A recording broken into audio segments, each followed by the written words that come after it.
how this book can work miracles in your life. I have seen miracles happen to men and women in all walks of life all over the world. Miracles will happen to you, too, when you begin using the magic power of your subconscious mind. This book is designed to teach you that your habitual thinking and imagery mold, fashion, and create your destiny. For as a man thinketh in his subconscious mind, so is he. Do you know the answers? Why is one man sad and another man happy? Why is one man joyous and prosperous and another man poor and miserable? Why is one man fearful and anxious and another full of faith and confidence? Why does one man have a beautiful, luxurious home while another man lives out a meager existence in a slum? Why is one man a great success and another an abject failure? Why is one speaker outstanding and immensely popular and another mediocre and unpopular? Why is one man a genius in his work or profession, while the other man toils and moils all his life without doing or accomplishing anything worthwhile? Why is one man healed of a so-called incurable disease and another isn't? Why is it so many good, kind, religious people suffer the tortures of the damned in their mind and body? Why is it many immoral and irreligious people succeed and prosper and enjoy radiant health? Why is one woman happily married and her sister very unhappy and frustrated? Is there an answer to these questions in the workings of your conscious and subconscious minds? There most certainly is. Reason for writing this book. It is for the express purpose of answering and clarifying the above questions and many others of a similar nature that motivated me to write this book. I have endeavored to explain the great fundamental truths of your mind in the simplest language possible. I believe that it is perfectly possible to explain the basic, foundational, and fundamental laws of life and of your mind in ordinary, everyday language. You will find that the language of this book is that used in your daily papers, current periodicals, in your business offices, in your home, and in the daily workshop. I urge you to study this book and apply the techniques outlined therein. And as you do, I feel absolutely convinced that you will lay hold of a miracle-working power that will lift you up from confusion, misery, melancholy, and failure, and guide you to your true place, solve your difficulties, sever you from emotional and physical bondage, and place you on the royal road to freedom, happiness, and peace of mind. This miracle-working power of your subconscious mind can heal you of your sickness, make you vital and strong again. In learning how to use your inner powers, you will open the prison door of fear and enter into a life described by Paul as the glorious liberty of the sons of God. Releasing the miracle-working power. A personal healing will ever be the most convincing evidence of our subconscious powers. Over 42 years ago, I resolved a malignancy. In medical terminology, it was called sarcoma. By using the healing power of my subconscious mind, which created me and still maintains and governs all my vital functions. The technique I applied is elaborated on in this book, and I feel sure that it will help others to trust the same infinite healing presence lodged in the subconscious depths of all men. Through the kindly offices of my doctor friend, I suddenly realized that it was natural to assume that the creative intelligence which made all my organs, fashioned my body, and started my heart could heal its own handiwork. The ancient proverb says, "The doctor dresses the wound, and God heals it." Wonders happen when you pray effectively. Scientific prayer is the harmonious interaction of the conscious and subconscious levels of mind scientifically directed for a specific purpose. This book will teach you the scientific way to tap the realm of infinite power within you, enabling you to get what you really want in life. You desire a happier, fuller, and richer life. Begin to use this miracle-working power and smooth your way in daily affairs, solve business problems, and bring harmony in family relationships. Be sure that you read this book several times. The many chapters will show you how this wonderful power works, and how you can draw out the hidden inspiration and wisdom that is within you. Learn the simple techniques of impressing the subconscious mind. Follow the new scientific way in tapping the infinite storehouse. Read this book carefully, earnestly, and lovingly. Prove to yourself the amazing way it can help you. It could be, and I believe it will be, the turning point of your life. Everybody prays. Do you know how to pray effectively? How long is it since you prayed as part of your everyday activities? In an emergency, in time of danger or trouble, in illness, and when death lurks, prayers pour forth, your own and friends. Just read any daily newspaper. It is reported that prayers are being offered up all over the nation for a child stricken with a so-called incurable ailment, for peace among nations, for a group of miners trapped in a flooded mine. Later, it is reported that when rescued, the miners said that they prayed while waiting for rescue. An airplane pilot says that he prayed as he made a successful emergency landing. Certainly, prayer is an ever-present help in time of trouble, but you do not have to wait for trouble to make prayer an integral and constructive part of your life. The dramatic answers to prayer make headlines and are the subject of testimonies to the effectiveness of prayer. What of the many humble prayers of children? The simple thanksgiving of grace at the table daily, the faithful devotions wherein the individual seeks only communion with God. My work with people has made it necessary for me to study the various approaches to prayer. I have experienced the power of prayer in my own life, and I have talked and worked with many people who also have enjoyed the help of prayer. The problem usually is how to tell others how to pray. People who are in trouble have difficulty in thinking and acting reasonably. They need an easy formula to follow, an obvious working pattern that is simple and specific. Often they must be led to approach the emergency. Unique feature of this book. The unique feature of this book is its down-to-earth practicality. Here you are presented with simple, usable techniques and formulas which you can easily apply in your workaday world. I have taught these simple processes to men and women all over the world, and recently over 1,000 men and women of all religious affiliations attended a special class in Los Angeles where I presented the highlights of what is offered in the pages of this book. Many came from distances of 200 miles for each class lesson. The special features of this book will appeal to you because they show you why oftentimes you get the opposite of what you prayed for and reveal to you the reasons why. People have asked me in all parts of the world and thousands of times, why is it I have prayed and got no answer? In this book, you will find the reasons for this common complaint. The many ways of impressing the subconscious mind and getting the right answers make this an extraordinarily valuable book and an ever-present help in time of trouble. What do you believe? It is not the thing believed in that which brings an answer to man's prayer. The answer to prayer results when the individual's subconscious mind responds to the mental picture or thought in his mind. This law of belief is operating in all religions of the world and is the reason why they are psychologically true. The Buddhist, the Christian, the Muslim, and the Hebrew all may get answers to their prayers, not because of the particular creed, religion, affiliation, ritual, ceremony, formula, liturgy, incantation, sacrifices, or offerings, but solely because of belief or mental acceptance and receptivity about that for which they pray. The law of life is the law of belief, and belief could be summed up briefly as a thought in your mind. As a man thinks, feels, and believes, so is the condition of his mind, body, and circumstances. A technique, a methodology based on an understanding of what you are doing and why you are doing it will help you bring about a subconscious embodiment of all the good things of life. Essentially, answered prayer is the realization of your heart's desire. Desire is prayer. Everyone desires health, happiness, security, peace of mind, true expression, but many fail to achieve clearly defined results.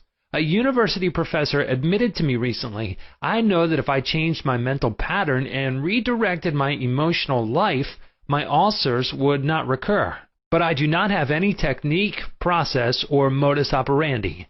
My mind wanders back and forth on my many problems, and I feel frustrated, defeated, and unhappy. This professor had a desire for perfect health. He needed knowledge of the way his mind worked, which would enable him to fulfill his desire. By practicing the healing methods outlined in this book, he became whole and perfect. There is one mind common to all individual men. Emerson. The miracle-working powers of your subconscious mind existed before you and I were born. before any church or world existed. The great eternal truths and principles of life antedate all religions. It is with these thoughts in mind that I urge you in the following chapters to lay hold of this wonderful, magical, transforming power, which will bind up mental and physical wounds, proclaim liberty to the fear-ridden mind, and liberate you completely from the limitations of poverty, failure, misery, lack, and frustration. All you have to do is unite mentally and emotionally with the good you wish to embody, and the creative powers of your subconscious mind will respond accordingly. Begin now today. Let wonders happen in your life. Keep on, keeping on until the day breaks and the shadows flee away. Chapter 1. The Treasure House Within You. Infinite riches are all around you if you will open your mental eyes and behold the treasure house of infinity within you. There is a gold mine within you from which you can extract everything you need to live life gloriously, joyously, and abundantly. Many are sound asleep because they do not know about this gold mine of infinite intelligence and boundless love within themselves. Whatever you want, you can draw forth. A magnetized piece of steel will lift about 12 times its own weight, and if you demagnetize this same piece of metal, it will not even lift a feather. Similarly, there are two types of men. There is the magnetized man who is full of confidence and faith. He knows that he is born to win and to succeed. Then there's the type of man who is demagnetized.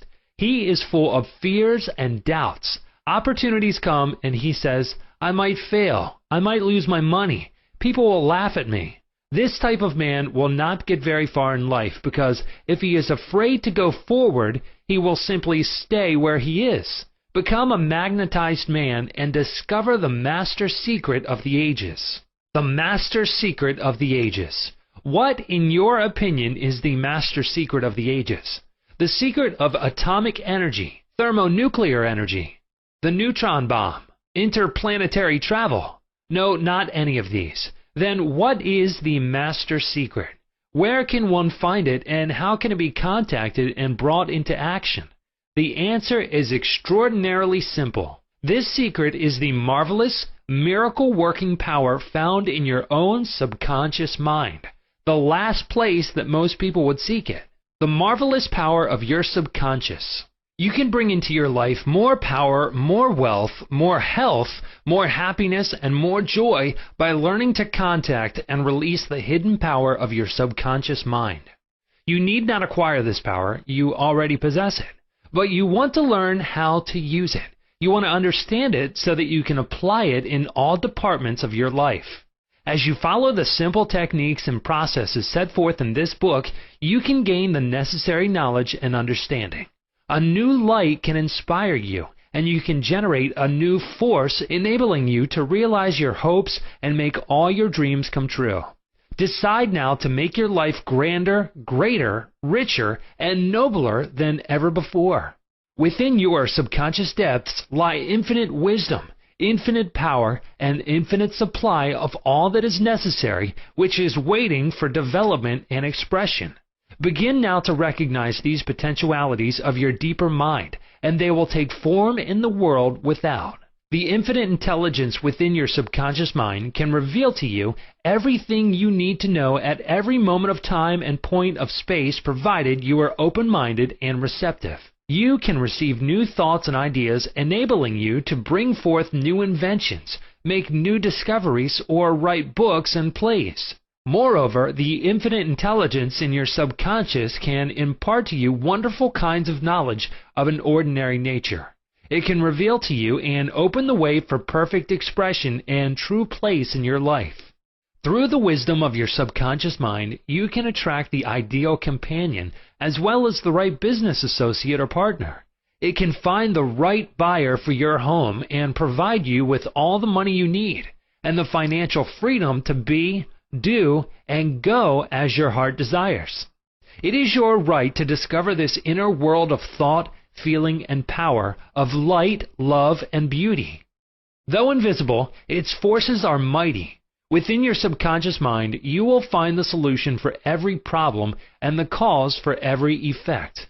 Because you can draw out the hidden powers, you come into actual possession of the power and wisdom necessary to move forward in abundance, security, joy, and dominion. I have seen the power of the subconscious lift people up out of crippled states, making them whole, vital, and strong once more, and free to go out into the world to experience happiness, health, and joyous expression. There is a miraculous healing power in your subconscious that can heal the troubled mind and the broken heart. It can open the prison door of the mind and liberate you. It can free you from all kinds of material and physical bondage. Necessity of a working basis. Substantial progress in any field of endeavor is impossible in the absence of a working basis, which is universal in its application. You can become skilled in the operation of your subconscious mind. You can practice its powers with a certainty of results in exact proportion to your knowledge of its principles and to your application of them for definite specific purposes and goals you wish to achieve. Being a former chemist, I would like to point out that if you combine hydrogen and oxygen in the proportions of 2 atoms of the former to 1 of the latter, water would be the result. You are very familiar with the fact that 1 atom of oxygen and 1 atom of carbon will produce carbon monoxide, a poisonous gas. But if you add another atom of oxygen, you will get carbon dioxide, a harmless gas, and so on throughout the vast realm of chemical compounds. You must not think that the principles of chemistry, physics, and mathematics differ from the principles of your subconscious mind. Let us consider a generally accepted principle. Water seeks its own level. This is a universal principle which is applicable to water everywhere. Consider another principle. Matter expands when heated. This is true anywhere at any time and under all circumstances. You can heat a piece of steel and it will expand regardless whether the steel is found in China, England, or India. It is a universal truth that matter expands when heated. It is also a universal truth that whatever you impress on your subconscious mind is expressed on the screen of space as condition, experience, and event. Your prayer is answered because your subconscious mind is principle, and by principle I mean the way a thing works. For example, the principle of electricity is that it works from a higher to a lower potential. If you do not change the principle of electricity when you use it, but by cooperating with nature, you can bring forth marvelous inventions and discoveries which bless humanity in countless ways. Your subconscious mind is principle and works according to the law of belief. You must know what belief is, why it works, and how it works. The law of your mind is the law of belief. This means to believe in the way your mind works, to believe in belief itself. The belief of your mind is the thought of your mind. That is simple, just that and nothing else.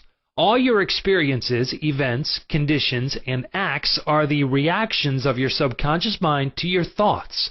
Remember, it is not the thing believed in, but the belief in your own mind which brings about the result. Cease believing in the false beliefs, opinions, superstitions, and fears of mankind. Begin to believe in the eternal verities and truths of life, which never change. Then you will move onward, upward, and Godward. Whoever reads this book and applies the principles of the subconscious mind herein set forth will be able to pray scientifically and effectively for himself and for others. Your prayer is answered according to the universal law of action and reaction. Thought is incipient action. The reaction is the response from your subconscious mind which corresponds with the nature of your thought. Busy your mind with the concepts of harmony, health, peace, and goodwill, and wonders will happen in your life. The duality of mind.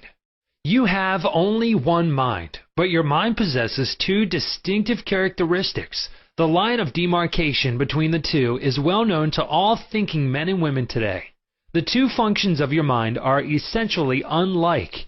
Each is endowed with separate and distinct attributes and powers. The nomenclature generally used to distinguish the 2 functions of your mind is as follows: the objective and subjective mind, the conscious and subconscious mind, the waking and sleeping mind, the surface self and the deep self, the voluntary mind and the involuntary mind, the male and the female, and many other terms. You will find the terms conscious and subconscious used to represent the dual nature of your mind throughout this book. The conscious and subconscious minds. An excellent way to get acquainted with the two functions of your mind is to look upon your own mind as a garden. You are a gardener, and you are planting seeds, thoughts in your subconscious mind all day long, based on your habitual thinking. As you sow in your subconscious mind, so shall you reap in your body and environment. Begin now to sow thoughts of peace, happiness, right action, goodwill, and prosperity. Think quietly and with interest on these qualities, and accept them fully in your conscious, reasoning mind. Continue to plant these wonderful seeds, thoughts, in your garden of your mind, and you will reap a glorious harvest. Your subconscious mind may be likened to the soil, which will grow all kinds of seeds, good or bad. Do men gather grapes of thorns or figs of thistles? Every thought is, therefore, a cause, and every condition is an effect. For this reason, it is essential that you take charge of your thoughts so as to bring forth only desirable conditions.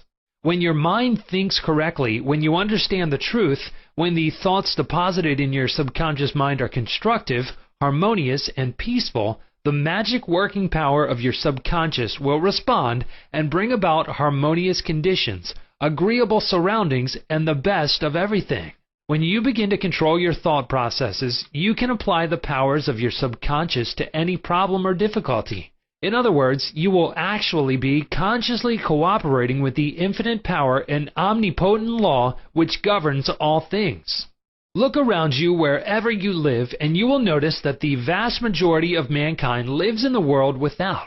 The more enlightened men are intensely interested in the world within. Remember, it is the world within, namely your thoughts, feelings, and imagery, that makes your world without. It is, therefore, the only creative power, and everything which you find in your world of expression has been created by you in the inner world of your mind, consciously or unconsciously. Knowledge of the interaction of your conscious and subconscious minds will enable you to transform your whole life. In order to change external conditions, you must change the cause. Most men try to change conditions and circumstances by working with conditions and circumstances. To remove discord, confusion, lack, and limitation, you must remove the cause. And the cause is the way you are using your conscious mind. In other words, the way you are thinking and picturing in your mind. You are living in a fathomless sea of infinite riches. Your subconscious is very sensitive to your thoughts. Your thoughts form the mold or matrix through which the infinite intelligence, wisdom, vital forces, and energies of your subconscious flow. The practical application of the laws of your mind as illustrated in each chapter of this book will cause you to experience abundance for poverty, wisdom for superstition and ignorance, peace for pain, joy for sadness, light for darkness, harmony for discord, faith and confidence for fear, success for failure, and freedom from the law of averages. Certainly there can be no more wonderful blessing than these from a mental, emotional, and material standpoint. Most of the great scientists, artists, poets, singers, writers, and inventors have a deep understanding of the workings of the conscious and subconscious minds. One time Caruso, the great operatic tenor, was struck with stage fright. He said his throat was paralyzed due to spasms caused by intense fear, which constricted the muscles of his throat. Perspiration poured copiously down his face. He was ashamed, because in a few minutes he had to go out on the stage, yet he was shaking with fear and trepidation. He said, "They will laugh at me. I can't sing." Then he shouted in the presence of those behind the stage, "The little me wants to strangle the big me within." He said to the little me, "Get out of here. The big me wants to sing through me." By the big me, he meant the limitless power and wisdom of his subconscious mind, and he began to shout, "Get out, get out. The big me is going to sing." His subconscious mind responded, releasing the vital forces within him. When the call came, he walked out on the stage and sang gloriously and majestically, enthralling the audience. It is obvious to you now that Caruso must have understood the two levels of the mind, the conscious or rational and the subconscious or irrational level. Your subconscious mind is reactive and responds to the nature of your thoughts. When your conscious mind, the little me, is full of fear, worry, and anxiety, the negative emotions engendered in your subconscious mind, the big me, are released and flood the conscious mind with a sense of panic, foreboding, and despair. When this happens, you can, like Caruso, speak affirmatively and with a deep sense of authority to the irrational emotions generated in your deeper mind as follows. Be still. Be quiet. I am in control. You must obey me. You are subject to my command. You cannot intrude where you do not belong. It is fascinating and intensely interesting to observe how you can speak authoritatively and with conviction to the irrational movement of your deeper self, bringing silence, harmony, and peace to your mind. The subconscious is subject to the conscious mind, and that is why it is called subconscious or subjective. Outstanding differences and modes of operation. You will perceive the main differences by the following illustrations. The conscious mind is like the navigator or a captain at the bridge of a ship. He directs the ship and signals orders to men in the engine room, who in turn control all the boilers, instruments, gauges, etc. The men in the engine room do not know where they are going. They follow orders. They would go on the rocks if the man on the bridge issued faulty or wrong instructions based on his findings with the compass, sextant, or other instruments. The men in the engine room obey him because he is in charge and issues orders, which are automatically obeyed. Members of the crew do not talk back to the captain. They simply carry out orders. The captain is the master of his ship, and his decrees are carried out. Likewise, your conscious mind is the captain and the master of your ship, which represents your body, environment, and all your affairs. Your subconscious mind takes the orders you give it based upon what your conscious mind believes and accepts as true. When you repeatedly say to people, "I can't afford it," then your subconscious mind takes you at your word and sees to it that you will not be in a position to purchase what you want. As long as you persist in saying, "I can't afford that car, that trip to Europe, that home, that fur coat or ermine wrap," you can rest assured that your subconscious mind will follow your orders, and you will go through life experiencing the lack of all these things. Last Christmas Eve, a beautiful young university student looked at an attractive and rather expensive traveling bag in a store window. She was going home to Buffalo, New York for the holidays. She was about to say, "I can't afford that bag," when she recalled something she had heard at one of my lectures, which was, never finish a negative statement. Reverse it immediately and wonders will happen in your life. She said, "That bag is mine. It is for sale. I accept it mentally and my subconscious sees to it that I receive it." At 8 o'clock Christmas Eve, her fiancé presented her with a bag exactly the same as the one she had looked at and mentally identified herself with at 10 o'clock the same morning. She had filled her mind with the thought of expectancy and released the whole thing to her deeper mind, which has the know-how of accomplishment. This young girl, a student of the University of Southern California, said to me, "I didn't have the money to buy that bag, but now I know where to find money and all the things I need, and that is in the treasure house of eternity within me." Another simple illustration is this. When you say, "I do not like mushrooms," and the occasion subsequently comes that you are served mushrooms in sauces or salads, you will get indigestion because your subconscious mind says to you, the boss, your conscious mind, does not like mushrooms. This is an amusing example of the outstanding differences and modes of operation of your conscious and subconscious minds. A woman may say, "I wake up at 3 o'clock if I drink coffee at night." Whenever she drinks coffee, her subconscious mind nudges her as if to say, "The boss wants you to stay awake tonight." Your subconscious mind works 24 hours a day and makes provisions for your benefit, pouring all the fruit of your habitual thinking into your lap. How her subconscious mind responded. A woman wrote me a few months ago as follows. "I am 75 years old, a widow with a grown family. I was living alone and on a pension.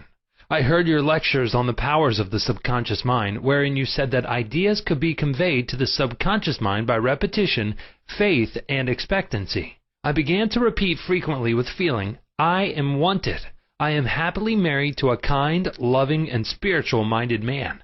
I am secure.' I kept on doing this many times a day for about 2 weeks, and one day at the corner drugstore I was introduced to a retired pharmacist. I found him to be kind, understanding, and very religious.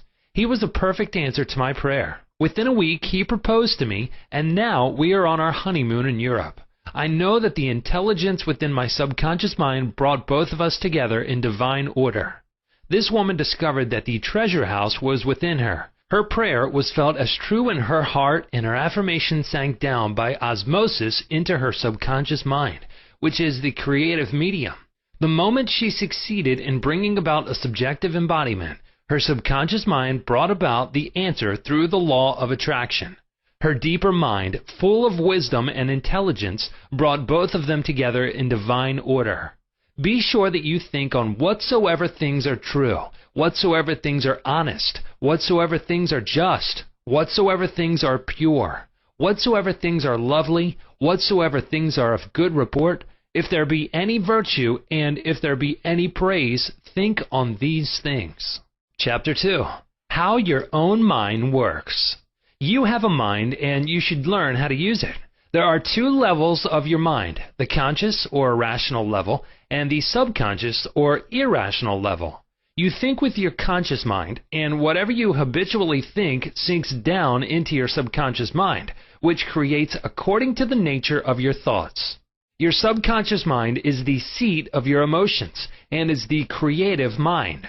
If you think good, good will follow. If you think evil, evil will follow. This is the way your mind works. The main point to remember is once the subconscious mind accepts an idea, it begins to execute it. It is an interesting and subtle truth that the law of the subconscious mind works for good and bad ideas alike. This law, when applied in a negative way, is the cause of failure, frustration, and unhappiness. However, when your habitual thinking is harmonious and constructive, you experience perfect health, success, and prosperity. Peace of mind and a healthy body are inevitable when you begin to think and feel in the right way. Whatever you claim mentally and feel as true, your subconscious mind will accept and bring forth into your experience. The only thing necessary for you to do is to get your subconscious mind to accept your idea, and the law of your own subconscious mind will bring forth the health, peace, or the position you desire. You give the command or decree, and your subconscious will faithfully reproduce the idea impressed upon it. The law of your mind is this. You will get a reaction or response from your subconscious mind according to the nature of the thought or idea you hold in your conscious mind. Psychologists and psychiatrists point out that when thoughts are conveyed to your subconscious mind, impressions are made in the brain cells. As soon as your subconscious accepts any idea, it proceeds to put it into effect immediately. It works by association of ideas and uses every bit of knowledge that you have gathered in your lifetime to bring about its purpose.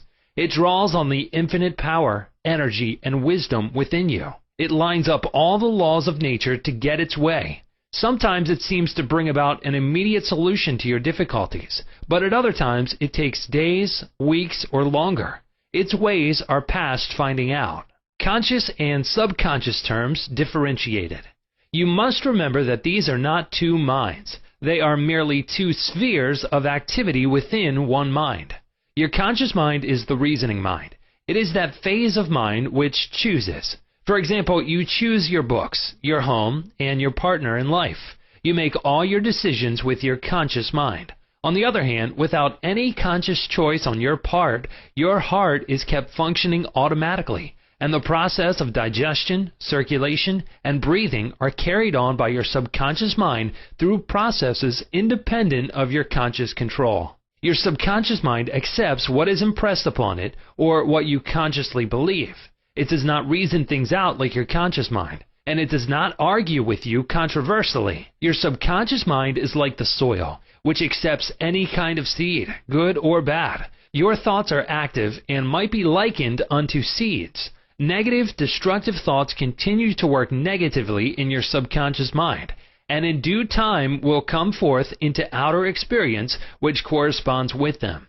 Remember, your subconscious mind does not engage in proving whether your thoughts are good or bad, true or false, but it responds according to the nature of your thoughts or suggestions.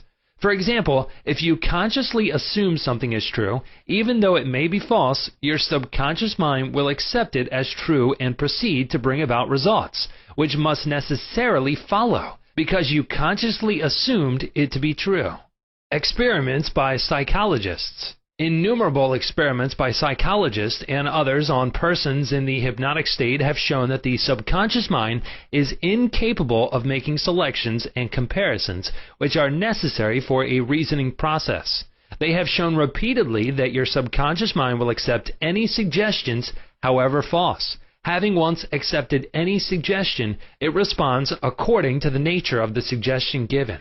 To illustrate the amenability of your subconscious mind to suggestion, if a practiced hypnotist suggests to one of his subjects that he is Napoleon Bonaparte, or even a cat or a dog, he will act out the part with imitable accuracy. His personality becomes changed for the time being. He believes himself to be whatever the operator tells him he is. A skilled hypnotist may suggest to one of his students in the hypnotic state that his back itches, to another that his nose is bleeding, to another that he is a marble statue, to another that he is freezing and the temperature is below zero. Each one will follow out the line of his particular suggestion, totally obvious to all his surroundings, which do not pertain to his idea. These simple illustrations portray clearly the difference between your conscious reasoning mind and your subconscious mind, which is impersonal, non-selective, and accepts as true whatever your conscious mind believes to be true. Hence, the importance of selecting thoughts, ideas, and premises which bless, heal, inspire, and fill your soul with joy. The terms objective and subjective mind clarified. Your conscious mind is sometimes referred to as your objective mind because it deals with outward objects. The objective mind takes cognizance of the objective world. Its media of observation are your 5 physical senses. Your objective mind is your guide and director in your contact with your environment. You gain knowledge through your 5 senses. Your objective mind learns through observation, experience, and education. As previously pointed out, the greatest function of the objective mind is that of reasoning. Suppose you are one of the thousands of tourists who come to Los Angeles annually. You would come to the conclusion that it is a beautiful city based upon your observation of the parks, pretty gardens, majestic buildings, and lovely homes. This is the working of your objective mind. Your subconscious mind is oftentimes referred to as your subjective mind. Your subjective mind takes cognizance of its environment by means independent of the 5 senses. Your subjective mind perceives by intuition. It is the seat of your emotion and the storehouse of memory. Your subjective mind performs its highest functions when your objective senses are in abeyance. In a word, it is that intelligence which makes itself manifest when the objective mind is suspended or in a sleepy, drowsy state. Your subjective mind sees without the use of the natural organs of vision. It has the capacity of clairvoyance and clairaudience. Your subjective mind can leave your body, travel to distant lands, and bring back information oftentimes of the most exact and truthful character. Through your subjective mind, you can read the thoughts of others, read the contents of sealed envelopes, and close safes. Your subjective mind has the ability to apprehend the thoughts of others without the use of the ordinary objective means of communication. It is of the greatest importance that we understand the interaction of the objective and subjective mind in order to learn the true art of prayer. The subconscious cannot reason like your conscious mind. Your conscious mind cannot argue controversially. Hence, if you give it wrong suggestions, it will accept them as true and will proceed to bring them to pass as conditions, experiences, and events. All things that have happened to you are based on thoughts impressed on your subconscious mind through belief. If you have conveyed erroneous concepts to your subconscious mind, the sure method of overcoming them is by the repetition of constructive, harmonious thoughts frequently repeated which your subconscious mind accepts, thus forming new and healthy habits of thought and life, for your subconscious mind is the seat of habit. The habitual thinking of your conscious mind establishes deep grooves in your subconscious mind. This is very favorable for you if your habitual thoughts are harmonious, peaceful, and constructive. If you have indulged in fear, worry, and other destructive forms of thinking, the remedy is to recognize the omnipotence of your subconscious mind and to decree freedom, happiness, and perfect health. Your subconscious mind, being creative and one with your divine source, will proceed to create the freedom and happiness which you have earnestly decreed. The tremendous power of suggestion. You must realize by now that your conscious mind is the watchman at the gate, and its chief function is to protect your subconscious mind from false impressions.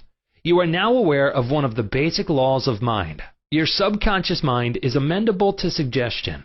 As you know, your subconscious mind does not make comparisons or contrasts, neither does it reason and think things out for itself. This latter function belongs to your conscious mind. It simply reacts to the impressions given to it by your conscious mind. It does not show a preference for one course of action over another. The following is a classic example of the tremendous power of suggestion. Suppose you approach a timid-looking passenger on board ship and say to him something like this: "You look very ill. How pale you are. I feel certain you are going to be seasick. Let me help you to your cabin." This passenger turns pale. Your suggestion of seasickness associates itself with his own fears and forebodings. He accepts your aid down to the berth, and there your negative suggestion, which was accepted by him, is realized. Different reactions to the same suggestion. It is true that different people will react in different ways to the same suggestion because of their subconscious conditioning or belief. For example, if you go to a sailor on the ship and say to him sympathetically, "My dear fellow, you are looking very ill. Aren't you feeling sick? You look to me as if you were going to be seasick." According to his temperament, he either laughs at your joke or expresses a mild irritation.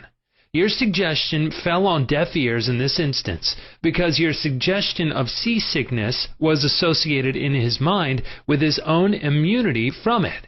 Therefore, it called up not fear or worry, but self-confidence. The dictionary says that a suggestion is the act or instance of putting something into one's mind, the mental process by which the thought or idea suggested is entertained, accepted, or put into effect. You must remember that a suggestion cannot impress something on the subconscious mind against the will of the conscious mind. In other words, your conscious mind has the power to reject the suggestion given. In the case of the sailor, he had no fear of seasickness. He had convinced himself of his immunity, and the negative suggestion had absolutely no power to evoke fear. The suggestion of seasickness to the other passenger called forth his indwelling fear of seasickness. Each of us has his own inner fears, beliefs, opinions, and these inner assumptions rule and govern our lives. A suggestion has no power in and of itself except if you accept it mentally. This causes your subconscious powers to flow in a limited and restricted way according to the nature of the suggestion. How he lost his arm. Every 2 or 3 years I give a series of lectures at the London Truth Forum in Caxton Hall. This is a forum I founded a number of years ago. Dr. Evelyn Fleet, the director, told me about an article which appeared in the English newspapers dealing with the power of suggestion. This is the suggestion a man gave to his subconscious mind over a period of about 2 years. I would give my right arm to see my daughter cured. It appeared that his daughter had a crippling form of arthritis together with a so-called incurable form of skin disease. Medical treatment had failed to alleviate the condition, and the father had an intense longing for his daughter's healing, and expressed his desire in the words just quoted. Dr. Evelyn Fleet said that the newspaper article pointed out that one day the family was out riding when their car collided with another. The father's right arm was torn off at the shoulder, and immediately the daughter's arthritis and skin condition vanished. You must make certain to give your subconscious only suggestions which heal, bless, elevate, and inspire you in all your ways. Remember that your subconscious mind cannot take a joke. It takes you at your word.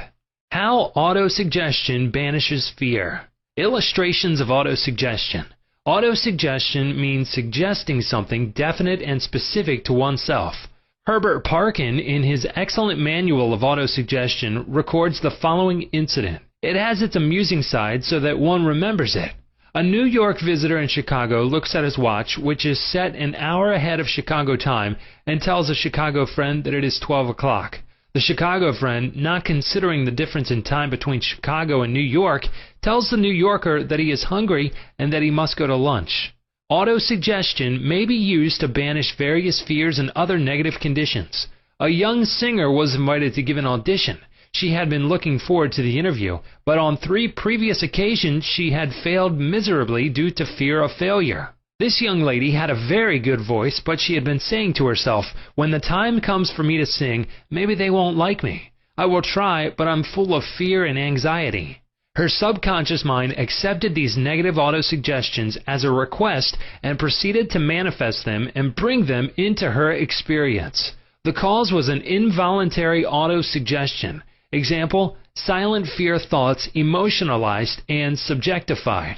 She overcame it by the following technique. 3 times a day, she isolated herself in a room. She sat down comfortably in an armchair, relaxed her body, and closed her eyes. She stilled her mind and body as best she could. Physical inertia favors mental passivity and renders the mind more receptive to suggestion. She counteracted the fear suggestion by saying to herself, I sing beautifully. I am poised, serene, confident, and calm. She repeated this statement slowly, quietly, and with feeling from 5 to 10 times at each sitting.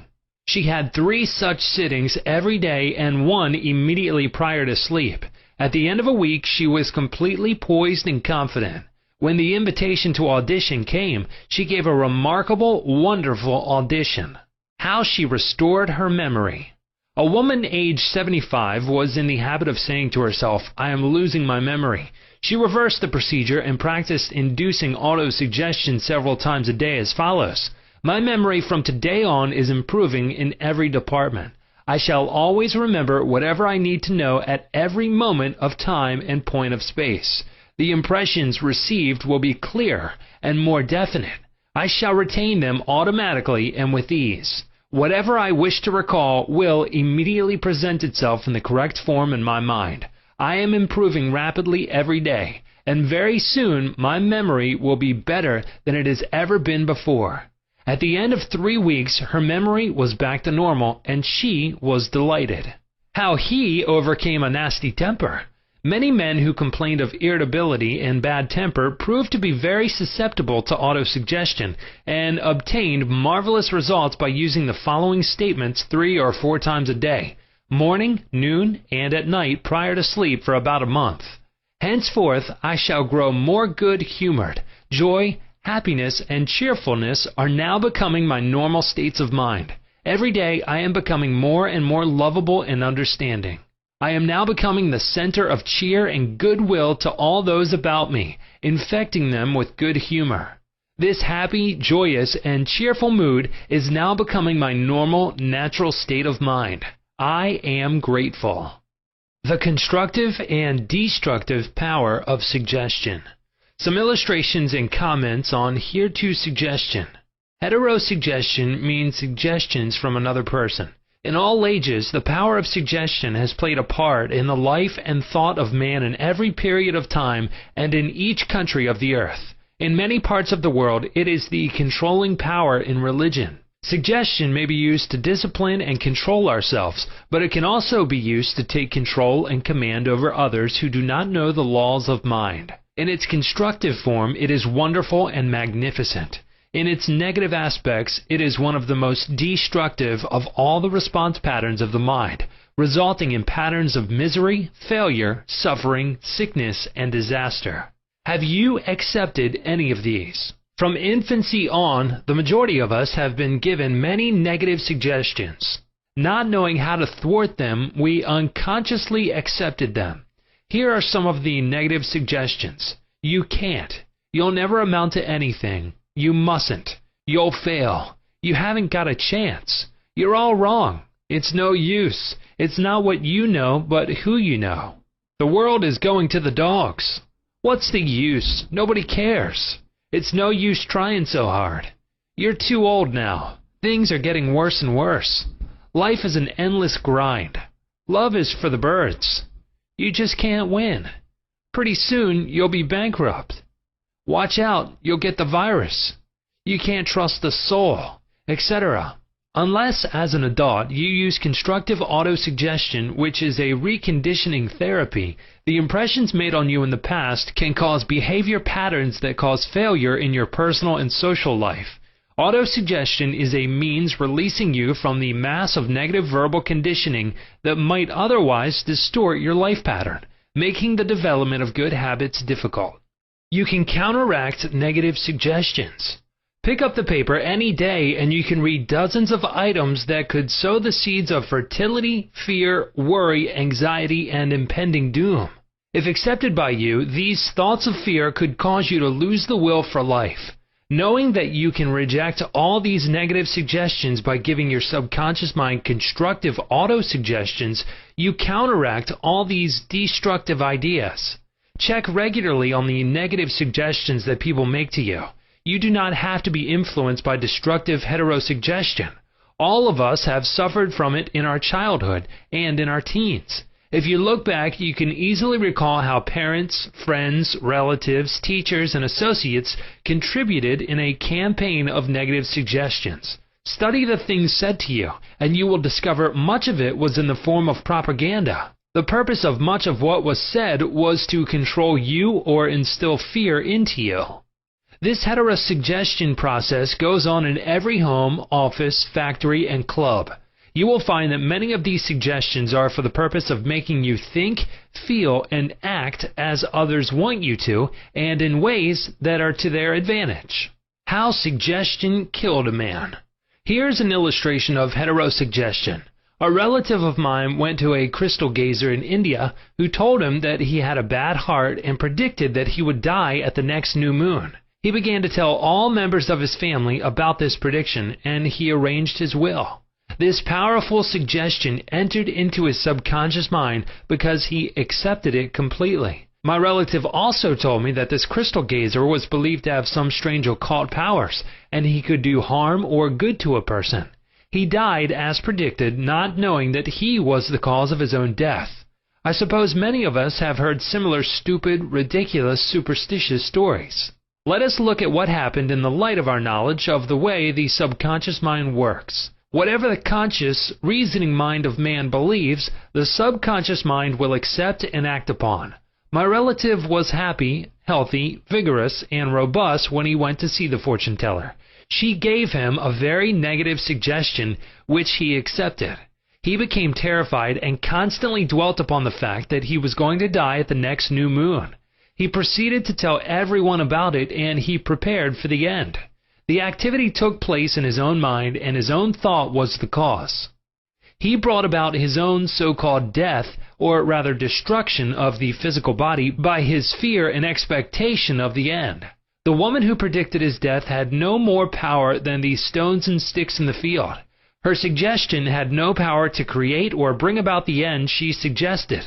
If he had known the laws of his mind, he would have completely rejected the negative suggestion and refused to give her words any attention, knowing in his heart that he was governed and controlled by his own thought and feeling. Like tin arrows aimed at the battleship, her prophecy could have been completely neutralized and dissipated without hurting him. The suggestions of others in themselves have absolutely no power whatever over you except the power that you give them through your own thoughts. You have to give your mental consent. You have to entertain the thought. Then it becomes your thought, and you do the thinking. Remember, you have the capacity to choose. Choose life. Choose love. Choose health. The power of an assumed major premise. Your mind works like a syllogism. This means that whatever major premise your conscious mind assumes to be true determines the conclusion your subconscious mind comes to in regard to any particular question or problem in your mind. If your premise is true, the conclusion must be true, as in the following example. Every virtue is laudable. Kindness is a virtue. Therefore, kindness is laudable. Another example is as follows. All formed things change and pass away. The pyramids of Egypt are formed things. Therefore, someday the pyramids will pass away. The first statement is referred to as the major premise, and the right conclusion must necessarily follow the right premise. A college professor who attended some of my Science of Mind lectures in May of 1962 at Town Hall, New York, said to me, "Everything in my life is topsy-turvy, and I have lost health, wealth, and friends. Everything I touch turns out wrong." I explained to him that he should establish a major premise in his thinking, that the infinite intelligence of his subconscious mind was guiding, directing, and prospering him spiritually, mentally, and materially. Then his subconscious mind would automatically direct him wisely in his investments, decisions, and also heal his body and restore his mind to peace and tranquility. This professor formulated an overall picture of the way he wanted his life to be, and this was his major premise. Infinite intelligence leads and guides me in all my ways. Perfect health is mine, and the law of harmony operates in my mind and body. Beauty, love, peace, and abundance are mine. The principle of right action and divine order govern my entire life. I know my major premise is based on the eternal truths of life, and I know, feel, and believe that my subconscious mind responds according to the nature of my conscious mind thinking. He wrote me as follows. I repeated the above statements slowly, quietly, and lovingly several times a day, knowing that they were sinking deep down into my subconscious mind and that results must follow. I am deeply grateful for the interview you gave me, and I would like to add that all my departments of my life are changing for the better. It works. The subconscious does not argue controversially. Your subconscious mind is all-wise and knows the answers to all questions. It does not argue with you or talk back to you. It does not say, "You must not impress me with that." For example, when you say, "I can't do this," "I am too old now," "I can't meet this obligation," "I was born on the wrong side of the tracks," "I don't know the right politician," you are impregnating your subconscious with these negative thoughts, and it responds accordingly. You are actually blocking your own good, thereby bringing lack, limitation, and frustration into your life. When you set up obstacles, impediments, and delays in your conscious mind, you are denying the wisdom and intelligence resident in your subconscious mind. You are actually saying, in effect, that your subconscious mind cannot solve your problem. This leads to mental and emotional congestion, followed by sickness and neurotic tendencies.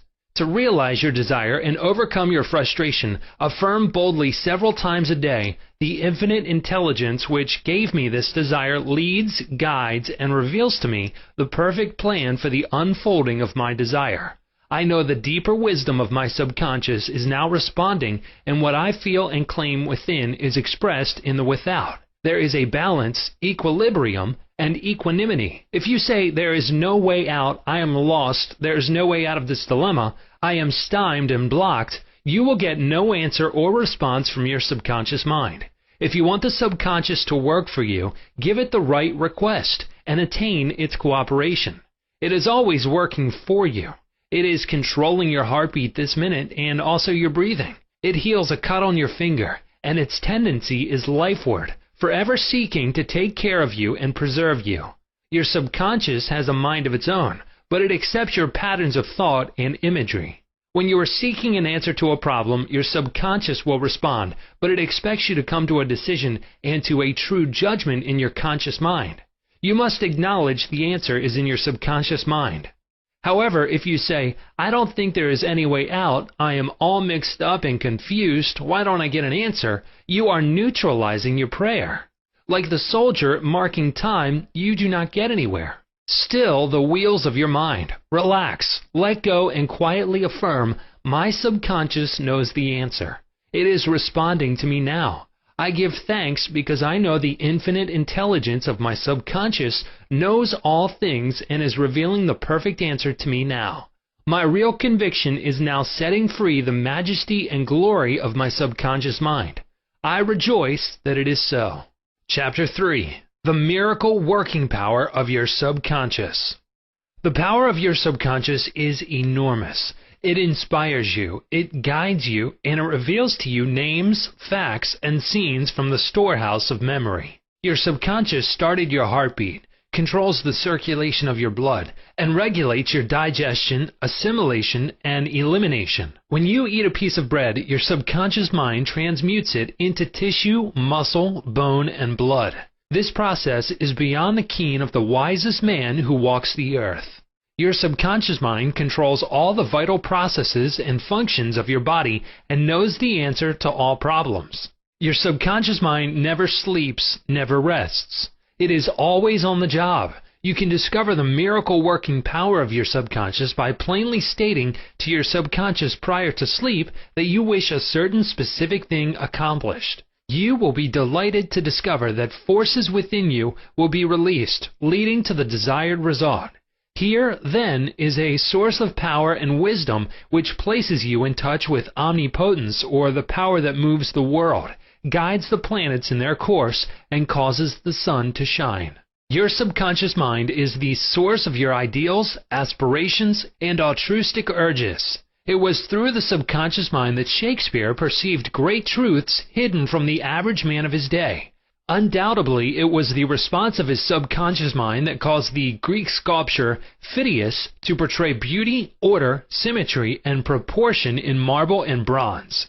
It enabled the Italian artist Raphael to paint Madonnas, and Ludwig van Beethoven to compose symphonies. In 1955, I lectured at the Yoga Forest University, Rishikesh, India, and there I chatted with a visiting surgeon from Bombay. He told me about Dr. James S. Dale, a Scotch surgeon who worked in Bengal before ether or other modern methods of anesthesia were discovered. Between 1843 and 1846, Dr. S. Dale performed about 400 major operations of all kinds, such as amputations, removal of tumors and cancerous growths, as well as operations on the eye, ear, and throat. All operations were conducted under mental anesthesia only. This Indian doctor at Rishikesh informed me that the post-operative mortality rate of patients operated on by Dr. S. Dale was extremely low, probably 2 or 3%.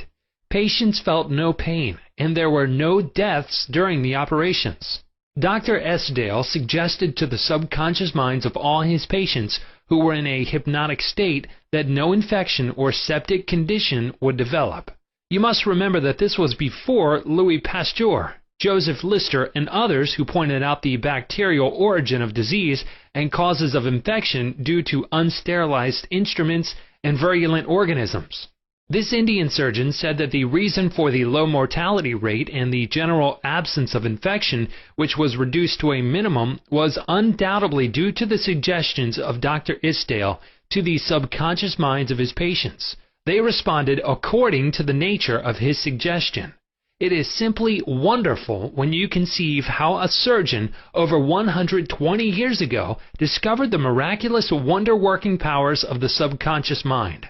Doesn't it cause you to be seized with a sort of mystic awe when you stop and think of the transcendental powers of your subconscious mind? Consider its extrasensory perceptions, such as its capacity for clairvoyance and clairaudience, its independence of time and space, its capacity to render you free from all pain and suffering, and its capacity to get the answers to all problems, be that what they may. All these and many more reveal to you that there is a power and intelligence within you that far transcends your intellect, causing you to marvel at the wonders of it all. All these experiences cause you to rejoice and believe in the miracle-working powers of your own subconscious mind. Your subconscious is your book of life. Whatever thoughts, beliefs, opinions, theories, or dogmas you write, engrave, or impress on your subconscious mind, you shall experience them as the objective manifestation of circumstances, conditions, and events. What you write on the inside, you will experience on the outside. You have two sides to your life, objective and subjective, visible and invisible, thought and its manifestation. Your brain receives your thought, which is the organ of your conscious reasoning mind. When your conscious or objective mind accepts the thought completely, it is sent to the solar plex, called the brain of your mind, where it becomes flesh and is made manifest in your experience. As previously outlined, your subconscious cannot argue.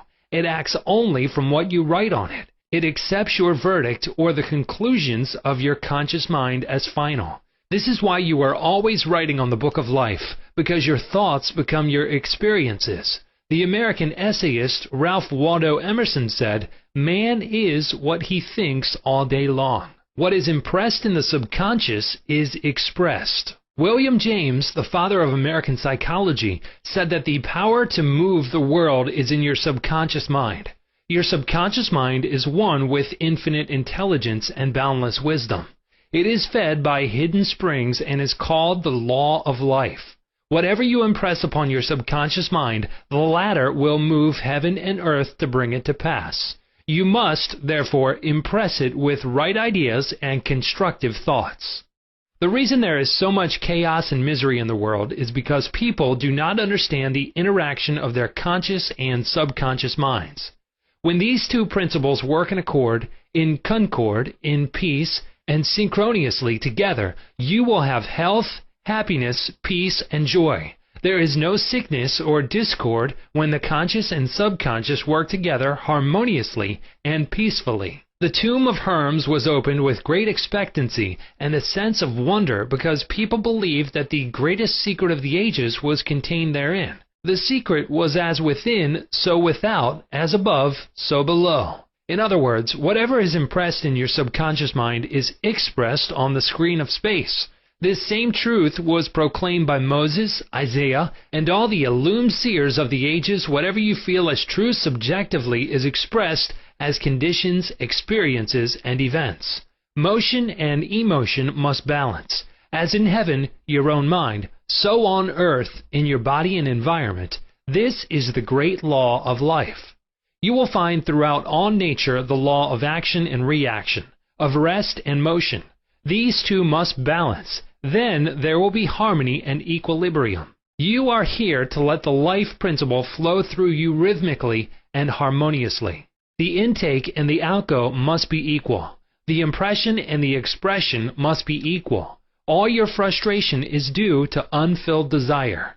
If you think negatively, destructively, and viciously, these thoughts generate destructive emotions which must be expressed and find an outlet.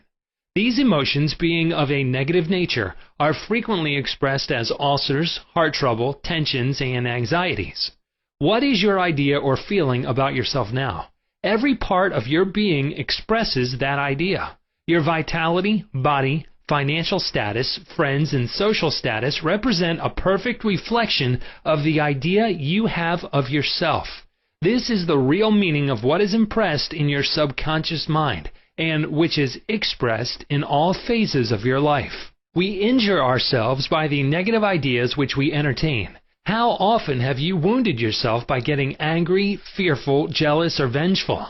These are the poisons that enter your subconscious mind. You were not born with these negative attitudes.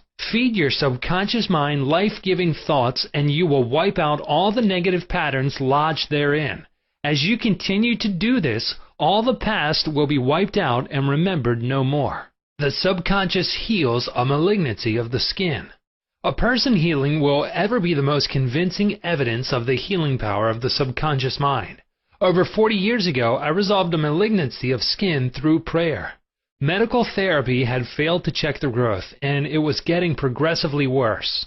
A clergyman with a deep psychological knowledge explained to me the inner meaning of the 139th Psalm, wherein it says, "In thy book all my members were written, which in continuance were fashioned, when as yet there was none of them." He explained that the term book meant my subconscious mind, which fashioned and molded all my organs from an invisible cell. He also pointed out that inasmuch as my subconscious mind made my body, it could also recreate it and heal it according to the perfect pattern within it. This clergyman showed me his watch and said, "This had a maker, and the watchmaker had to have the idea first in mind before the watch became an objective reality. And if this watch was out of order, the watchmaker could fix it." My friend reminded me that the subconscious intelligence which created my body was like a watchmaker, and it also knew exactly how to heal, restore, and direct all the vital functions and processes of my body, but that I had to give it the perfect idea of health. This would act as cause, and the effect would be a healing. I prayed in a very simple way as follows. My body and all its organs were created by the infinite intelligence in my subconscious mind. It knows how to heal me. Its wisdom fashioned all my organs, tissues, muscles, and bones. This infinite healing presence within me is now transforming every atom of my being, making me whole and perfect now. I give thanks for my healing I know is taking place now. Wonderful are the works of the creative intelligence within me. I prayed aloud for about 5 minutes 2 or 3 times a day, repeating the above simple prayer. In about 3 months, my skin was whole and perfect. As you can see, all I did was give life-giving patterns of wholeness, beauty, and perfection to my subconscious mind. thereby obliterating the negative images and patterns of thought lodged in my subconscious mind, which were the cause of all my trouble. Nothing appears on your body except when the mental equivalent is first in your mind, and as you change your mind by drenching it with incandescent affirmatives, you change your body. This is the basis of all healing. Marvelous are thy works, and that my soul, subconscious mind, knoweth right well. Psalm 139:14. How the subconscious controls all functions of the body. While you are awake or sound asleep upon your bed, the ceaseless, tireless action of your subconscious mind controls all the vital functions of your body without the help of your conscious mind. For example, while you are asleep, your heart continues to beat rhythmically. Your lungs do not rest, and the process of inhalation and exhalation, whereby your blood absorbs fresh air, goes on just the same as when you are awake. Your subconscious controls your digestive processes and your glandular secretions, as well as all the other mysterious operations of your body. The hair on your face continues to grow whether you are asleep or awake. Scientists tell us that the skin secretes much more perspiration during sleep than during the waking hours. Your eyes, ears, and other senses are active during sleep. For instance, many of our great scientists have received answers to perplexing problems while they were asleep. They saw the answers in a dream. Oftentimes, your conscious mind interferes with the normal rhythm of the heart, lungs, and functioning of the stomach and intestines by worry, anxiety, fear, and depression. These patterns of thought interfere with the harmonious functioning of your subconscious mind. When mentally disturbed, the best procedure is to let go, relax, and still the wheels of your thought processes.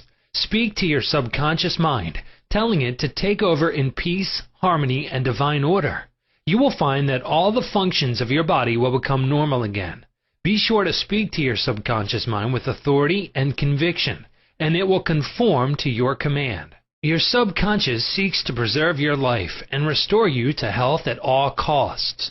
It causes you to love your children, which also illustrates an instinctive desire to preserve all life. Let us suppose you accidentally ate some bad food. Your subconscious mind would cause you to regurgitate it. If you inadvertently took some poison, your subconscious powers would proceed to neutralize it. If you completely entrusted yourself to its wonder-working power, you would be entirely restored to health. How to get the subconscious to work for you? The first thing to realize is that your subconscious mind is always working. It is active night and day, whether you act upon it or not.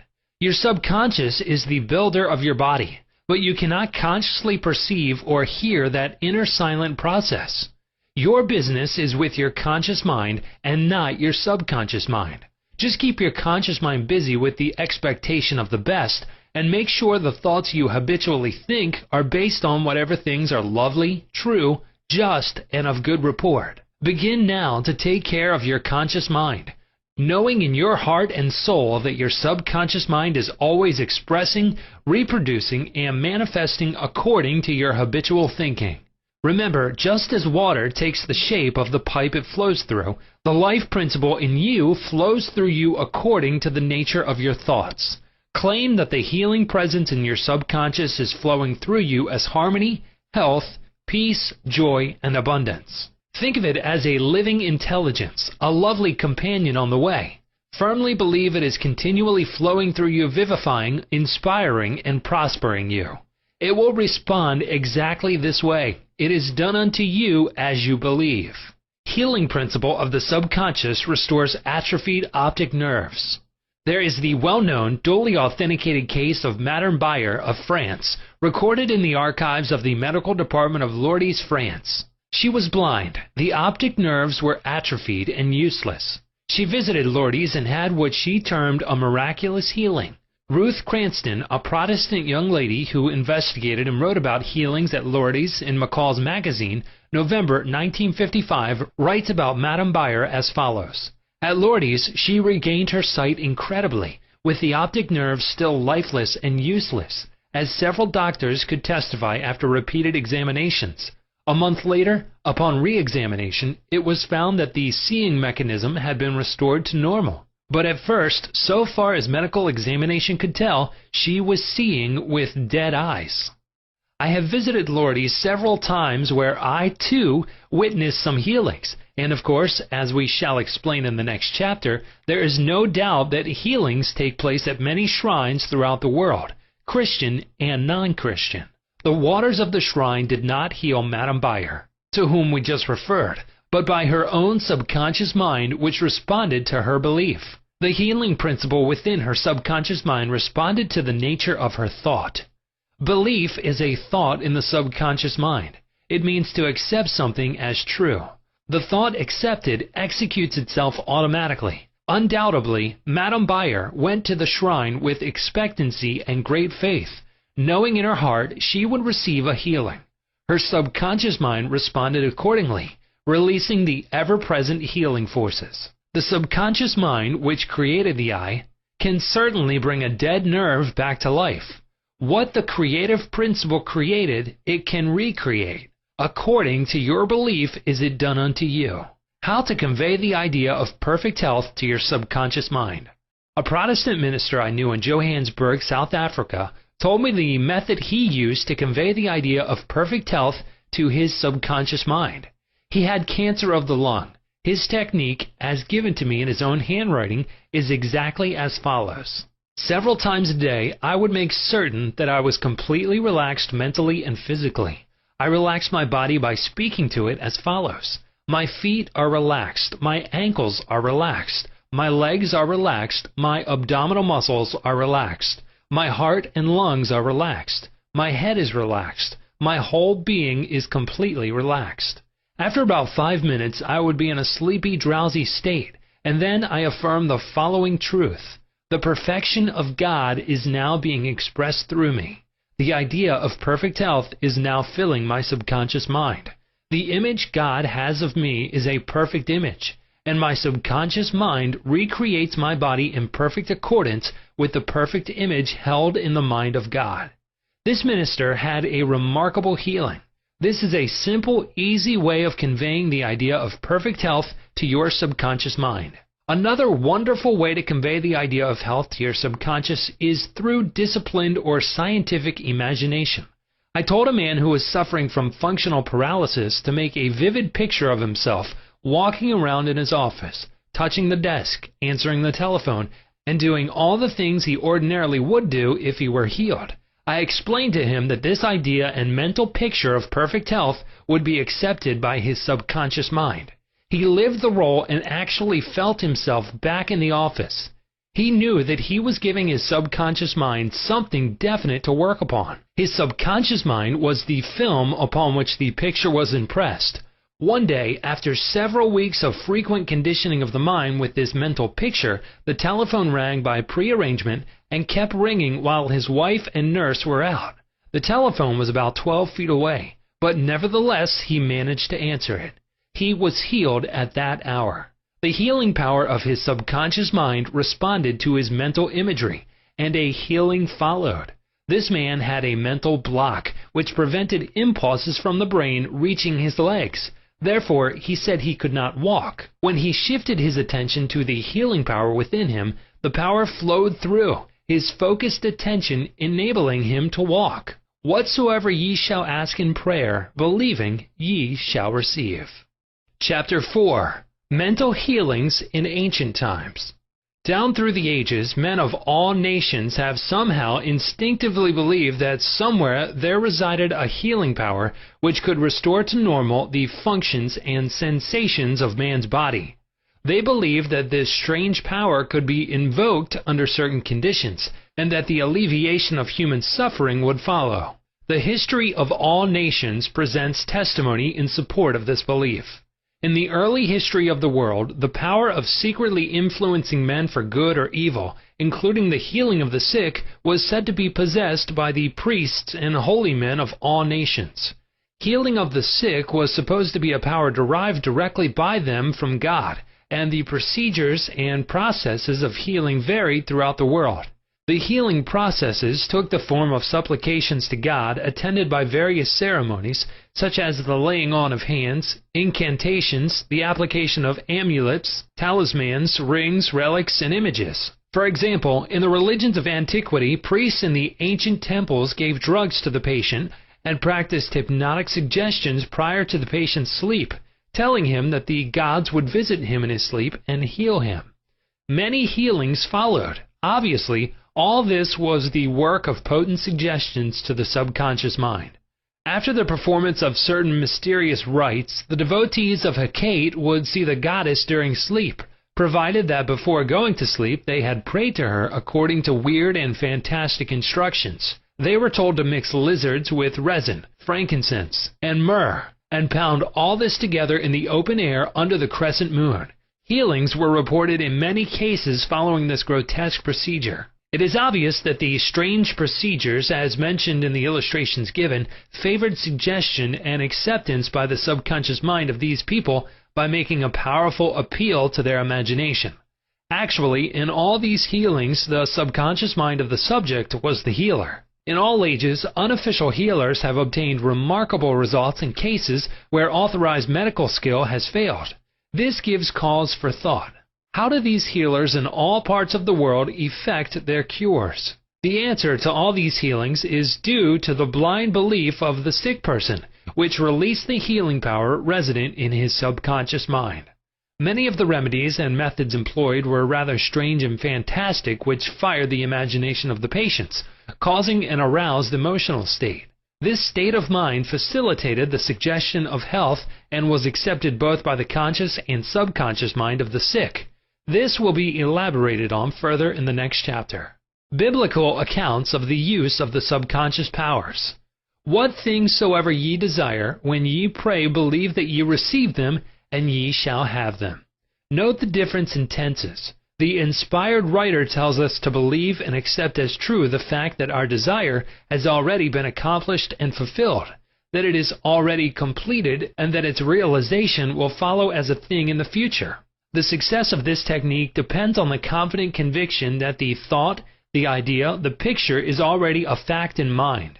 In order for anything to have substance in the realm of mind, it must be thought of as actually existing there. Here, in a few cryptic words, is a concise and specific direction for making use of the creative power of thought by impressing upon the subconscious the particular thing which you desire.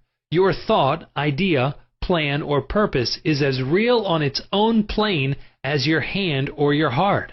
In following the biblical technique, you completely eliminate from your mind all consideration of conditions, circumstances, or anything which might imply adverse contingencies.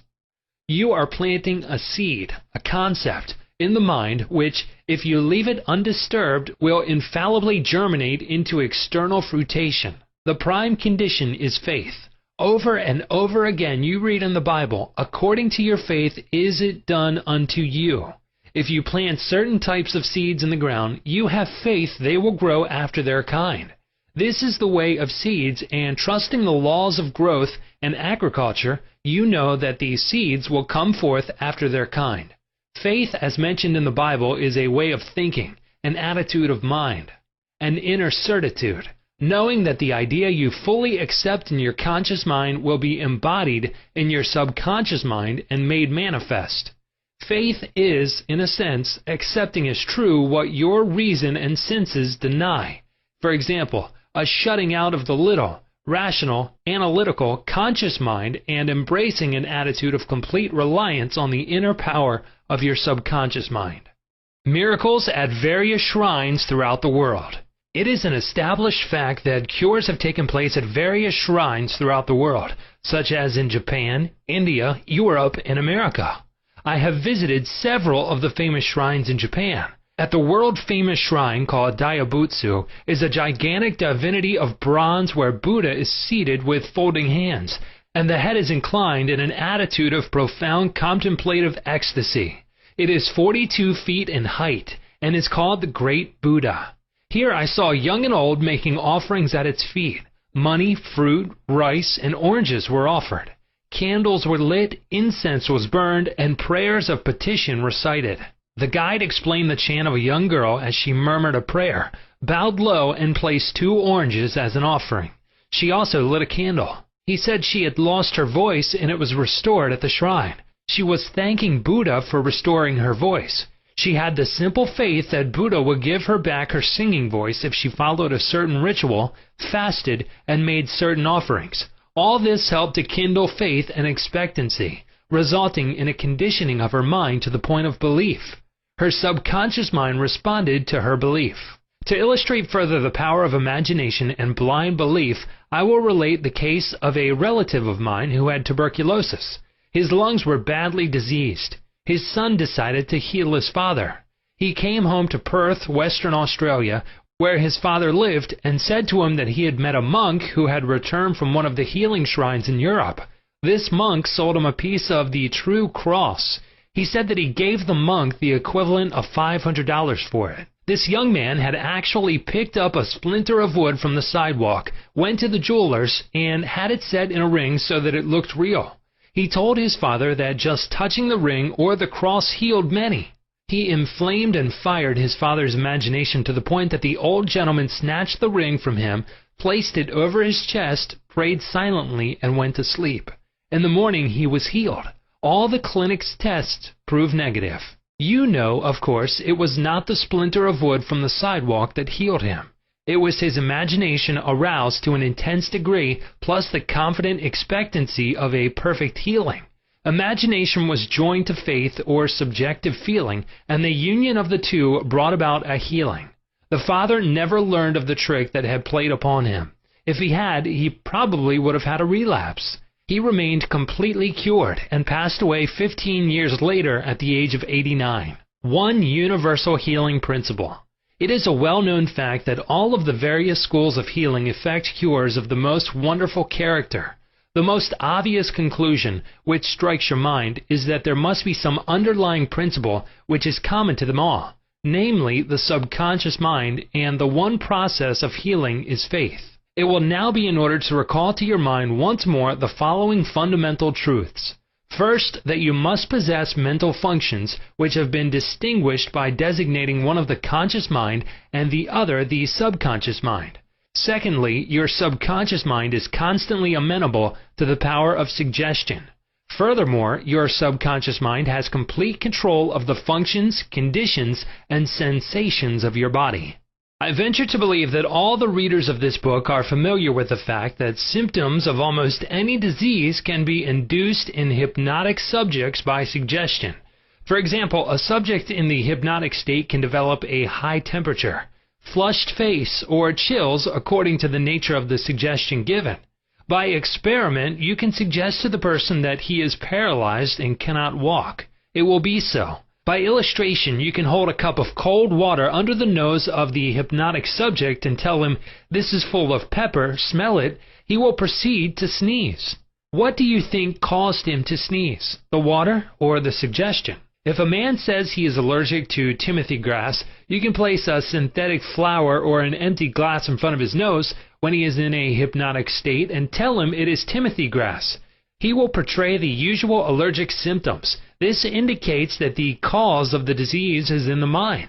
The healing of the disease can also take place mentally. You realize that remarkable healings take place through osteopathy, chiropractic medicine, and naturopathy, as well as through all the various religious bodies throughout the world.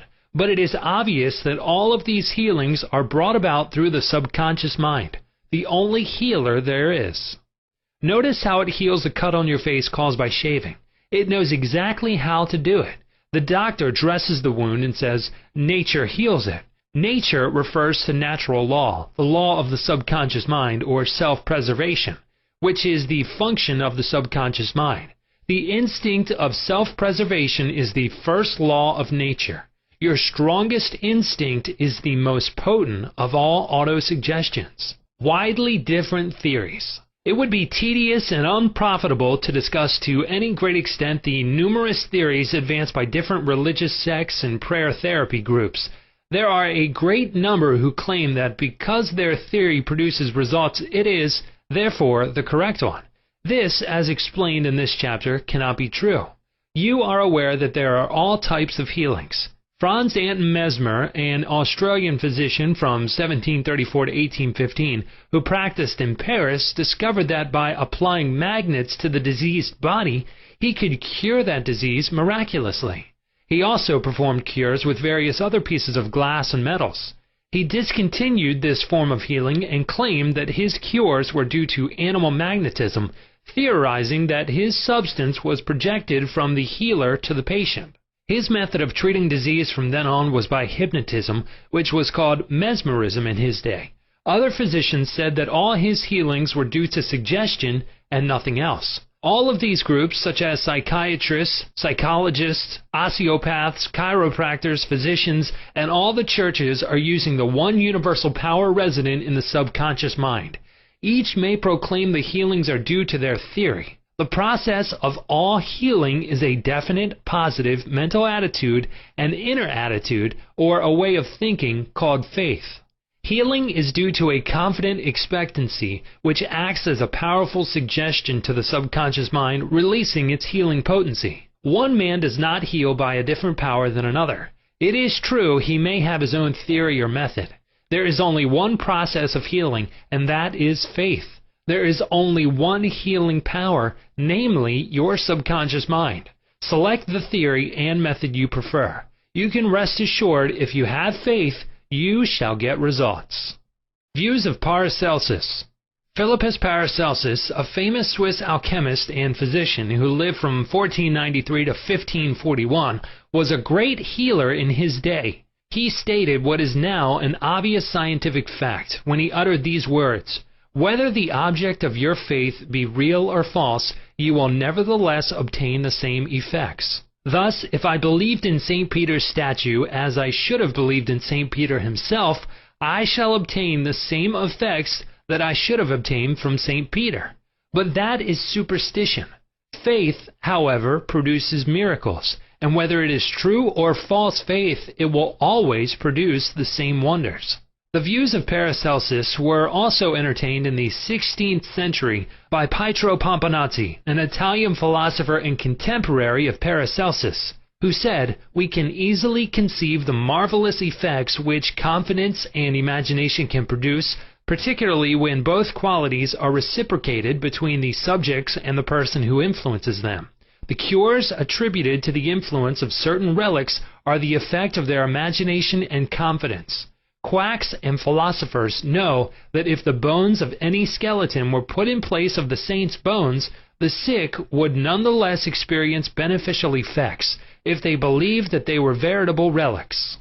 Then, if you believe in the bones of saints to heal, or if you believe in the healing power of certain waters, you will get results because of the powerful suggestion given to your subconscious mind. It is the latter that does the healing." Bernheim's experiments. Hippolyte Bernheim, professor of medicine at Nancy, France from 1910 to 1919, was the expounder of the fact that the suggestion of the physician to the patient was exerted through the subconscious mind. Bernheim, in his Suggestive Therapeutics, page 197, tells a story of a man with paralysis of the tongue which had yielded to no form of treatment. His doctor told the patient that he had a new instrument with which he promised to heal him. He introduced a pocket thermometer into the patient's mouth. The patient imagined it to be the instrument which was to save him. In a few moments he cried out joyfully that he could once more move his tongue freely. "Among our cases," continues Bernheim, "facts of the same sort will be found. A young girl came into my office having suffered from complete loss of speech for nearly 4 weeks. After making sure of the diagnosis, I told my students that loss of speech sometimes yielded instantly to electricity, which might act simply by its suggestive influence. I sent for the induction apparatus. I applied my hand over the larynx and moved a little and said, 'Now you can speak aloud.' In an instant I made her saw A, then B, then Maria. She continued to speak distinctively. The loss of voice had disappeared." Here, Bernheim is showing the power of faith and expectancy on the part of the patient, which acts as a powerful suggestion to the subconscious mind. Producing a blister by suggestion. Bernheim states that he produced a blister on the back of a patient's neck by applying a postage stamp and suggesting to the patient that it was a fly plaster. This has been confirmed by the experiments and experiences of many doctors in many parts of the world, which leave no doubt that structural change are a possible result of oral suggestion to patients. The cause of bloody stigmata. In Hudson's Law of Psychic Phenomena, page 153, he states, hemorrhages and bloody stigmata are induced in certain subjects by means of suggestion. Dr. M. Baru put a subject into the somnambulistic condition and gave him the following suggestion. At 4 o'clock this afternoon, after the hypnosis, you will come into my office, sit down in the armchair, cross your arms upon your breast, and your nose will begin to bleed. At the hour appointed, the young man did as directed. Several drops of blood came from the left nostril.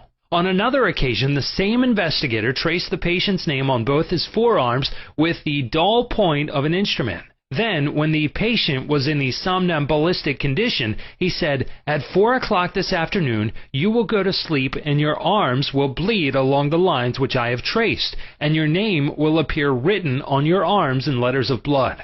He was watched at 4 o'clock and seen to fall asleep. On the left arm the letters stood out in bright relief, and in several places there were drops of blood. The letters were still visible 3 months afterward, although they had gradually grown faint. These facts demonstrate at once the correctness of the two fundamental propositions previously stated, namely the constant amenability of the subconscious mind to the power of suggestion and the perfect control which the subconscious mind exercises over the functions, sensations, and conditions of the body. All the foregoing phenomena dramatize vividly abnormal conditions induced by suggestion, and are conclusive proof that as a man thinketh in his heart, subconscious mind, so is he. Chapter 5. Mental Healings in Modern Times. Everyone is definitely concerned with the healing of bodily conditions and human affairs. What is it that heals? Where is this healing power? These are questions asked by everyone. The answer is that this healing power is the subconscious mind of each person, and a changed mental attitude on the part of the sick person releases this healing power. No mental or religious science practitioner, psychologist, psychiatrist, or medical doctor ever healed a patient. There is an old saying, the doctor dresses the wound, but God heals it. The psychologist or psychiatrist proceeds to remove the mental blocks in the patient so that the healing principle may be released, restoring the patient to health. Likewise, the surgeon removes the physical block, enabling the healing currents to function normally. No physician, surgeon, or mental science practitioner claims he healed the patient. The one healing power is called by many names: nature, life, God, creative intelligence, and subconscious power. As previously outlined, there are many different methods used to remove the mental, emotional, and physical blocks which inhibit the flow of the healing life principle animating all of us. The healing principle resident in your subconscious mind can and will, if properly directed by you or some other person, heal your mind and body of all disease. This healing principle is operative in all men regardless of creed, color, or race. You do not have to belong to some particular church in order to use and participate in this healing process. Your subconscious will heal the burn or cut on your hand, even though you profess to be an atheist or agnostic. The modern mental therapeutic procedure is based on the truth that the infinite intelligence and power of your subconscious mind responds according to your faith. The mental science practitioner or minister follows the injunction of the Bible. For example, he goes into his closet and shuts the door, which means he stills his mind, relaxes, lets go, and thinks of the infinite healing presence within him.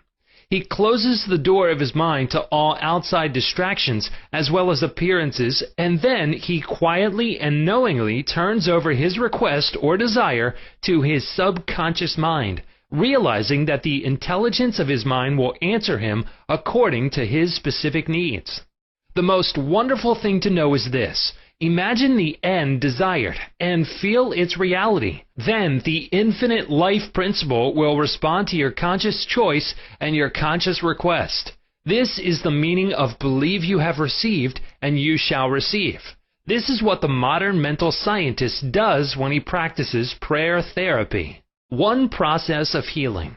There is only one universal healing principle operating through everything. The cat, the dog, the tree, the grass, the wind, the earth. For everything is alive.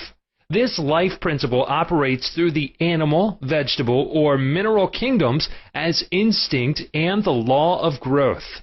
Man is consciously aware of this life principle, and he can consciously direct it to bless himself in countless ways. There are many different approaches, techniques, and methods in using the universal power, but there is only one process of healing, which is faith. For according to your faith is it done unto you. The law of belief. All religions of the world represent forms of belief, and these beliefs are explained in many ways. The law of life is belief. What do you believe about yourself, life, and the universe? It is done unto you as you believe. Belief is a thought in your mind which causes the power of your subconscious to be distributed into all phases of your life according to your thinking habits.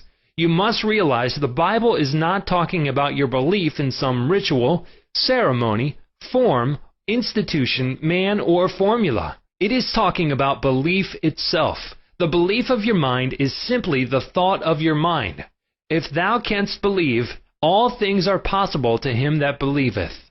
It is foolish to believe in something to hurt or harm you. Remember, it is not the thing believed in that hurts or harms you, but the belief or thought in your mind, which creates the result. All your experiences, all your actions, and all the events and circumstances of your life are but the reflections and reactions to your own thought. Prayer therapy is the combined function of the conscious and subconscious mind scientifically directed. Prayer therapy is the synchronized, harmonious, and intelligent function of the conscious and subconscious levels of mind specifically directed for a definite purpose. In scientific prayer or prayer therapy, you must know what you are doing and why you are doing it. You trust the law of healing. Prayer therapy is sometimes referred to as mental treatment, and another term is scientific prayer. In prayer therapy, you consciously choose a certain idea, mental picture, or plan which you desire to experience. You realize your capacity to convey this idea or mental image to your subconscious by feeling the reality of the state assumed. As you remain faithful in your mental attitude, your prayer will be answered. Prayer therapy is a definite mental action for a definite specific purpose. Let us suppose that you decide to heal a certain difficulty by prayer therapy. You are aware that your problem or sickness, whatever it may be, must be caused by negative thoughts charged with fear and lodged in your subconscious mind, and that if you can succeed in cleansing your mind of these thoughts, you will get a healing. You therefore turn to the healing power within your own subconscious mind and remind yourself of its infinite power and intelligence and its capacity to heal all conditions.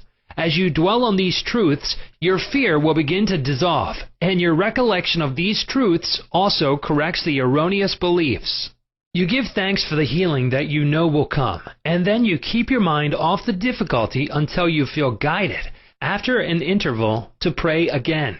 While you are praying, you absolutely refuse to give any power to the negative conditions or to admit for a second that the healing will not come. This attitude of mind brings about the harmonious union of the conscious and subconscious mind, which releases the healing power. Faith healing. What it means and how blind faith works. What is popularly termed faith healing is not the faith mentioned in the Bible, which means knowledge of the interaction of the conscious and subconscious mind. A faith healer is one who heals without any real scientific understanding of the powers and forces involved. He may claim that he has a special gift of healing, and the sick person's blind belief in him or his powers may bring results. The voodoo doctor in South Africa and other parts of the world may heal by incantations, or touching the so-called bones of saints, or anything else may heal a person, which causes the patients to honestly believe in the method or process. Any method which causes you to move from fear and worry to faith and expectancy will heal. There are many persons, each of whom claims that because his personal theory produces results, it is, therefore, the correct one. This, as already explained in this chapter, cannot be true. To illustrate how blind faith works, you will recall our discussion of the Swiss physician Franz Anton Mesmer. In 1776, he claimed many cures when he stroked diseased bodies with artificial magnets. Later on, he threw away his magnets and evolved the theory of animal magnetism. This he held to be a fluid, which pervades the universe, but is most active in the human organism. He claimed that this magnetic fluid which was going forth from him to his patients healed them. People flocked to him, and many wonderful cures were effected. Mesmer moved to Paris, and while there, the government appointed a commission composed of physicians and members of the Academy of Science, of which Benjamin Franklin was a member, to investigate his cures. The report admitted the leading facts claimed by Mesmer, but held that there was no evidence to prove the correctness of his magnetic fluid theory, and said the effects were due to the imagination of the patients. Soon after this, Mesmer was driven into exile and died in 1815. Shortly afterwards, Dr. Braid of Manchester undertook to show that magnetic fluid had nothing to do with the production of the healings of Dr. Mesmer. Dr. Braid discovered that patients could be thrown into hypnotic sleep by suggestion, during which many of the well-known phenomena ascribed to magnetism by Mesmer could be produced. You can readily see that all these cures were undoubtedly brought about by the active imagination of the patients, together with a powerful suggestion of health to their subconscious minds. All this could be termed blind faith, as there was no understanding in those days as to how the cures were brought about. Subjective faith and what it means. You will recall the proposition, which needs not be repeated at length, that the subjective or subconscious mind of an individual is as amenable to the control of his own conscious or objective mind as it is by the suggestions of another. It follows that whatever may be your objective belief, if you will assume to have faith actively or passively, your subconscious mind will be controlled by the suggestion, and your desire will be fulfilled. The faith required in mental healings is a purely subjective faith, and it is attainable upon the cessation of active opposition on the part of the objective or conscious mind. In the healing of the body, it is, of course, desirable to secure the concurrent faith of both the conscious and subconscious mind. However, it is not always essential if you will enter into a state of passivity or receptivity by relaxing the mind and the body and getting into a sleepy state. In this drowsy state, your passivity becomes receptive to subjective impression. Recently, I was asked by a man, "How is it that I got a healing through a minister? I did not believe what he said when he told me that there is no such thing as disease and that matter does not exist." This man at first thought his intelligence was being insulted, and he protested against such a palpable absurdity. The explanation is simple. He was quieted by soothing words and told to get into a perfectly passive condition, to say nothing and think of nothing for the time being. His minister also became passive and affirmed quietly, peacefully, and constantly for about 1/2 hour that this man would have perfect health, peace, harmony, and wholeness. He felt immense relief and was restored to health. It is easy to see that his subjective faith had been made manifest by his passivity under treatment, and the suggestions of perfect healthfulness by the minister were conveyed to his subconscious mind. The two subjective minds were then in rapport. The minister was not handicapped by antagonistic autosuggestions of the patient arising from objective doubt of the power of the healer or the correctness of the theory. In this sleepy, drowsy state, the conscious mind resistance is reduced to a minimum, and results followed.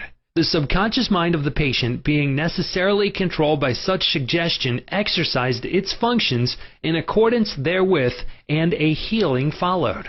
The meaning of absent treatment. Suppose you learned that your mother was sick in New York City and you lived in Los Angeles. Your mother would not be physically present where you are, but you could pray for her. It is the Father within which doeth the work.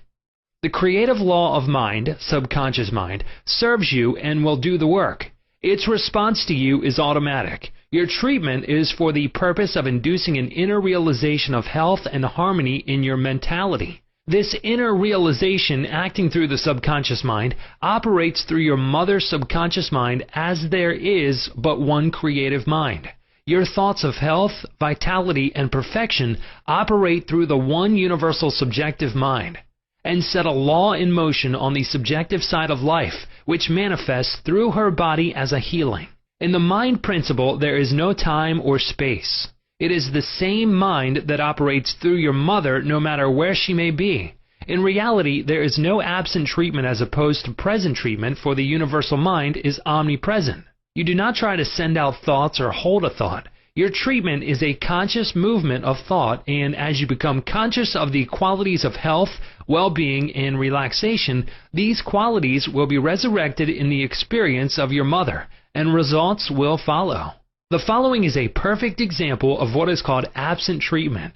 Recently, a listener of our radio program in Los Angeles prayed as follows for her mother in New York, who had a coronary thrombosis. The healing presence is right where my mother is. Her bodily condition is but a reflection of her thought life, like shadows cast on the screen. I know that in order to change the images on the screen, I must change the projection reel. My mind is the projection reel, and now I project in my own mind the image of wholeness, harmony, and perfect health for my mother. This infinite healing presence which created my mother's body and all her organs is now saturating every atom of her being, and a river of peace flows through every cell of her body.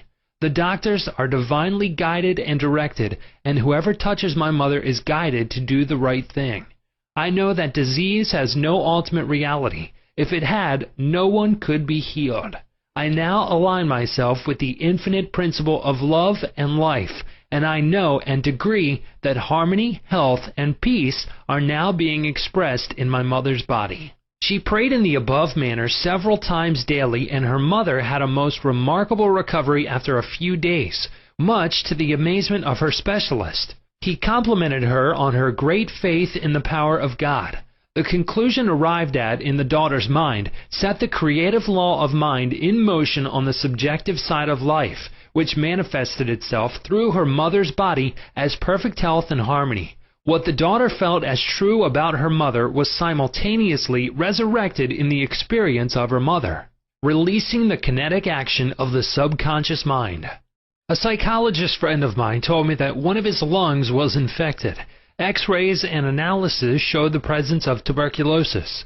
At night, before going to sleep, he would quietly affirm, "Every cell, nerve, tissue, and muscle of my lungs are now being made whole, pure, and perfect. My whole body is being restored to health and harmony." These are not his exact words, but they represent the essence of what he affirmed. A complete healing followed in about a month's time. Subsequent X-rays showed a perfect healing. I wanted to know his method, so I asked him why he repeated the words prior to sleep. Here is his reply. The kinetic action of the subconscious mind continues throughout your sleep time period. Hence, give the subconscious mind something good to work on as you drop off into slumber. This was a very wise answer. In thinking of harmony and perfect health, he never mentioned his trouble by name. I strongly suggest that you cease talking about your ailments or giving them a name. The only sap from which they draw life is your attention and fear of them. Like the above-mentioned psychologist, become a mental surgeon. Then your troubles will be cut off like dead branches are pruned from a tree. If you are constantly naming your aches and symptoms, you inhibit the kinetic action, which means the release of the healing power and energy of your subconscious mind. Furthermore, by the law of your own mind, these imaginings tend to take shape as the thing I greatly feared. Fill your mind with the great truths of life and walk forward in the light of love. Chapter 6. Practical Techniques in Mental Healings. An engineer has a technique and a process for building a bridge or an engine. Like the engineer, your mind also has a technique for governing, controlling, and directing your life. You must realize that methods and techniques are primary. In building the Golden Gate Bridge, the chief engineer understood mathematical principles, stresses, and strains. Secondly, he had a picture of the ideal bridge across the bay. The third step was his application of the tried and proven methods by which the principles were implemented until the bridge took form and we drive on it. There also are techniques and methods by which your prayers are answered. If your prayer is answered, there is a way in which it is answered, and this is a scientific way. Nothing happens by chance. This is a world of law and order. In this chapter, you will find practical techniques for the unfolding and nurture of your spiritual life. Your prayers must not remain up in the air like a balloon. They must go somewhere and accomplish something in your life. When we come to analyze prayer, we discover there are many different approaches and methods. We will not consider in this book the formal, ritual prayers used in religious services. These have important place in group worship. We are immediately concerned with the methods of personal prayer as it is applied in your daily life and as it is used to help others. Prayer is the formulation of an idea concerning something we wish to accomplish. Prayer is the soul's sincere desire. Your desire is your prayer. It comes out of your deepest needs and it reveals the things you want in life. Blessed are they that hunger and thirst after righteousness, for they shall be filled. That is really prayer. Life's hunger and thirst for peace, harmony, health, joy, and all the other blessings of life. The passing over technique for impregnating the subconscious. This consists essentially in inducing the subconscious mind to take over your request as handed it by the conscious mind. This passing over is best accomplished in the Riviere-like state. Know that in your deeper mind are infinite intelligence and infinite power. Just calmly think over what you want. See it coming into fuller fruition from this moment forward. Be like the little girl who had a very bad cough and a sore throat. She declared firmly and repeatedly, "It is passing away now. It is passing away now." It passed away in about an hour. Use this technique with complete simplicity and naivety. Your subconscious will accept your blueprint. If you were building a new home for yourself and family, you know that you would be intensely interested in regard to the blueprint for your home. You would see to it that the builders conform to the blueprint. You would watch the material and select only the best wood, steel, in fact, the best of everything. What about your mental home and your mental blueprint for happiness and abundance? All your experiences and everything that enters into your life depend upon the nature of the mental building blocks which you use in the construction of your mental home. If your blueprint is full of mental patterns of fear, worry, anxiety, or lack, and if you are despondent, doubtful, and cynical, then the texture of the mental material you are weaving into your mind will come forth as more toil, care, tension, anxiety, and limitation of all kinds. The most fundamental and the most far-reaching activity in life is that which you build into your mentality every waking hour. Your word is silent and invisible. Nevertheless, it is real. You are building your mental home all the time, and your thought and mental imagery represent your blueprint. Hour by hour, moment by moment, you can build radiant health, success, and happiness by the thoughts you think, the ideas which you harbor, the beliefs that you accept, and the scenes that you rehearse in the hidden studio of your mind. This stately mansion, upon the construction of which you are perpetually engaged, is your personality, your identity in this plane, your whole life story on this earth. Get a new blueprint. Build silently by realizing peace, harmony, joy, and goodwill in the present moment. By dwelling upon these things and claiming them, your subconscious will accept your blueprint and bring all these things to pass. By their fruits ye shall know them. The science and art of true prayer. The term science means knowledge, which is coordinated, arranged, and systematized. Let us think of the science and art of true prayer as it deals with the fundamental principles of life and the techniques and processes by which they can be demonstrated in your life, as well as in the life of every human being when he applies them faithfully. The art is your technique or process, and the science behind it is the definite response of creative mind to your mental picture or thought. Ask, and it shall be given you. Seek, and ye shall find. Knock, and it shall be opened unto you. Here you are told you shall receive that for which you ask. It shall be opened to you when you knock, and you shall find that for which you are searching. This teaching implies the definiteness of mental and spiritual laws. There is always a direct response from the infinite intelligence of your subconscious mind to your conscious thinking. If you ask for bread, you will not receive a stone.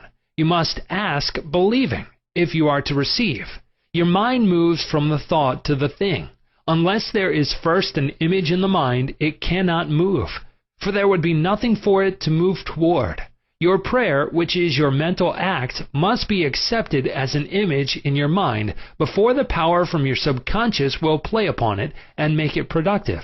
You must reach a point of acceptance in your mind, an unqualified and undisputed state of agreement.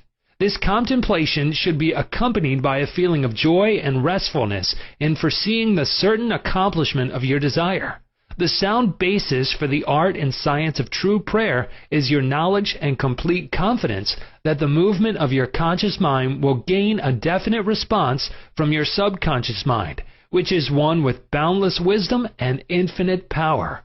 By following this procedure, your prayers will be answered. The visualization technique.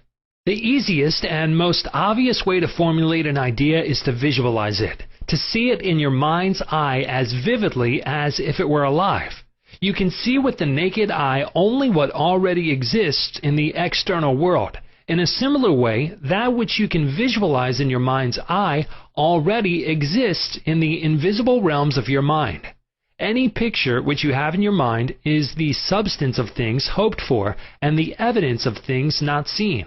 What you form in your imagination is as real as any part of your body. The idea and the thought are real and will one day appear in your objective world if you are faithful to your mental image.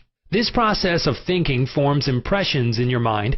These impressions in turn become manifested as facts and experiences in your life.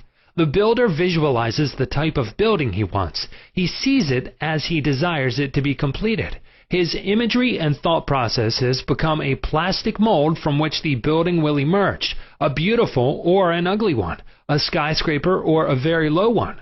His mental imagery is projected as it is drawn on paper. Eventually, the contractor and his workers gather the essential materials, and the building progresses until it stands finished, conforming perfectly to the mental patterns of the architect. I use the visualization technique prior to speaking from the platform. I quiet the wheels of my mind in order that I may present to the subconscious mind my images of thought. Then I picture the entire auditorium and the seats filled with men and women, and each one of them illumined and inspired by the infinite healing presence within each one. I see them as radiant, happy, and free. Having first built up the idea in my imagination, I quietly sustain it there as a mental picture which I imagine I hear men and women saying, "I am healed. I feel wonderful. I've had an instantaneous healing. I'm transformed." I keep this up for about 10 minutes or more, knowing and feeling that each person's mind and body are saturated with love, wholeness, beauty, and perfection. My awareness grows to the point where in my mind I can actually hear the voices of the multitude proclaiming their health and happiness. Then I release the whole picture and go on to the platform. Almost every Sunday some people stop and say that their prayers were answered. Mental movie method. The Chinese say a picture is worth 1,000 words. William James, the father of American psychology, stressed the fact that the subconscious mind will bring to pass any picture held in the mind and backed by faith. Act as though I am and I will be. A number of years ago, I was in the Middle West lecturing in several states, and I desired to have a permanent location in the general area from which I could serve those who desired help. I traveled far, but the desire did not leave my mind. One evening, while in a hotel in Spokane, Washington, I relaxed completely on a couch, immobilized my attention, and in a quiet, passive manner imagined that I was talking to a large audience, saying in effect, "I am glad to be here. I have prayed for the ideal opportunity." I saw in my mind's eye the imaginary audience, and I felt the reality of it all. I played the role of the actor, dramatized this mental movie, and felt satisfied that this picture was being conveyed to my subconscious mind, which would bring it to pass in its own way. The next morning, on awakening, I felt a great sense of peace and satisfaction, and in a few days' time I received a telegram asking me to take over an organization in the Midwest, which I did, and I enjoyed it immensely for several years. The method outlined here appeals to many who have described it as the mental movie method. I have received numerous letters from people who listen to my radio talks and weekly public lectures telling me of the wonderful results they get using this technique in the sale of their property. I suggest to those who have homes or property for sale that they satisfy themselves in their own mind that their price is right. Then I claim that the infinite intelligence is attracting to them the buyer who really wants to have the property and who will love it and prosper in it. After having done this, I suggest that they quiet their mind, relax, let go, and get into a drowsy, sleepy state, which reduces all mental effort to a minimum. Then they are to picture the check in their hands, rejoice in the check, give thanks for the check, and go off to sleep feeling the natureness of the whole mental movie created in their own mind. They must act as though it were an objective reality, and the subconscious mind will take it as an impression, and through the deeper currents of the mind the buyer and the seller are brought together. A mental picture held in the mind, backed by faith, will come to pass. The Baudouin Technique. Charles Baudouin was a professor at the Roswell Institute in France. He was a brilliant psychotherapist and a research director of the New Nancy School of Healing, who in 1910 taught that the best way to impress the subconscious mind was to enter into a drowsy, sleepy state, or a state akin to sleep in which all effort was reduced to a minimum. Then, in a quiet, passive, receptive way, by reflection, he would convey the idea to the subconscious. The following is his formula. A very simple way of securing this impregnation of the subconscious mind is to condense the idea which is to be the object of suggestion, to sum it up in a brief phrase which can be readily graven on the memory, and to repeat it over and over again as a lullaby. Some years ago, a young lady in Los Angeles was engaged in a prolonged, bitter family lawsuit over a will. Her husband had bequeathed his entire estate to her, and his sons and daughters by a previous marriage were bitterly fighting to break the will. The Baudouin technique was outlined to her, and this is what she said.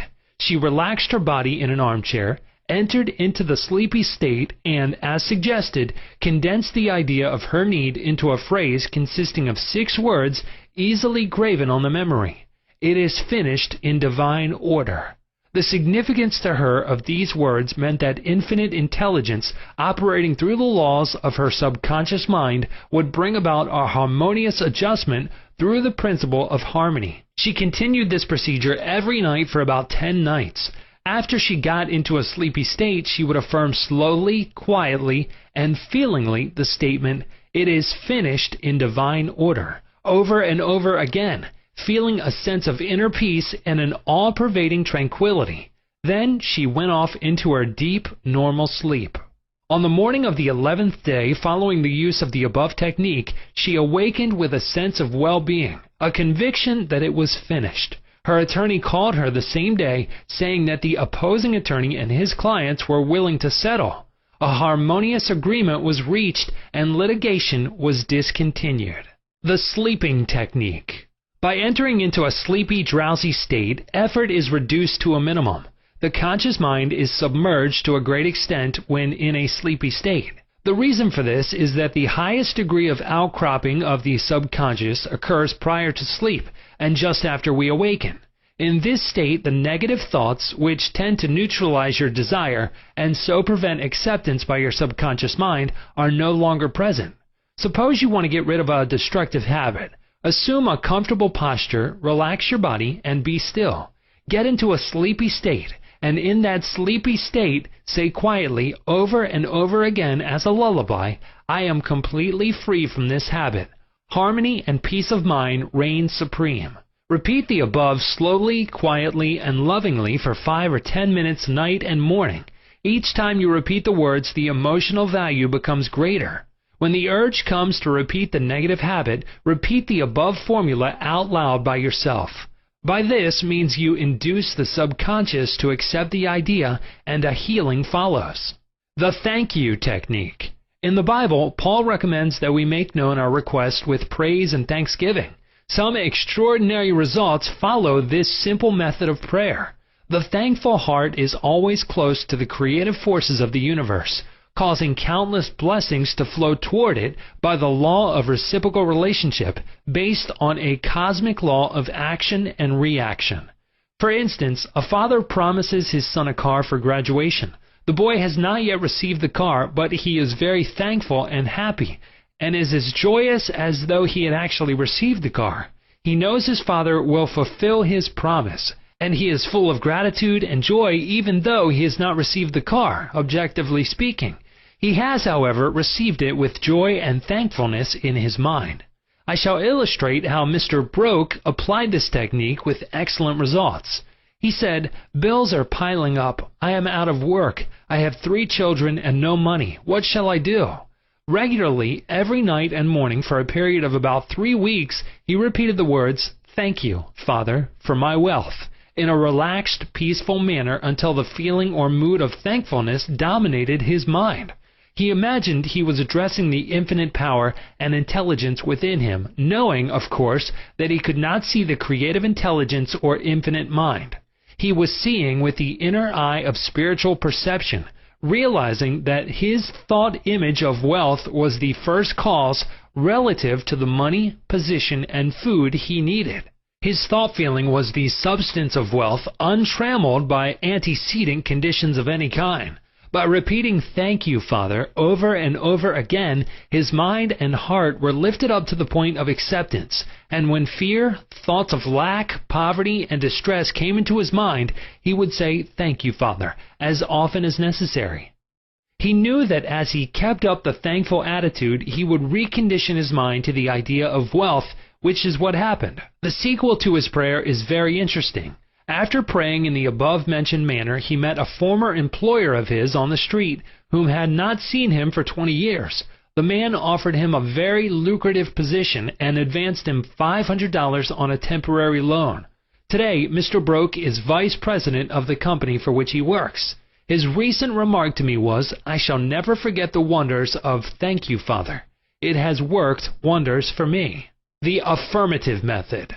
The effectiveness of an affirmation is determined largely by your understanding of the truth and the meaning back of the words. In praying, use not vain repetition. Therefore, the power of your affirmation lies in the intelligent application of definite and specific positives. For example, a boy adds 3 and 3 and puts down 7 on the blackboard. The teacher affirms with mathematical certainty that 3 and 3 are 6. Therefore, the boy changes his figures accordingly. The teacher's statement did not make 3 and 3 equal 6 because the latter was already a mathematical truth. The mathematical truth caused the boy to rearrange the figures on the blackboard. It is abnormal to be sick. It is normal to be healthy. Health is the truth of your being. When you affirm health, harmony, and peace for yourself or another, and when you realize these are universal principles of your own being, you will rearrange the negative patterns of your subconscious mind based on your faith and understanding of that which you affirm. The result of the affirmative process of prayer depends on your conforming to the principles of life, regardless of appearances. Consider for a moment that there is a principle of mathematics and none of error. There is a principle of truth, but none of dishonesty. There is a principle of intelligence, but none of ignorance. There is a principle of harmony and none of discord. There is a principle of health, but none of disease. And there is a principle of abundance, but none of poverty. The affirmative method was chosen by the author for use on his sister, who was to be operated on for the removal of gallstones in a hospital in England. The condition described was based on the diagnosis of hospital tests and the usual X-ray procedures. She asked me to pray for her. We were separated geographically about 6,500 miles, but there is no time or space in the mind principle. Infinite mind or intelligence is present in its entirety at every point simultaneously. I withdrew all thought from the contemplation of symptoms and from the corporeal personality altogether. I affirmed as follows: this prayer is for my sister Catherine. She is relaxed and at peace, poised, balanced, serene, and calm.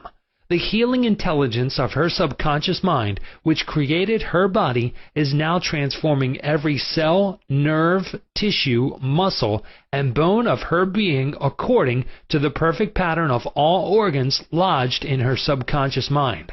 Silently, quietly, all distorted thought patterns in her subconscious mind are removed and dissolved, and the vitality, wholeness, and beauty of the life principle are made manifest in every atom of her being. She is now open and receptive to the healing currents which are flowing through her like a river, restoring her to perfect health, harmony, and peace. All distortions and ugly images are now washed away by the infinite ocean of love and peace flowing through her, and it is so. I affirm the above several times a day, and at the end of 2 weeks my sister had an examination, which showed a remarkable healing, and the X-ray proved negative. To affirm is to state that it is so, and as you maintain this attitude of mind as true, regardless of all evidence to the contrary, you will receive an answer to your prayer. Your thought can only affirm, for even if you deny something, you are actually affirming the presence of what you deny. Repeating an affirmation, knowing what you are saying and why you are saying it, leads the mind to that state of consciousness where it accepts that which you state as true. Keep on affirming the truths of life until you get the subconscious reaction which satisfies. The argumentative method. This method is just what the word implies. It stems from the procedure of Dr. Phineas Parkhurst Quimby of Maine. Dr. Quimby, a pioneer in mental and spiritual healing, lived and practiced in Belfast, Maine, about 100 years ago. A book called The Quimby Manuscripts, published in 1921 by Thomas Y. Crow Company, New York City, and edited by Horatio Dresser, is available in your library. This book gives newspaper accounts of this man's remarkable results in prayer treatment of the sick. Quimby duplicated many of the healing miracles recorded in the Bible. In brief, the argumentative method employed according to Quimby consists of spiritual reasoning, where you conceive the patient and yourself that his sickness is due to his false belief, groundless fears, and negative patterns lodged in his subconscious mind. You reason it out clearly in your mind and convince your patient that the disease or ailment is due only to a distorted, twisted pattern of thought, which has taken form in his body. This wrong belief in some external power and external causes has now externalized itself as sickness and can be changed by changing the thought patterns. You explain to the sick person that the basis of all healing is a change of belief. You also point out that the subconscious mind created the body and all its organs. Therefore, it knows how to heal it, can heal it, and is doing so now as you speak. You argue in the courtroom of your mind that the disease is a shadow of the mind based on disease-soaked, morbid thought imagery. You continue to build up all the evidence you can muster on behalf of the healing power within, which created all the organs in the first place, and which has a perfect pattern of every cell, nerve, and tissue within it. Then you render a verdict in the courthouse of your mind in favor of yourself or your patient. You liberate the sick one by faith and spiritual understanding. Your mental and spiritual evidence is overwhelming. There being but one mind, what you feel as true will be resurrected in the experience of the patient. This procedure is essentially the argumentative method used by Dr. Quimby of Maine from 1849 to 1869. The absolute method is like modern sound wave therapy. Many people throughout the world practice this form of prayer treatment with wonderful results. The person using the absolute method mentions the name of the patient, such as John Jones, then quietly and silently thinks of God and his qualities and attributes, such as God is all bliss, boundless love, infinite intelligence, all-powerful, boundless wisdom, absolute harmony, indescribable beauty, and perfection. As he quietly thinks along these lines, he is lifted up in consciousness into a new spiritual wavelength, at which time he feels the infinite ocean of God's love is now dissolving everything unlike itself in the mind and body of John Jones, for whom he is praying. He feels all the power and love of God are now focused on John Jones, and whatever is bothering or vexing him is now completely neutralized in the presence of the infinite ocean of life and love.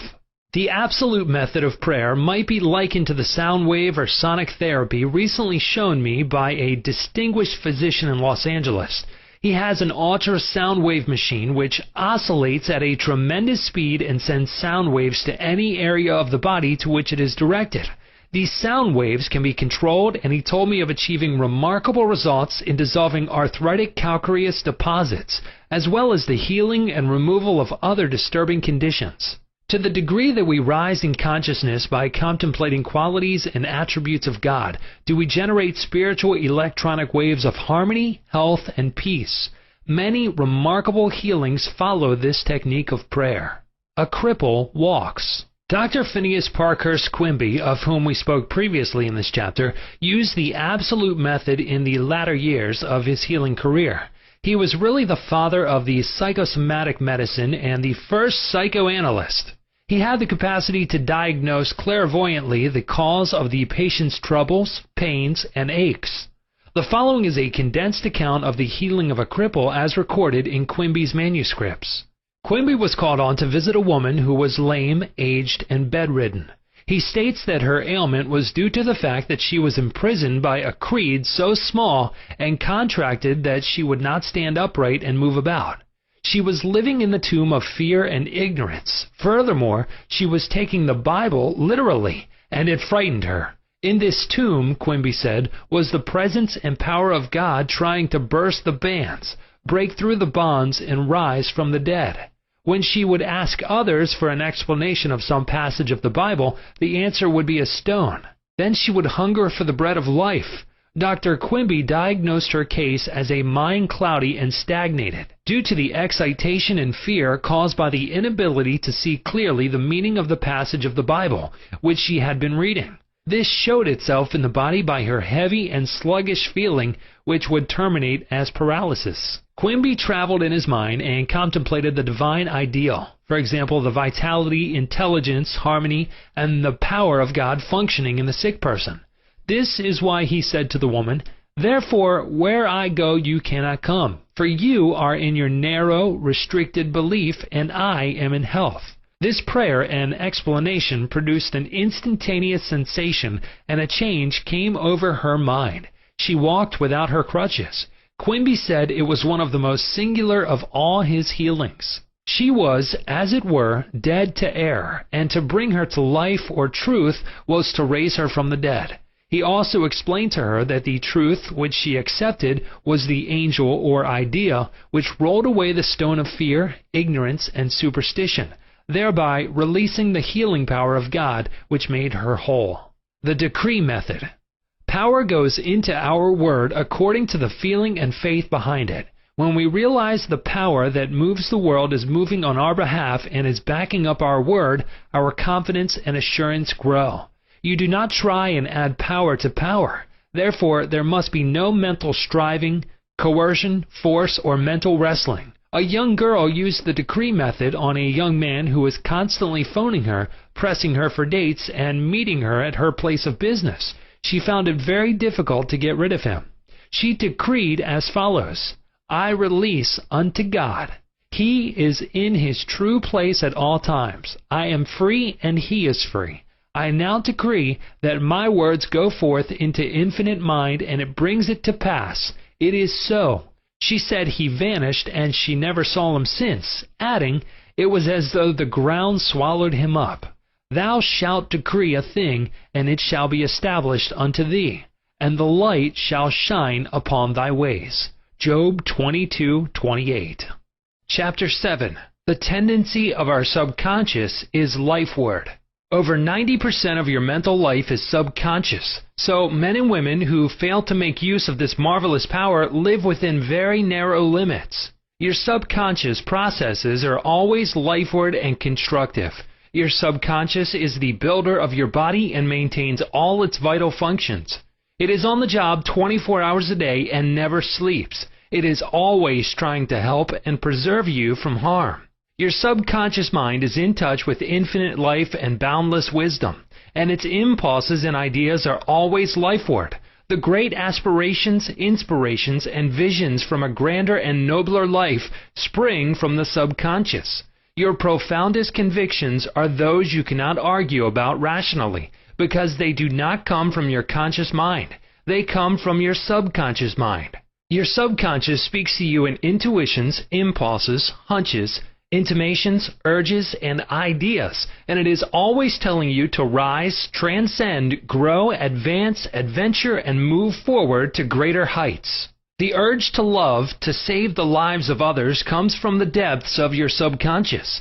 For example, during the Great San Francisco earthquake and fire of April 18, 1906, invalids and cripples who had been confined to bed for long periods of time rose up and performed some of the most amazing feats of bravery and endurance. The intense desire welled up within them to save others at all cost, and their subconscious responded accordingly. Great artists, musicians, poets, speakers, and writers tune in with their subconscious powers and become animated and inspired. For example, Robert Louis Stevenson, before he went to sleep, used to charge his subconscious with the task of evolving stories for him while he slept. He was accustomed to ask his subconscious to give him a good, marketable thriller when his bank account was low. Stevenson said the intelligence of his deeper mind gave him the story piece by piece, like a serial. This shows how your subconscious will speak lofty and wise sayings through you, which your conscious mind knows nothing about. Mark Twain confided to the world on many occasions that he never worked in his life. All his humor and all his great writings were due to the fact that he tapped the inexhaustible reservoir of his subconscious mind. How the body portrays the workings of the mind. The interaction of your conscious and subconscious mind requires a similar interaction between the corresponding system of nerves. The cerebral spinal system is the organ of the conscious mind, and the sympathetic system is the organ of the subconscious mind. The cerebral spinal system is the channel through which you receive conscious perception by means of your 5 physical senses and exercise control over the movement of your body. This system has its nerves in the brain, and it is the channel of your volitional and conscious mental action.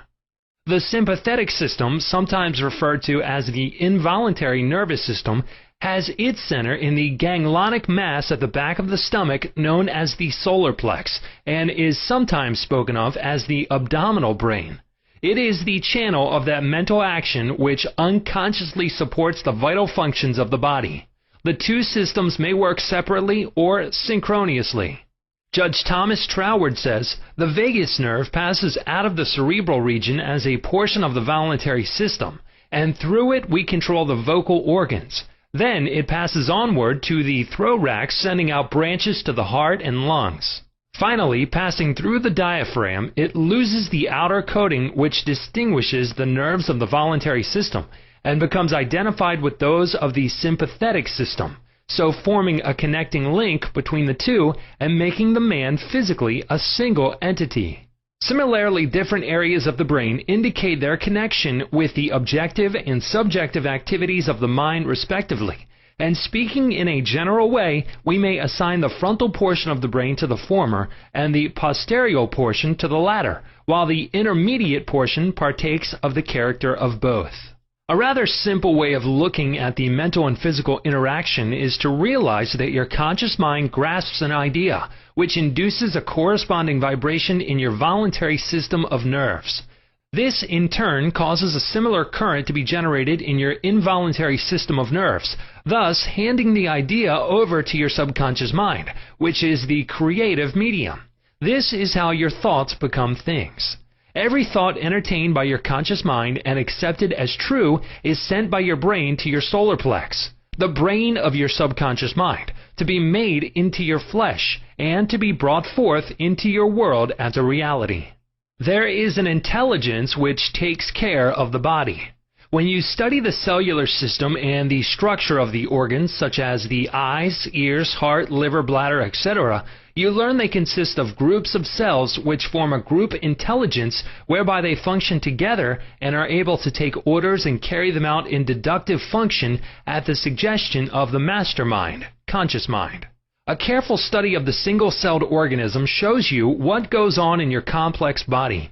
Though the monocellular organism has no organs, it still gives evidence of mind action and reaction performing the basic functions of movement, alimentation, assimilation, and elimination. Many say there is an intelligence which will take care of your body if you will let it alone. That is true, but the difficulty is that the conscious mind always interferes with its five sense evidence based on outer appearances, leading to the sway of false beliefs, fears, and mere opinion. When fear, false beliefs, and negative patterns are made to register in your subconscious mind through psychological, emotional conditioning, there is no other course open to the subconscious mind except to act on the blueprint specifications offered it. The subconscious mind works continually for the common good. The subjective self within you works continuously for the general good, reflecting an innate principle of harmony behind all things. Your subconscious mind has its own will, and it is a very real something in itself. It acts night and day whether you act upon it or not. It is the builder of your body, but you cannot see, hear, or feel it building, as all this is a silent process. Your subconscious has a life of its own, which is always moving toward harmony, health, and peace. This is the divine norm within it seeking expression through you at all times. How man interferes with the innate principle of harmony. To think correctly, scientifically, we must know the truth. To know the truth is to be in harmony with the infinite intelligence and power of your subconscious mind, which is always moving lifeward. Every thought or action which is not harmonious, whether through ignorance or design, will result in discord and limitation of all kinds. Scientists inform us that you build a new body every 11 months, so you are really only 11 months old from a physical standpoint. If you build defects back into your body by thoughts of fear, anger, jealousy, and ill will, you have no one to blame but yourself. You are the sum total of your own thoughts. You can keep from entertaining negative thought and imagery. The way to get rid of darkness is with light. The way to overcome cold is with heat. The way to overcome the negative thought is to substitute the good thought. Affirm the good and the bad will vanish. Why it's normal to be healthy, vital, and strong. It's abnormal to be sick. The average child born into the world is perfectly healthy with all its organs functioning perfectly. This is the normal state, and we should remain healthy, vital, and strong. The instinct of self-preservation is the strongest instinct of our nature, and it constitutes a most potent, ever-present, and constantly operative truth inherent in your nature. It is, therefore, obvious that all your thoughts, ideas, and beliefs must operate with greater potentiality when they are in harmony with the innate life principle in you, which is forever seeking to preserve and protect you along all lines. It follows from this that normal conditions can be restored with greater ease and certainty than abnormal conditions can be induced. It is abnormal to be sick. It simply means you are going against the stream of life and thinking negatively. The law of life is the law of growth. All nature testifies to the operation of this law by silently, constantly expressing itself in the law of growth. When there is growth and expression, there must be life. Where there is life, there must be harmony, and where there is harmony, there is perfect health. If your thought is in harmony with the creative principle of your subconscious mind, you are in tune with the innate principle of harmony. If you entertain thoughts which are not in accordance with the principle of harmony, these thoughts cling to you, harass you, worry you, and finally bring about disease, and if persisted in, possibly death. In the healing of disease, you must increase the inflow and distribution of the vital forces of your subconscious mind throughout your system. This can be done by eliminating thoughts of fear, worry, anxiety, jealousy, hatred, and every other destructive thought which tends to tear down and destroy your nerves and glands, body tissue which controls the elimination of all waste material. Pott's disease cured. In the Nautilus magazine of March 1917, there appears an article about a boy suffering from Pott's disease, or tuberculosis of the spine, who had a remarkable healing. His name was Frederick Elias Andrews of Indianapolis, now minister of Unity School of Christianity, Kansas City, Missouri. His physician pronounced him incurable. He began to pray, and from a crooked, twisted cripple going about on hands and knees, he became a strong, straight, well-formed man. He created his own affirmation, mentally absorbing the qualities he needed. He affirmed over and over again many times a day, "I am whole, perfect, strong, powerful, loving, harmonious, and happy." He persevered and said that this prayer was the last utterance on his lips at night and the first in the morning. He prayed for others also by sending out thoughts of love and health. This attitude of mind and way of prayer returned to him multiplied many times. His faith and perseverance paid off with big dividends. When thoughts of fear, anger, jealousy, and envy drew his attention, he would immediately start his counteracting force of affirmation going in his mind. His subconscious mind responded according to the nature of his habitual thinking. How faith in your subconscious powers makes you whole. A young man who came to my lectures on the healing power of the subconscious mind had severe eye trouble, which his doctor said necessitated an operation. He said to himself, "My subconscious made my eyes, and it can heal me." Each night as he went to sleep, he entered into a drowsy, meditative state, the condition akin to sleep. His attention was immobilized and focused on the eye doctor. He imagined the doctor was in front of him, and he plainly heard, or imagined he heard, the doctor saying to him, "A miracle has happened." He heard this over and over again every night for perhaps 5 minutes or so before going to sleep. At the end of 3 weeks, he again went to the ophthalmologist, who had previously examined his eyes, and the physician said to this man, "This is a miracle. What happened?" This man impressed his subconscious mind using the doctor as the instrument or a means of convincing it or conveying the idea. Through repetition, faith, and expectancy, he impregnated his subconscious mind. His subconscious mind made his eye. Within it was the perfect pattern, and immediately it proceeded to heal the eye. This is another example of how faith in the healing power of your subconscious can make you whole. Chapter 8. How to get the results you want. The principal reasons for failure are lack of confidence and too much effort. Many people block answers to their prayers by failing to fully comprehend the workings of their subconscious mind. When you know how your mind functions, you gain a measure of confidence. You must remember, whenever your subconscious mind accepts an idea, it immediately begins to execute it. It uses all its mighty resources to that end and mobilizes all the mental and spiritual laws of your deeper mind. This law is true for good or bad ideas. Consequently, if you use it negatively, it brings trouble, failure, and confusion. When you use it constructively, it brings guidance, freedom, and peace of mind. The right answer is inevitable when your thoughts are positive, constructive, and loving. From this, it is perfectly obvious that the only thing you have to do in order to overcome failure is to get your subconscious to accept your idea or request by feeling its reality now, and the law of your mind will do the rest. Turn over your request with faith and confidence, and your subconscious will take over and answer for you. You will always fail to get results by trying to use mental coercion. Your subconscious mind does not respond to coercion. It responds to your faith or conscious mind acceptance. Your failure to get results may also arise from such statements as, "Things are getting worse. I will never get an answer. I see no way out. It is hopeless. I don't know what to do. I'm all mixed up." When you use such statements, you get no response or cooperation from your subconscious mind. Like a soldier marking time, you neither go forward nor backward. In other words, you don't get anywhere. If you get into a taxi and give half-dozen different directions to the driver, in 5 minutes he would become hopelessly confused and probably would refuse to take you anywhere.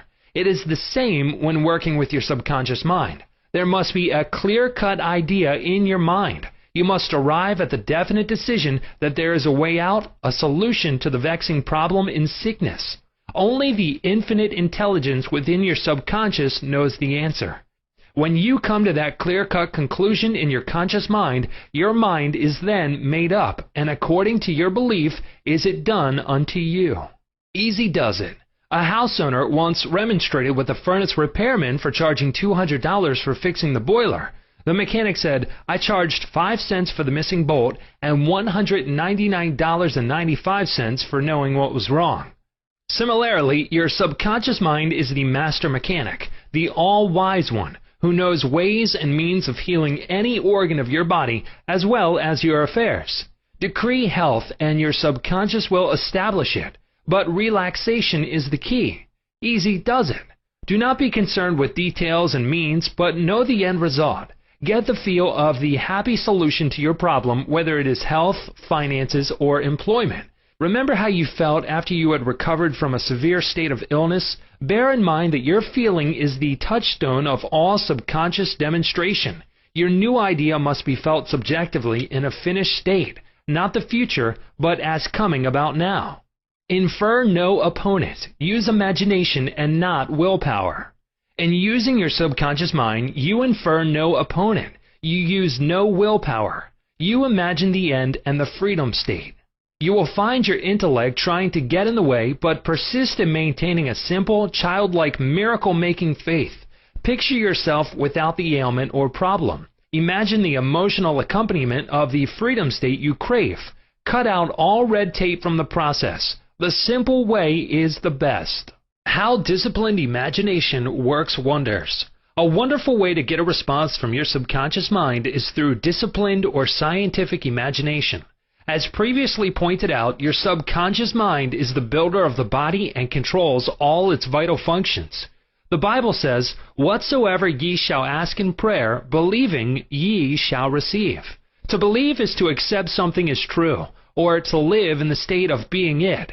As you sustain this mood, you shall experience the joy of the answered prayer. The 3 steps to success in prayer. The usual procedure is as follows. 1. Take a look at the problem. 2. Turn to the solution or way out known only to the subconscious mind. 3. Rest in a sense of deep conviction that it is done. Do not weaken your prayer by saying, "I wish I might be healed. I hope so." Your feeling about the work to be done is the boss. Harmony is yours. Know that health is yours. Become intelligent by becoming a vehicle for the infinite healing power of the subconscious mind.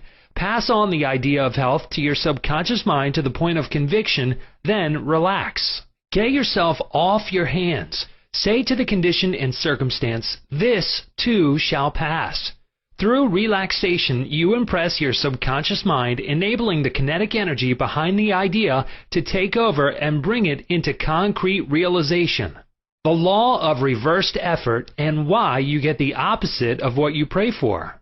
Kuhn, the famous psychologist from France who visited America about 40 years ago, defined the law of reversed effort as follows. When your desires and imagination are in conflict, your imagination invariably gains the day.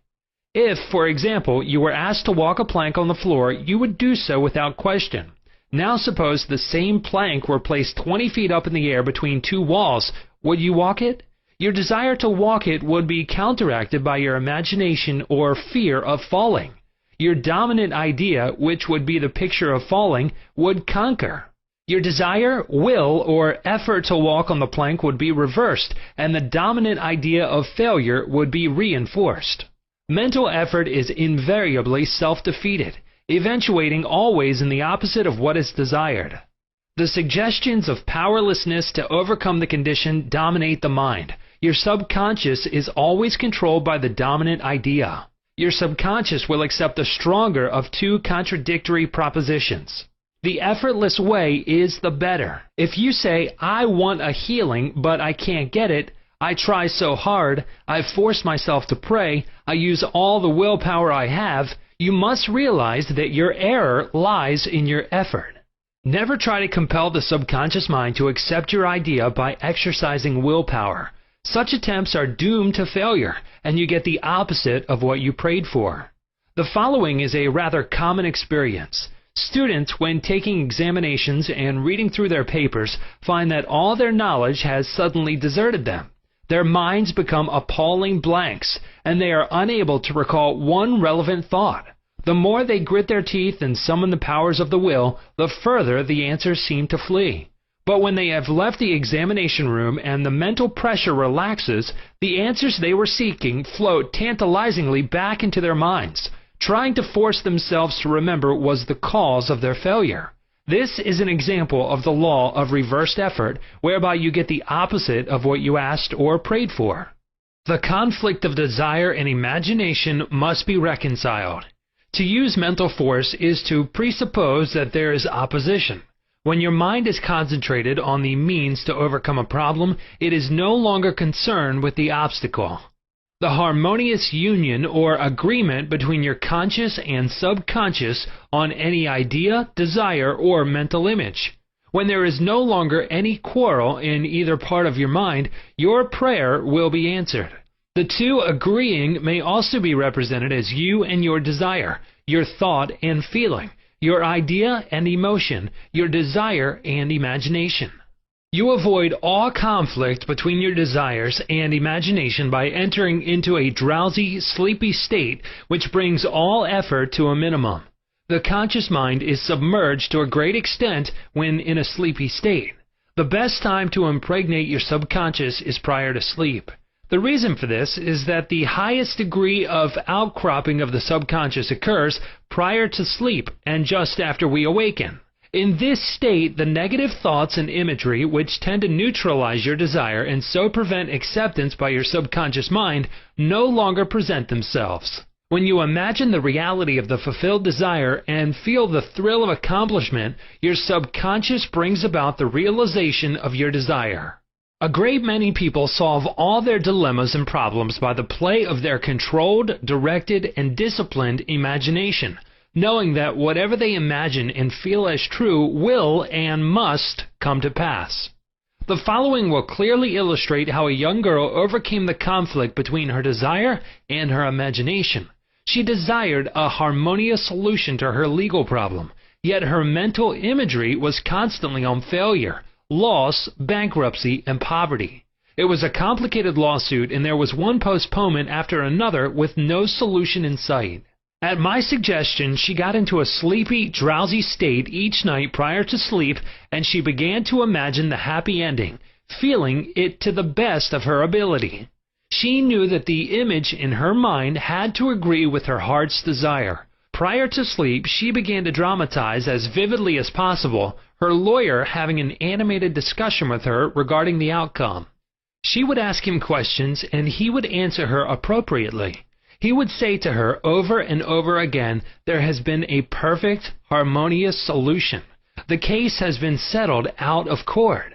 During the day when fear thoughts came into her mind, she would run her mental movie with gestures, voice, and sound equipment. She could easily imagine the sound of his voice, smile, and mannerism. She ran this mental picture so often it became a subjective pattern, a regular train track. At the end of a few weeks, her attorney called her and confirmed objectively what she had been imagining and feeling as true subjectively. This is really what the psalmist meant when he wrote, "Let the words of my mouth, your thoughts, mental images, good, and the meditations of my heart, your feeling, nature, emotion, be acceptable in thy sight. O Lord, the law of your subconscious mind, my strength and my redeemer, the power and wisdom of your subconscious mind can redeem you from sickness, bondage, and misery." Psalm 19:14.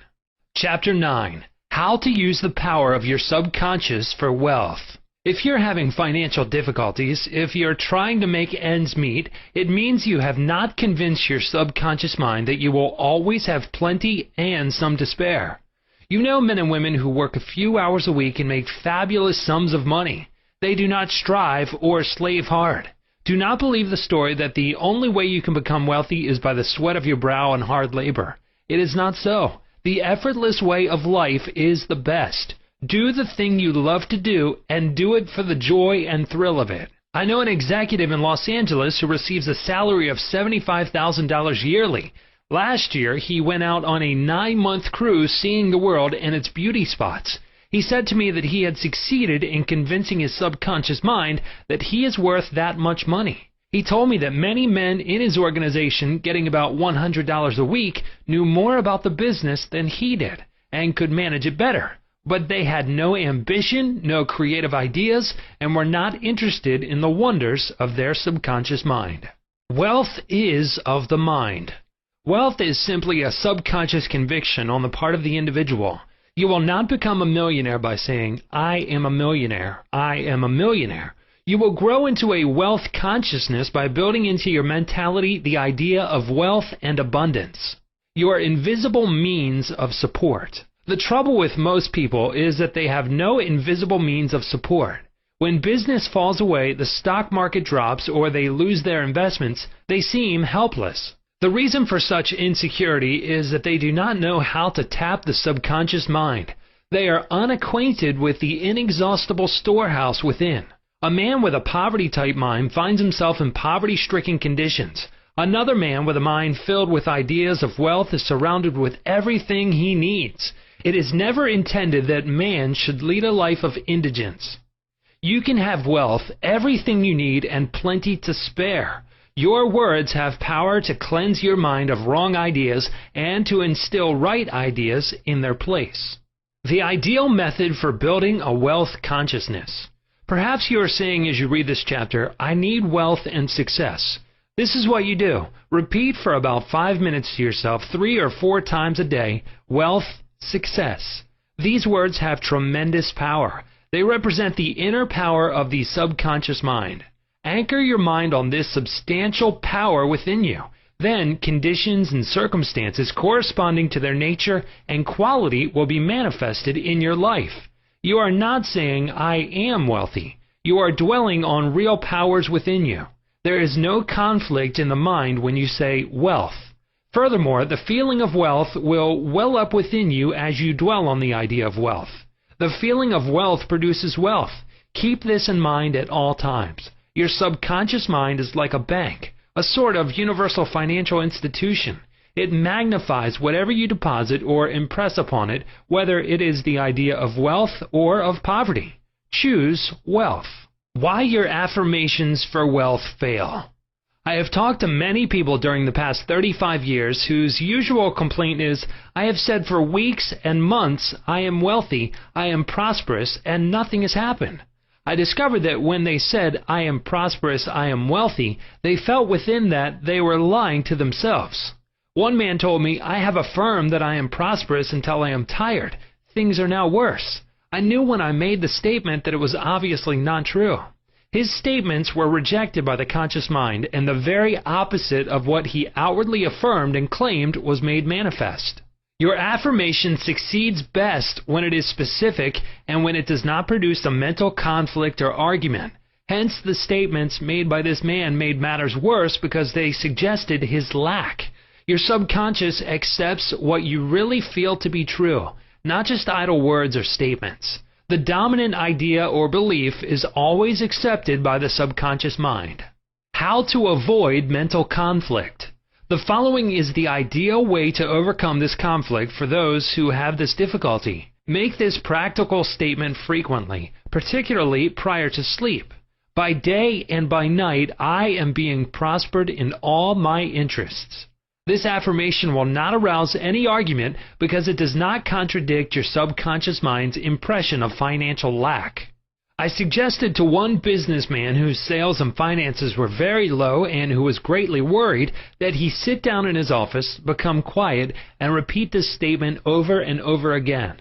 My sales are improving every day. This statement engaged the cooperation of the conscious and subconscious mind. Results followed.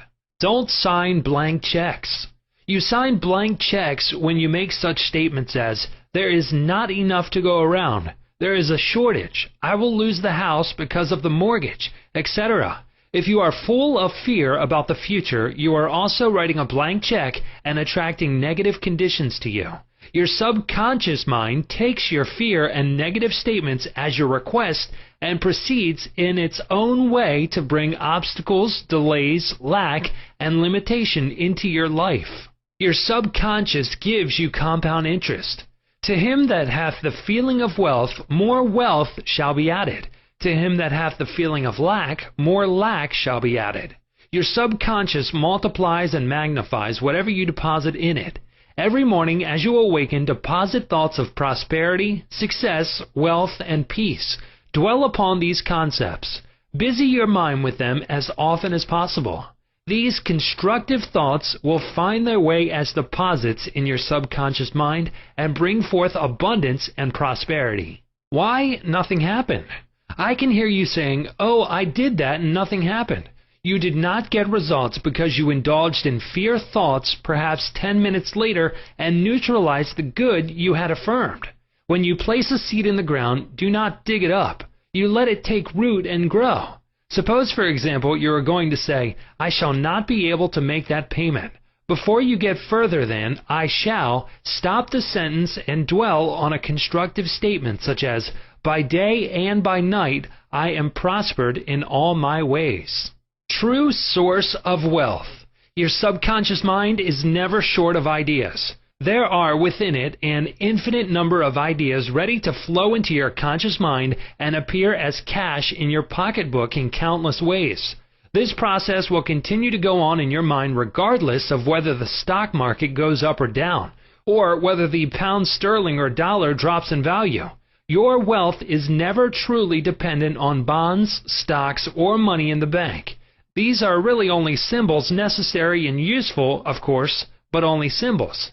The point I wish to emphasize is that if you convince your subconscious mind that wealth is yours and that it is always circulating in your life, you will always and inevitably have it, regardless of the form it takes. Trying to make ends meet and the real cause. There are people who claim that they are always trying to make ends meet. They seem to have a great struggle to meet their obligations. Have you listened to their conversation? In many instances, their conversation runs along this vein. They are constantly condemning those who have succeeded in life and who have raised their heads above the crowd. Perhaps they are saying, "Oh, that fellow has a racket. He is ruthless. He is a crook." This is why they lack. They are condemning the thing they desire and want. The reason they speak critically of their more prosperous associates is because they are envious and covetous of the other's prosperity. The quickest way to cause wealth to take wings and fly away is to criticize and condemn others who have more wealth than you. A common stumbling block to wealth. There is one emotion which is the cause of the lack of wealth in the lives of many. Most people learn this the hard way. It is envy. For example, if you see a competitor depositing large sums of money in the bank and you have only a meager amount to deposit, does it make you envious? The way to overcome this emotion is to say to yourself, "Isn't it wonderful? I rejoice in that man's prosperity. I wish for him greater and greater wealth." To entertain envious thoughts is devastating because it places you in a very negative position. Therefore, wealth flows from you instead of to you. If you are ever annoyed or irritated by the prosperity or great wealth of another, claim immediately that you truly wish for him greater wealth in every possible way. This will neutralize the negative thoughts in your mind and cause an ever greater measure of wealth to flow to you by the law of your own subconscious mind. Rubbing out a great mental block to wealth. If you are worried and critical about someone who you claim is making money dishonestly, cease worrying about him. You know such a person is using the law of mind negatively. The law of mind takes care of him. Be careful not to criticize him for the reasons previously indicated. Remember, the block or obstacle to wealth is in your own mind. You can now destroy that mental block. This you may do by getting on mental good terms with everyone. Sleep and grow rich. As you go to sleep at night, practice the following technique. Repeat the word wealth, quietly, easily, and feelingly. Do this over and over again, just like a lullaby. Lull yourself to sleep with the one word wealth. You should be amazed at the result. Wealth should flow to you in avalanches of abundance. This is another example of the magic power of your subconscious mind. Chapter 10. Your right to be rich. It is your right to be rich. You are here to lead the abundant life and be happy, radiant, and free. You should, therefore, have all the money you need to lead a full, happy, and prosperous life. You are here to grow, expand, and unfold spiritually, mentally, and materially. You have the inalienable right to fully develop and express yourself along all lines. You should surround yourself with beauty and luxury. Why be satisfied with just enough to go around when you can enjoy the riches of your subconscious mind? In this chapter, you can learn to make friends with money, and you should always have a surplus. Your desire to be rich is a desire for a fuller, happier, more wonderful life. It is a cosmic urge. It is not only good, but also very good. Money is a symbol. Money is a symbol of exchange. It means to you not only freedom from want, but beauty, luxury, abundance, and refinement. It is merely a symbol of the economic health of the nation. When your blood is circulating freely in your body, you are healthy. When money is circulating freely in your life, you are economically healthy. When people begin to hoard money to put it away in tin boxes and become charged with fear, there is economic illness. Money has taken many forms as a medium of exchange down through the centuries, such as salt, beads, and trinkets of various kinds. In early times, a man's wealth was determined by the number of sheep and oxen he had. Now we use currency and other negotiable instruments, as it is much more convenient to write a check than carry some sheep around with you to pay bills. How to walk the royal road to riches. Knowledge of the powers of your subconscious mind is the means to the royal road to riches of all kinds, spiritual, mental, or financial. The student of the laws of mind believes and knows definitely that regardless of economic situations, stock market fluctuation, depression, strikes, war, other conditions or circumstances, he will always be amply supplied regardless of what form money takes. The reason for this is that he has conveyed the idea of wealth to his subconscious mind, and it keeps him supplied wherever he may be. He has convinced himself in his mind that money is forever, flowing freely in his life, and that there is always a wonderful surplus. Should there be a financial collapse of government tomorrow and all the man's present holdings become valueless, as the German marks did after the First World War, he would still attract wealth and be cared for, regardless of the form the new currency took. Why you do not have more money. As you read this chapter, you are probably saying, I am worthy of a higher salary than I am receiving. I believe most people are inadequately compensated. One of the causes many people do not have more money is that they are silently or openly condemning it. They refer to money as filthy lucre, or the love of money is the root of all evil. Another reason they do not prosper is that they have a sneaky subconscious feeling there is some virtue in poverty. This subconscious pattern may be due to early childhood training, superstition, or it could be based on a false interpretation of scriptures. Money and a balanced life.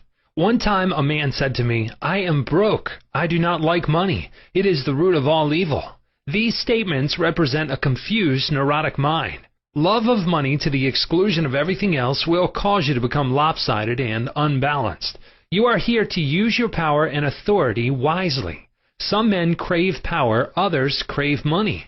If you set your heart on money exclusively and say, money is all I want, I am going to give all my attention to amassing money, nothing else matters, you can get money and attain a fortune, but you have forgotten that you are here to lead a balanced life. You must also satisfy the hunger for peace of mind, harmony, love, joy, and perfect health. By making money your sole aim, you simply made a wrong choice. You thought that was all you wanted, but you found after all your efforts that it was not only the money you needed.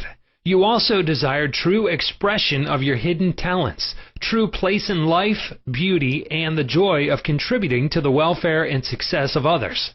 By learning the laws of your subconscious mind, you could have $1 million or many millions if you wanted them, and still have peace of mind, harmony, perfect health, and perfect expression. Poverty is a mental disease. There is no virtue in poverty. It is a disease like any other mental disease. If you were physically ill, you would think there was something wrong with you. You would seek help and do something about the condition at once.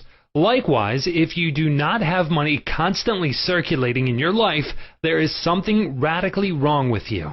The urge of the life principle in you is toward growth, expansion, and the life more abundant.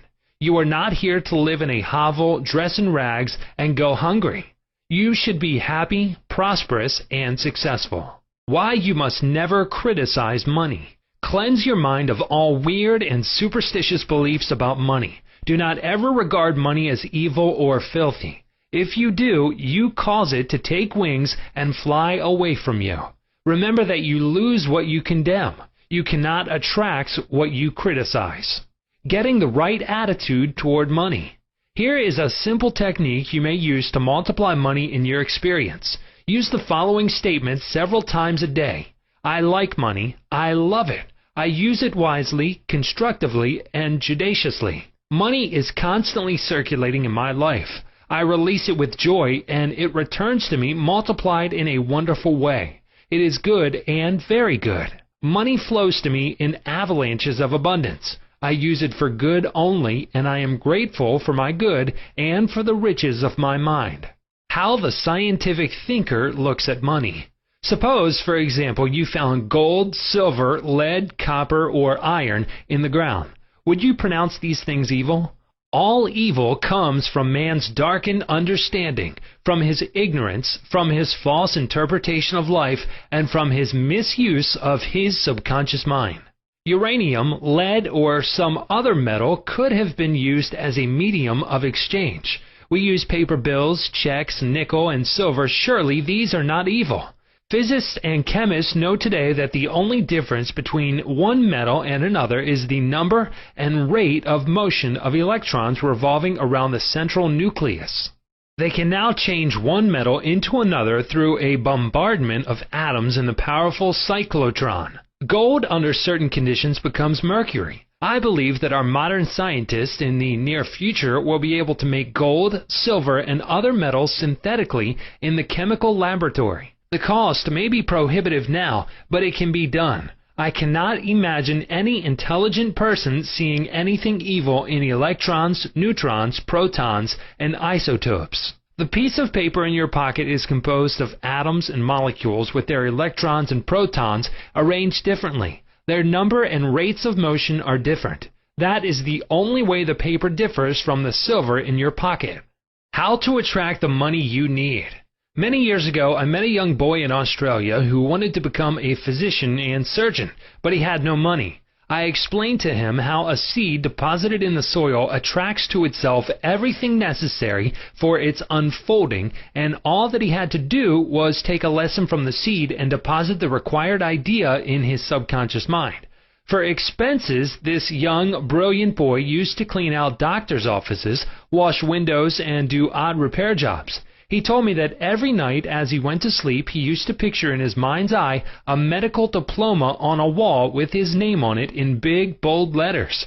He used to clean and shine the framed diplomas in the medical building where he worked. It was not hard for him to engrave the image of a diploma in his mind and develop it there. Definite results followed as he persisted with his mental picture every night for about 4 months. The sequel of this story was very interesting. One of the doctors took a great liking to this young boy, and after training him in the art of sterilizing instruments, giving hypodermic injections and other miscellaneous first aid work, he employed him as a technical assistant in his office. The doctor later sent him to medical school at his own expense. Today, this young man is a prominent medical doctor in Montreal, Canada. He discovered the law of attraction by using his subconscious mind the right way. He operated an age-old law which says, having seen the end, you have willed the means to the realization of the end. The end in this case was to become a medical doctor. This young man was able to imagine, see, and feel the reality of being a doctor. He lived with that idea, sustained it, nourished it, and loved it until, through his imagination, it penetrated the layers of his subconscious mind and became a conviction, thereby attracting to him everything necessary for the fulfillment of his dream. Why some men do not get a raise in pay. If you are working in a large organization and you are silently thinking of and resenting the fact you are underpaid, that you are not appreciated, and that you deserve more money and greater recognition, you are subconsciously severing your ties with that organization. You are setting a law in motion, and the superintendent or manager will say to you, "We have to let you go." Actually, you dismissed yourself. The manager was simply the instrument through which your own negative mental state was confirmed. It was an example of the law of action and reaction. The action was your thought, and the reaction was the response of your subconscious mind. Obstacles and impediments on the pathway to riches. I am sure you have heard men say, "That fellow has a racket. He is a racketeer. He is getting money dishonestly. He is a faker. I knew him when he had nothing. He is a crook, a thief, and a swindler." If you analyze the man who talks like that, you discover he is usually in want or suffering from some financial or physical illness. Perhaps his former college friends went up the ladder of success and excelled him. Now he is bitter and envious of their progress. In many instances, this is the cause of his downfall. Thinking negatively of these classmates and condemning their wealth causes the wealth and prosperity he is praying for to vanish and flee away. He is condemning the thing he is praying for. He is praying two ways. On the one hand, he is saying, "Wealth is flowing to me now." And in the next breath, silently and audibly, he is saying, "I resent that fellow's wealth." Always make it a special point to rejoice in the wealth of the other person. Protect your investments. If you are seeking wisdom regarding investments, or if you are worried about your stocks or bonds, quietly claim, "Infinite intelligence governs and watches over all my financial transactions, and whatsoever I do shall prosper." Do this frequently, and you will find that your investments will be wise. Moreover, you will be protected from loss, as you will be prompted to sell your securities or holdings before any loss accrues to you. You cannot get something for nothing. In large stores, the management employs store detectives to prevent people from stealing. They catch a number of people every day trying to get something for nothing.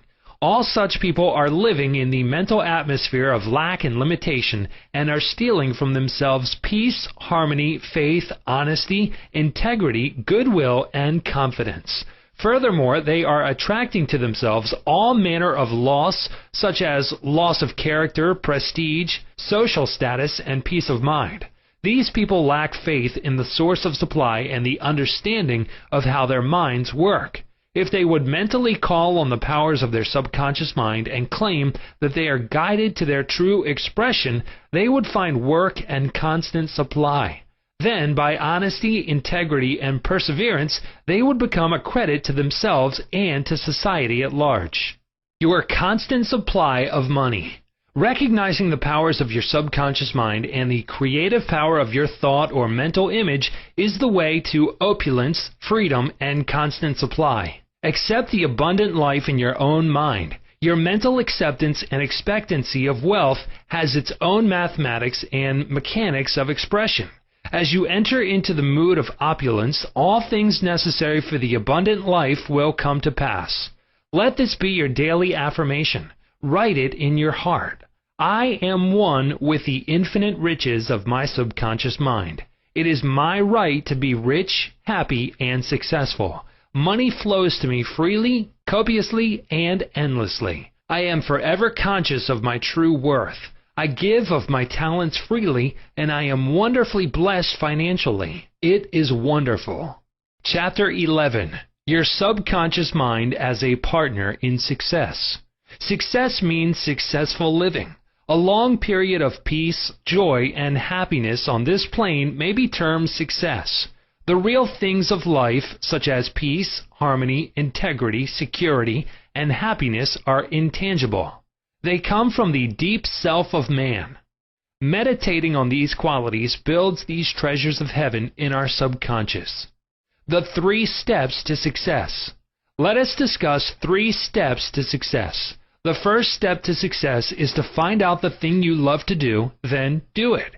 Success is in loving your work. Although, if a man is a psychiatrist, it is not adequate for him to get a diploma and place it on the wall. He must keep up with the times, attend conventions, and continue studying the mind and its workings. The successful psychiatrist visits clinics and reads the latest scientific articles. In other words, he is informed in the most advanced methods of alleviating human suffering. The most successful psychiatrist or doctor must have the interest of his patients at heart.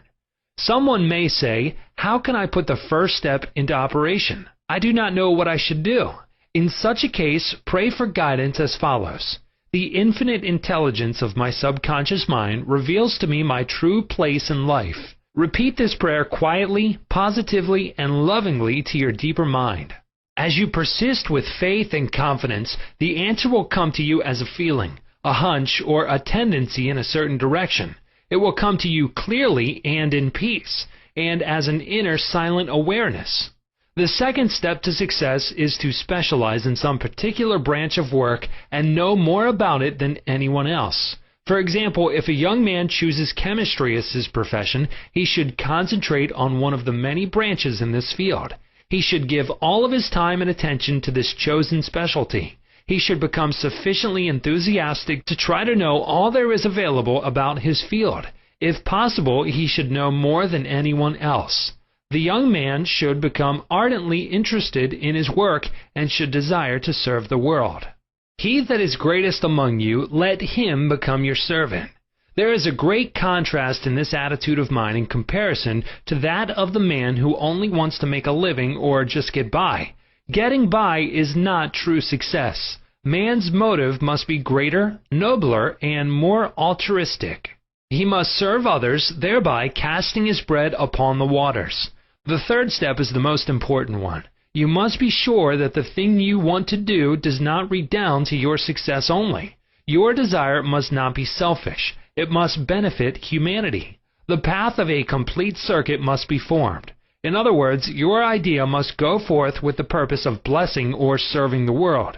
It will then come back to you pressed down, shaken together, and running over. If it is to benefit yourself exclusively, the circle or complete circuit is not formed, and you may experience a short circuit in your life, which may consist of limitation or sickness. The measure of true success. Some people may say, "But Mr. James made a fortune in selling fraudulent oil stock."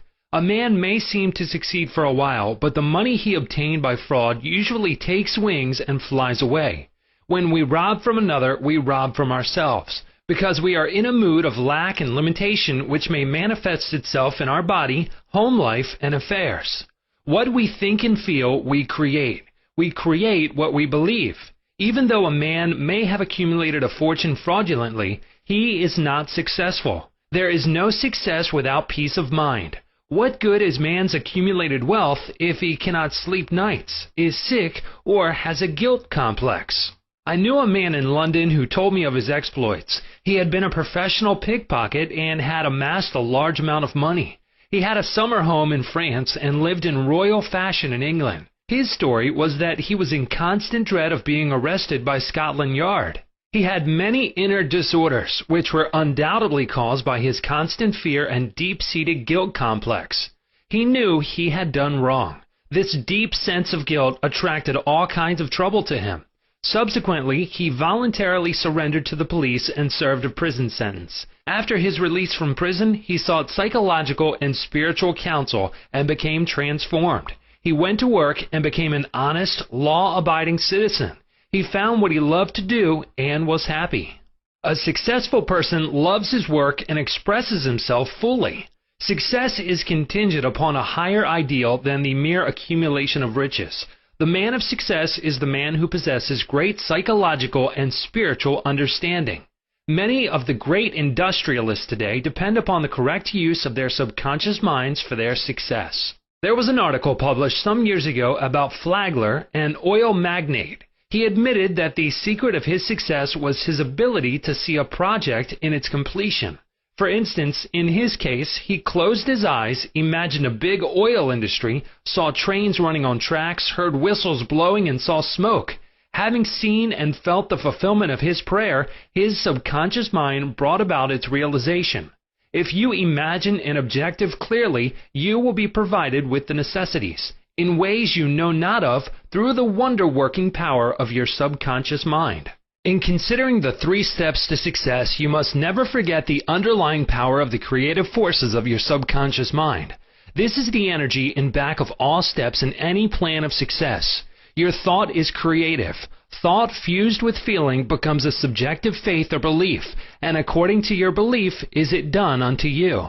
Knowledge of a mighty force in you which is capable of bringing to pass all your desires gives you confidence and a sense of peace. Whatever your field of action may be, you should learn the laws of your subconscious mind. When you know how to apply the powers of your mind, and when you are expressing yourself fully and giving of your talents to others, you are on the sure path to true success. If you are about God's business or any part of it, God, by His very nature, is for you. So who can be against you? With this understanding, there is no power in heaven or on earth to withhold success from you. How he made his dream come true. A movie actor told me that he had very little education, but he had a dream as a boy of becoming a successful movie actor. Out in the field mowing hay, driving the cows home, or even milking them, he said, I would constantly imagine I saw my name in big lights at a large theater. I kept this up for years until finally I ran away from home. I got extra jobs in the motion picture field, and the day finally came when I saw my name in great big lights as I did when I was a boy. Then he added, I know the power of sustained imagination to bring success. His dream pharmacy became a reality. 30 years ago, I knew a young pharmacist who was receiving $40 a week plus commission on sales. After 25 years, he said to me, I will get a pension and retire. I said to this young man, why don't you own your own store? Get out of this place. Raise your sights. Have a dream for your children. Maybe your son wants to be a doctor. Perhaps your daughter desires to be a great musician. His answer was that he had no money. He began to awaken to the fact that whatever he could conceive as true, he could give conception. The first step toward his goal was his awakening to the powers of his subconscious mind, which I briefly elaborated on for his benefit. His second step was his realization that if he could succeed in conveying an idea to his subconscious mind, the latter would somehow bring it to pass. He began to imagine that he was in his own store. He mentally arranged the bottles, dispensed prescriptions, and imagined several clerks in the store waiting on customers. He also visualized a big bank balance. Mentally, he worked in that imaginary store. Like a good actor, he lived the role. Act as though I am, and I will be. This pharmacist put himself wholeheartedly into the act, living, moving, and acting on the assumption that he owned the store. The sequel was interesting. He was discharged from his position. He found new employment with a large chain store, became manager, and later on district manager. He saved enough money in 4 years to provide a down payment on a drug store of his own. He called it his dream pharmacy. It was, he said, exactly the store I saw in my imagination. He became a recognized success in his chosen field and was happy doing what he loved to do. Using the subconscious mind in business. Some years ago, I gave a lecture to a group of businessmen on the powers of imagination and the subconscious mind. In this lecture, I pointed out how Goethe used his imagination wisely when confronted with difficulties and predicaments. His biographers point out that he was accustomed to fill many hours quietly holding imaginary conversations. It is well known that his custom was to imagine one of his friends before him in a chair answering him in the right way. In other words, if he were concerned over any problems, he imagined his friend giving him the right or appropriate answer, accompanied with the usual gestures and tonal qualities of the voice, and he made the entire imaginary scene as real and as vivid as possible. One of the men present at this lecture was a young stockbroker.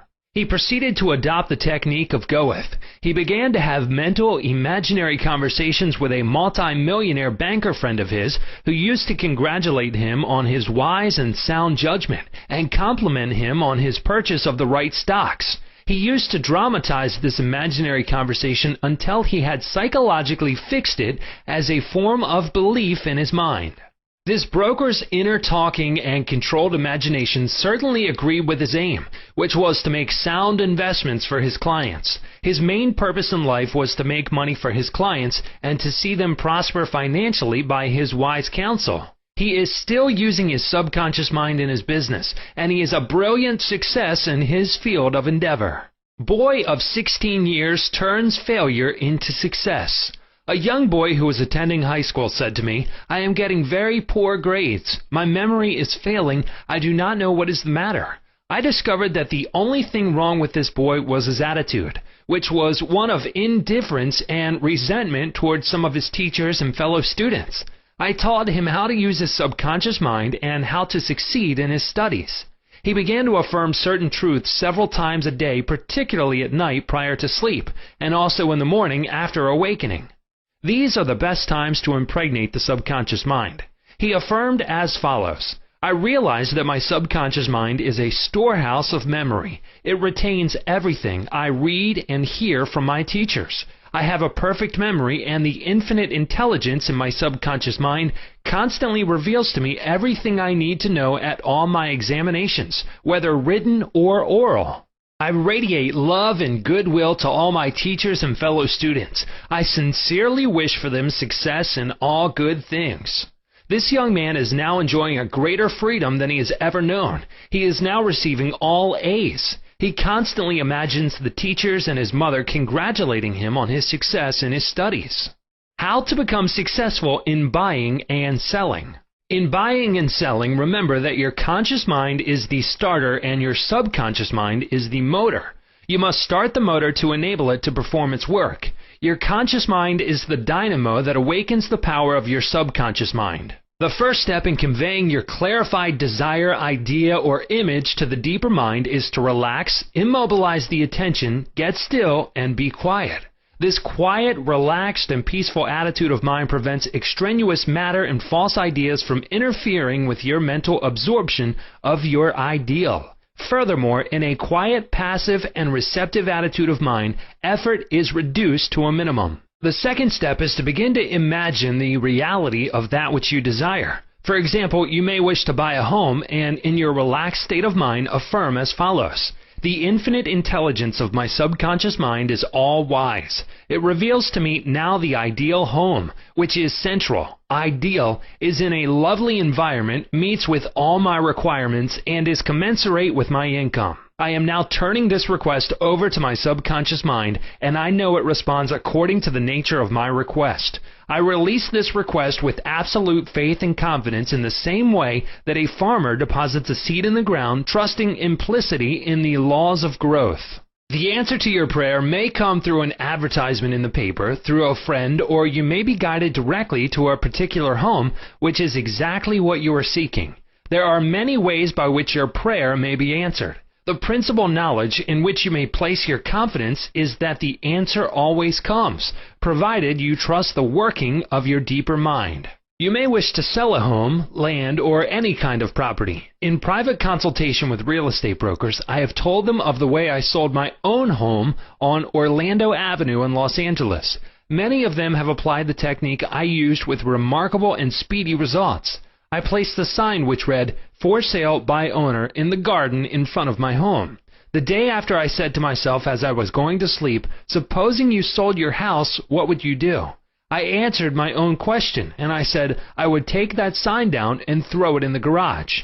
In my imagination, I took hold of the sign, pulled it up from the ground, placed it on my shoulder, went to the garage, threw it on the floor, and said jokingly to the sign, "I don't need you anymore." I felt the inner satisfaction of it all, realizing it was finished. The next day, a man gave me a deposit of $1,000 and said to me, "Take your sign down. We will go into escrow now." Immediately, I pulled the sign up and took it to the garage. The outer action conformed to the inner. There is nothing new about this. As within, so without, meaning according to the image impressed on your subconscious mind, so it is on the objective screen of your life. The outside mirrors the inside. External action follows internal action. Here's another very popular method used in selling homes, land, or any kind of property. Affirm slowly, quietly, and feelingly as follows: Infinite intelligence attracts to me the buyer for this home who wants it and who prospers in it. This buyer is being sent to me by the creative intelligence of my subconscious mind, which makes no mistakes. This buyer may look at many other homes, but mine is the only one he wants and will buy, because he is guided by the infinite intelligence within him. I know the buyer is right, the time is right, and the price is right. Everything about it is right. The deeper currents of my subconscious mind are now in operation, bringing both of us together in divine order. I know that it is so. Remember always that what you are seeking is also seeking you. And whenever you want to sell a home or property of any kind, there is always someone who wants what you have to offer. By using the powers of your subconscious mind correctly, you free your mind of all sense of competition and anxiety in buying and selling. How she succeeded in getting what she wanted. There is a young lady who regularly comes to my lectures and classes. She had to change buses 3 times. It took her 1.5 hours each time to come to the lectures. In one lecture, I explained how a young man who needed a car in his work received one. She went home and experimented as outlined in my lecture. Here is her letter in part narrating her application of my method and published by her permission. Dear Mr. Murphy, this is how I received a Cadillac car. I wanted one to come to the lectures regularly. In my imagination, I went through the identical process I would go through if I were actually driving a car. I went to the showroom and the salesman took me for a ride in one. I also drove it several blocks. I claimed the Cadillac car as my own over and over again. I kept a mental picture of getting into the car, driving it, feeling the upholstery, etc. constantly for over 2 weeks. Last week, I drove to your lectures in a Cadillac. My uncle in Inglewood passed away and left me his Cadillac and his entire estate. A success technique employed by many outstanding executives and businessmen. There are many prominent businessmen who quietly use the abstract term success over and over many times a day until they reach a conviction that success is theirs.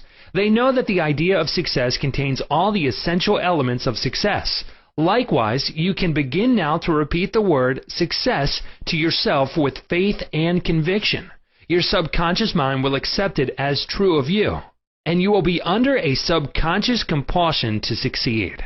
You are compelled to express your subjective beliefs, impressions, and convictions. What does success imply to you? You want, undoubtedly, to be successful in your home life and in your relationship with others. You wish to be outstanding in your chosen work or profession. You wish to possess a beautiful home and all the money you need to live comfortably and happily. You want to be successful in your prayer life and in your contact with the powers of your subconscious mind. You are a businessman also because you are in the business of living. Become a successful businessman by imagining yourself doing what you long to do and possessing the things you long to possess. Become imaginative. Mentally participate in the reality of the successful state. Make a habit of it. Go to sleep feeling successful every night and perfectly satisfied, and you will eventually succeed in implanting the idea of success in your subconscious mind. Believe you were born to succeed, and wonders will happen as you pray. Chapter 12. Scientists use the subconscious mind. Many scientists realize the true importance of the subconscious mind. Edison, Marconi, Kettering, Poincare, Einstein, and many others have used the subconscious mind. It has given them the insight and the know-how for all their great achievements in modern science and industry. Research has shown that the ability to bring into action the subconscious power has determined the success of all the great scientific and research workers. An instance of how a famous chemist, Friedrich von Stradonitz, used his subconscious mind to solve his problem is as follows. He had been working laboriously for a long time trying to rearrange the 6 carbon and the 6 hydrogen atoms of the benzene formula, and he was constantly perplexed and unable to solve the matter. Tired and exhausted, he turned the request over completely to his subconscious mind.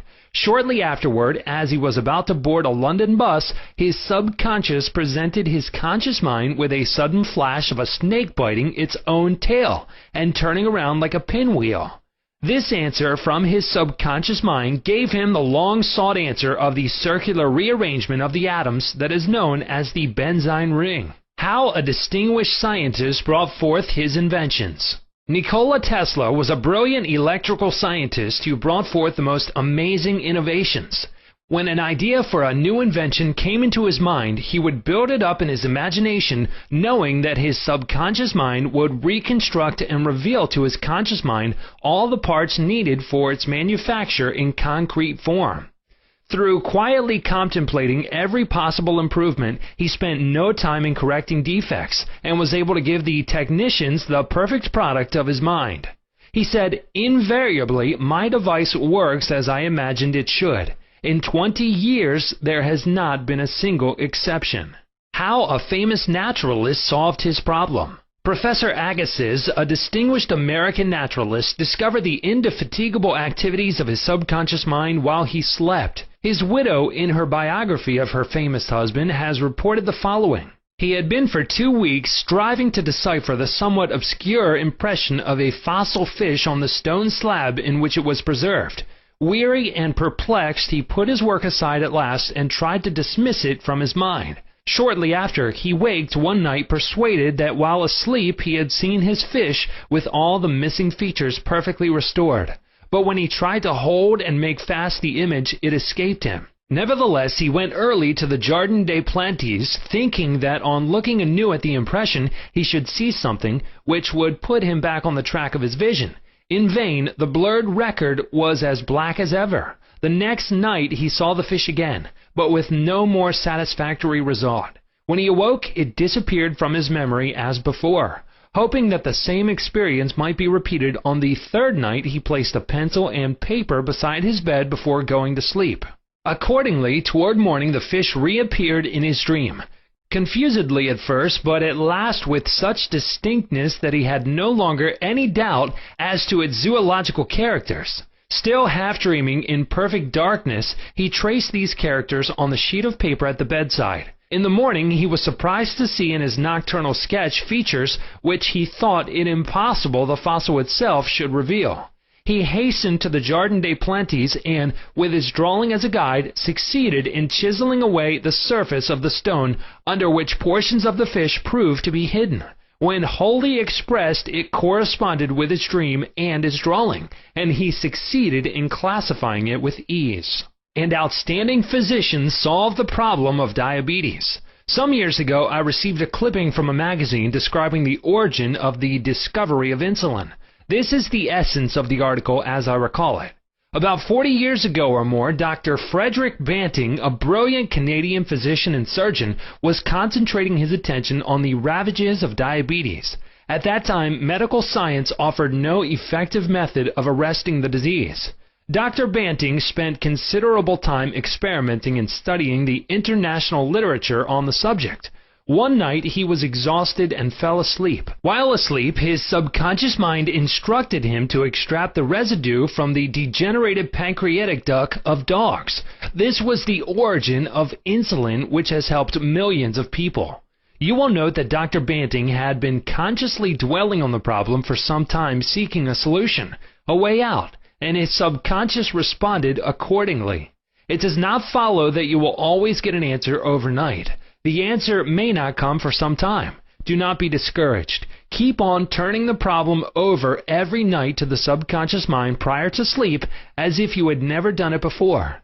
One of the reasons for the delay may be that you look upon it as a major problem. You may believe it will take a long time to solve. Your subconscious mind is timeless and spaceless. Go to sleep believing you have the answer now. Do not postulate the answer in the future. Have an abiding faith in the outcome. Become convinced now as you read this book that there is an answer and a perfect solution for you. How a famous scientist and physicist escaped from a Russian concentration camp.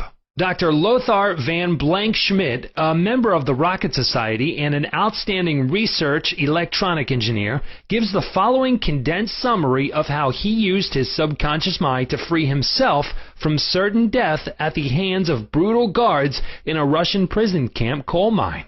He states as follows. I was a prisoner of war in a coal mine in Russia, and I saw men dying all around me in that prison compound. We were watched over by brutal guards, arrogant officers, and sharp, fast-thinking commissaires. After a short medical checkup, a quota of coal was assigned to each person. My quota was 300 pounds per day. In case any man did not fill his quota, his small food ration was cut down, and in a short time he was resting in the cemetery. I started concentrating on my escape. I knew that my subconscious mind would somehow find a way. My home in Germany was destroyed, my family wiped out. All my friends and former associates were either killed in the war or were in concentration camps.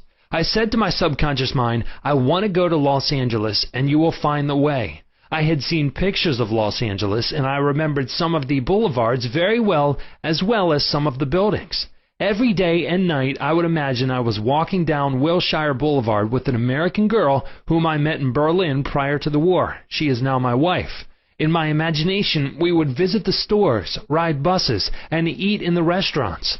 Every night I made it a special point to drive my imaginary American automobile up and down the boulevards of Los Angeles. I made all this vivid and real. These pictures in my mind were as real and as natural to me as one of the trees outside the prison camp.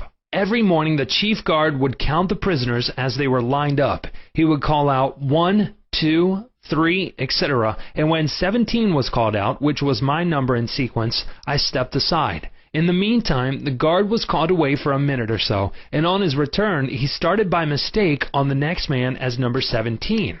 When the crew returned in the evening, the number of men was the same, and I was not missed, and the discovery would take a long time. I walked out of the camp undetected and kept walking for 24 hours, resting in a deserted town the next day. I was able to live by fishing and killing some wildlife. I found coal trains going to Poland and traveled on them by night, until finally I reached Poland. With the help of friends, I made my way to Lucerne, Switzerland. One evening at the Palace Hotel, Lucerne, I had a talk with a man and his wife from the United States of America. This man asked me if I would care to be a guest at his home in Santa Monica, California. I accepted, and when I arrived in Los Angeles, I found that their chauffeur drove me along Wilshire Boulevard and many other boulevards, which I had imagined so vividly in the long months in the Russian coal mines. I recognized the buildings, which I had seen in my mind so often. It actually seemed as if I had been to Los Angeles before. I had reached my goal. I will never cease to marvel at the wonders of the subconscious mind. Truly, it has ways we know not of. How archaeologists and paleontologists reconstruct ancient scenes. These scientists know that their subconscious mind has a memory of everything that has ever transpired. As they study the ancient ruins and fossils, through their imaginative perception, their subconscious mind aids them in reconstructing the ancient scenes. The dead past becomes alive and audible once more. Looking at these ancient temples and studying the pottery, statuary, tools, and household utensils of these ancient times, the scientist tells us of an age when there was no language. Communication was done by grunts, groans, and signs. The keen concentration and disciplined imagination of the scientist awakens the latent powers of his subconscious mind, enabling him to clothe the ancient temples with roofs and surround them with gardens, pools, and fountains. The fossil remains are clothed with eyes, sinews, and muscles, and they again walk and talk. The past becomes the living present, and we find that in mind there is no time or space. Through disciplined, controlled, and directed imagination, you can be a companion of the most scientific and inspired thinkers of all time. How to receive guidance from your subconscious. When you have what you term a difficult decision to make, or when you fail to see the solution to your problem, begin at once to think constructively about it. If you are fearful and worried, you are not really thinking. True thinking is free from fear. Here is a simple technique you can use to receive guidance on any subject. Quiet the mind and still the body.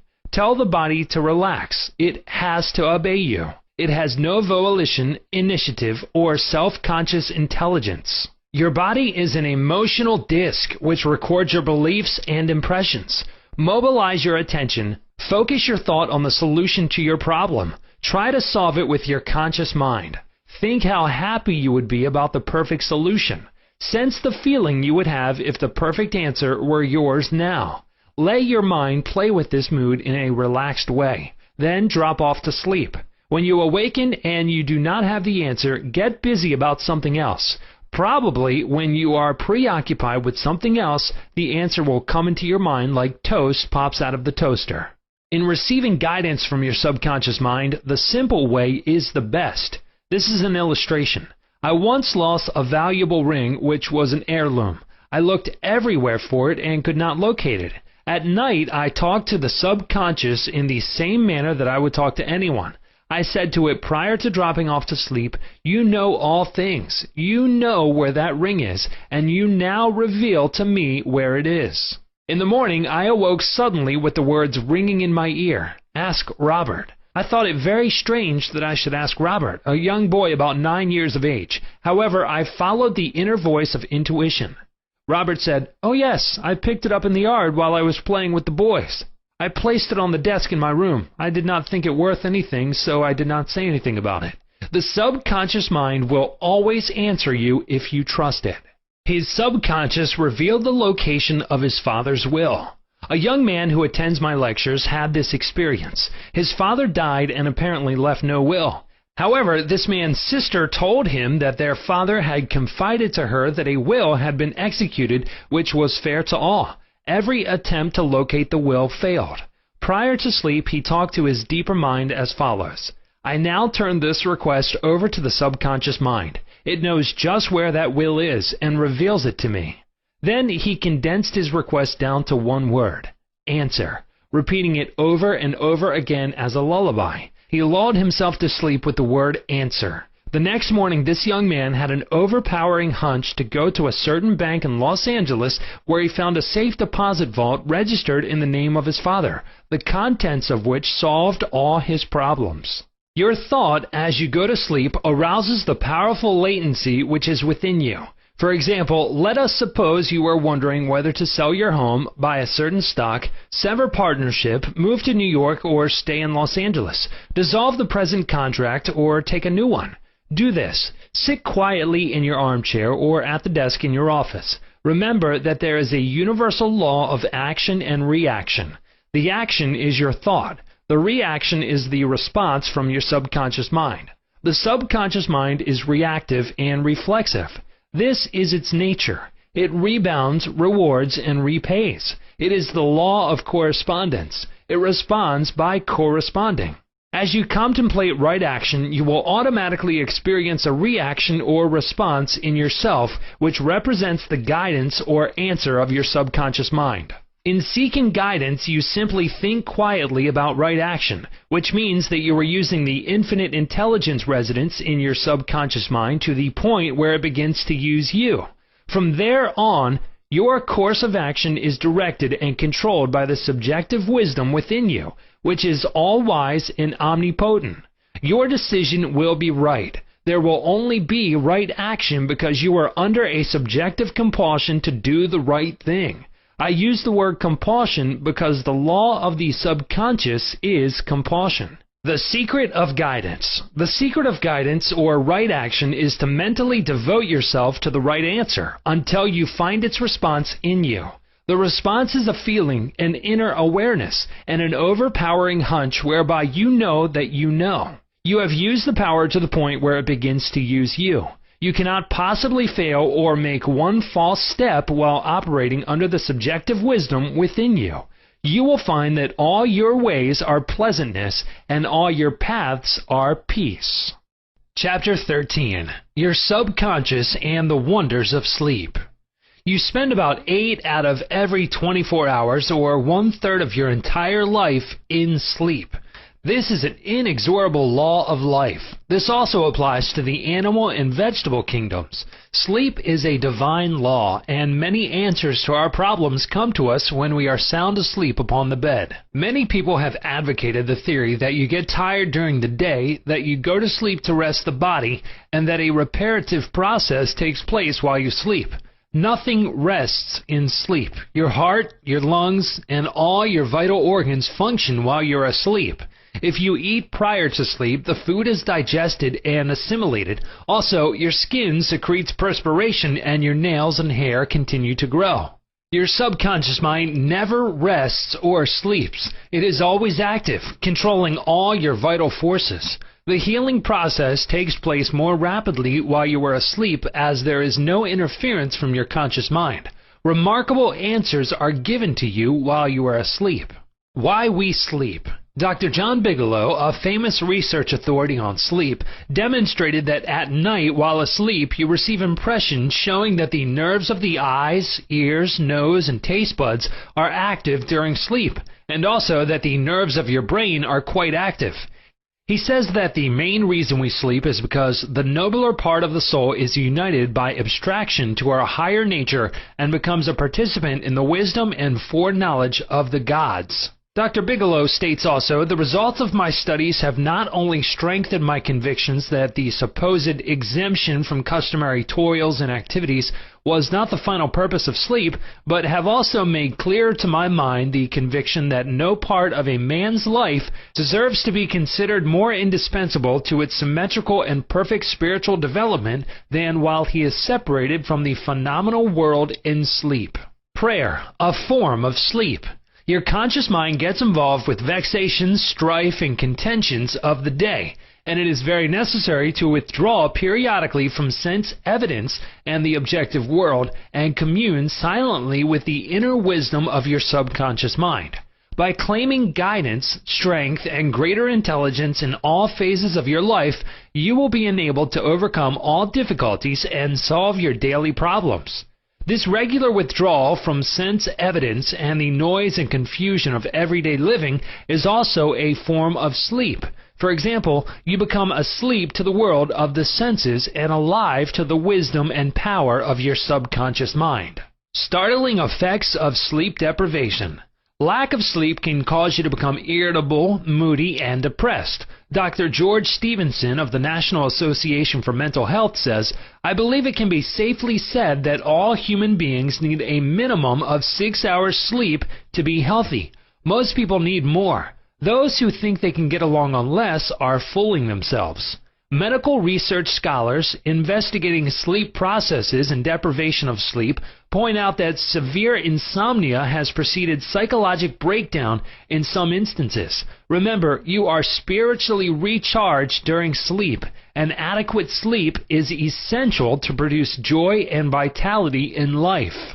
You need more sleep.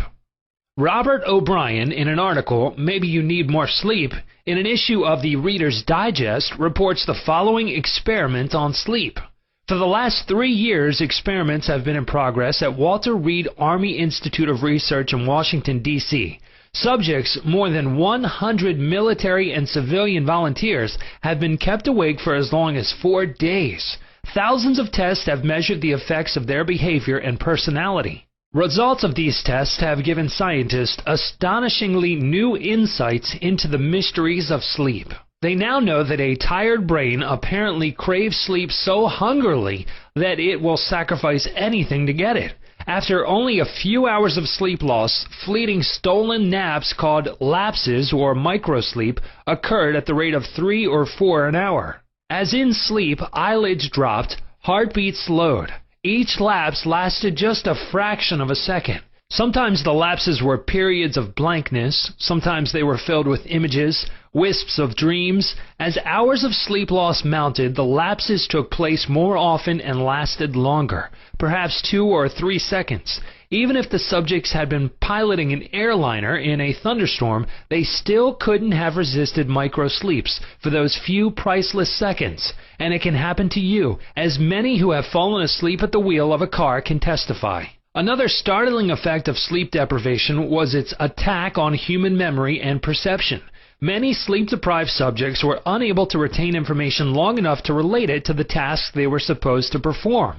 They were totally befuddled in situations requiring them to hold several factors in mind and act on them as a pilot must when he skillfully integrates wind direction, airspeed, altitude, and glide path to make a safe landing. Sleep brings counsel. A young lady in Los Angeles who listens to my morning radio talks told me that she has been offered a lucrative position in New York City at twice her present salary. She was wondering whether to accept or not and prayed prior to sleep as follows. The creative intelligence of my subconscious mind knows what is best for me. Its tendency is always lifeward, and it reveals to me the right direction, which blesses all concerned. I give thanks for the answer which I know will come to me.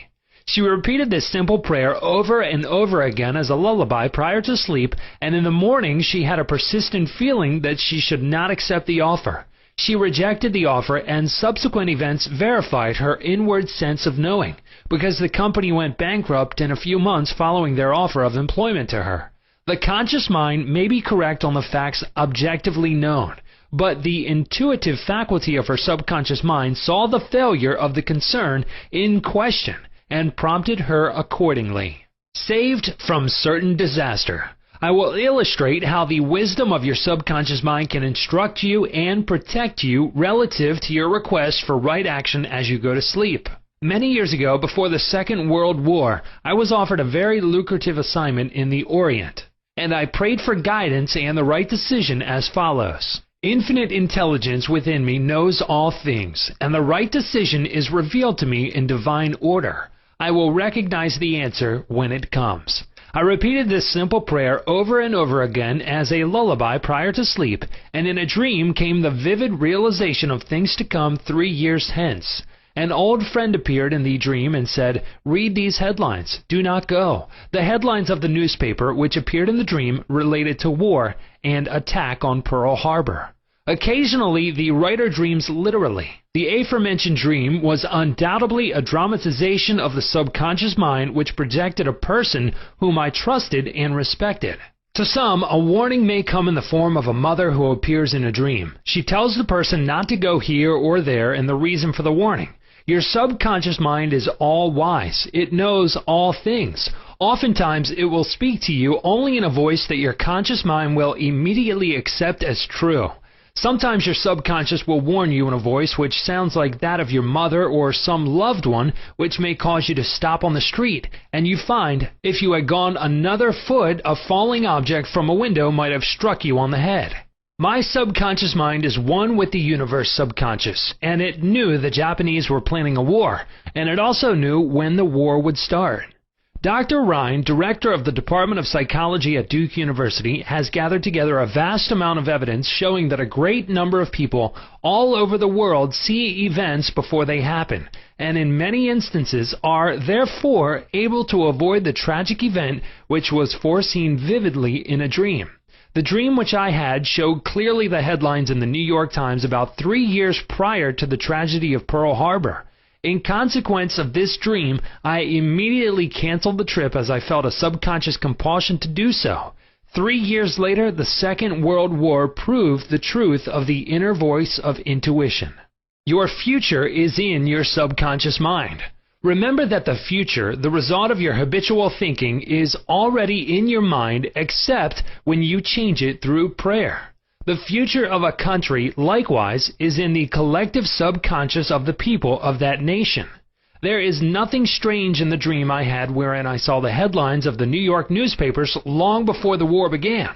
The war had already taken place in mind, and all the plans of attack were already engraved on that great recording instrument, the subconscious mind, or collective unconscious of the universal mind.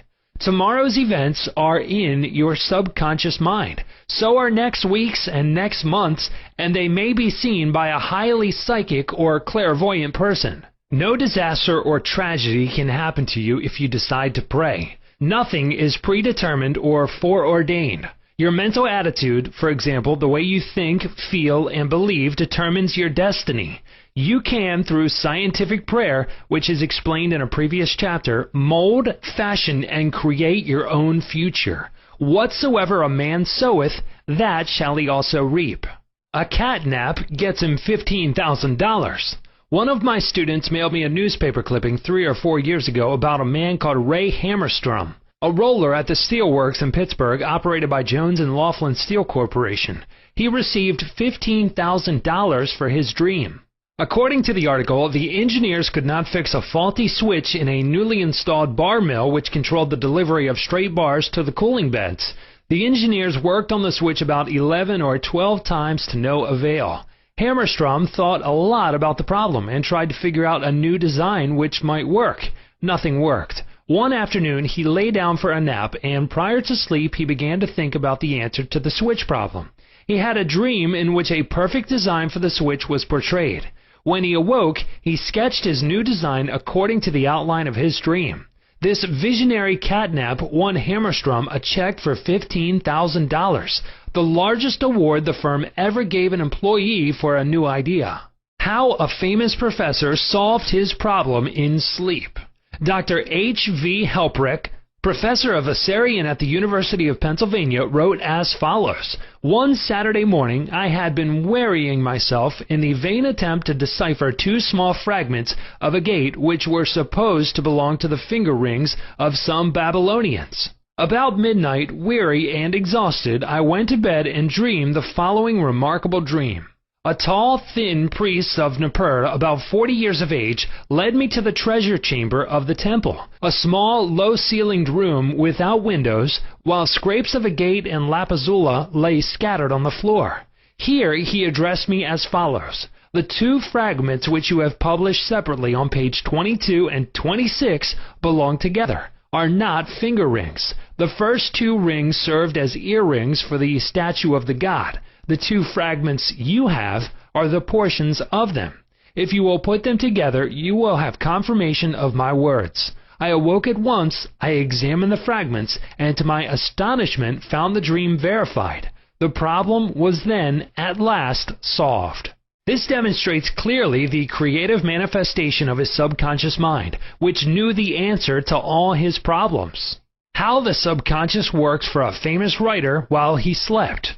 Robert Louis Stevenson, in one of his books, Across the Plains, devotes a whole chapter to dreams. He was a vivid dreamer and had the persistent habit of giving specific instructions to his subconscious every night prior to sleep.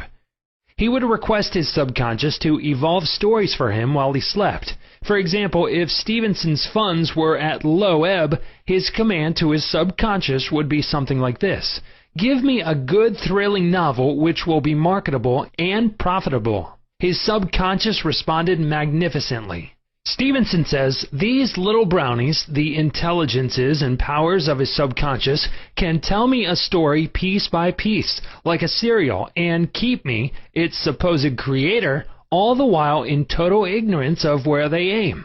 And he added, "That part of my work which is done when I am up and about while he is consciously aware and awake is by no means necessarily mine, since all goes to show that the brownies have a hand in it even then."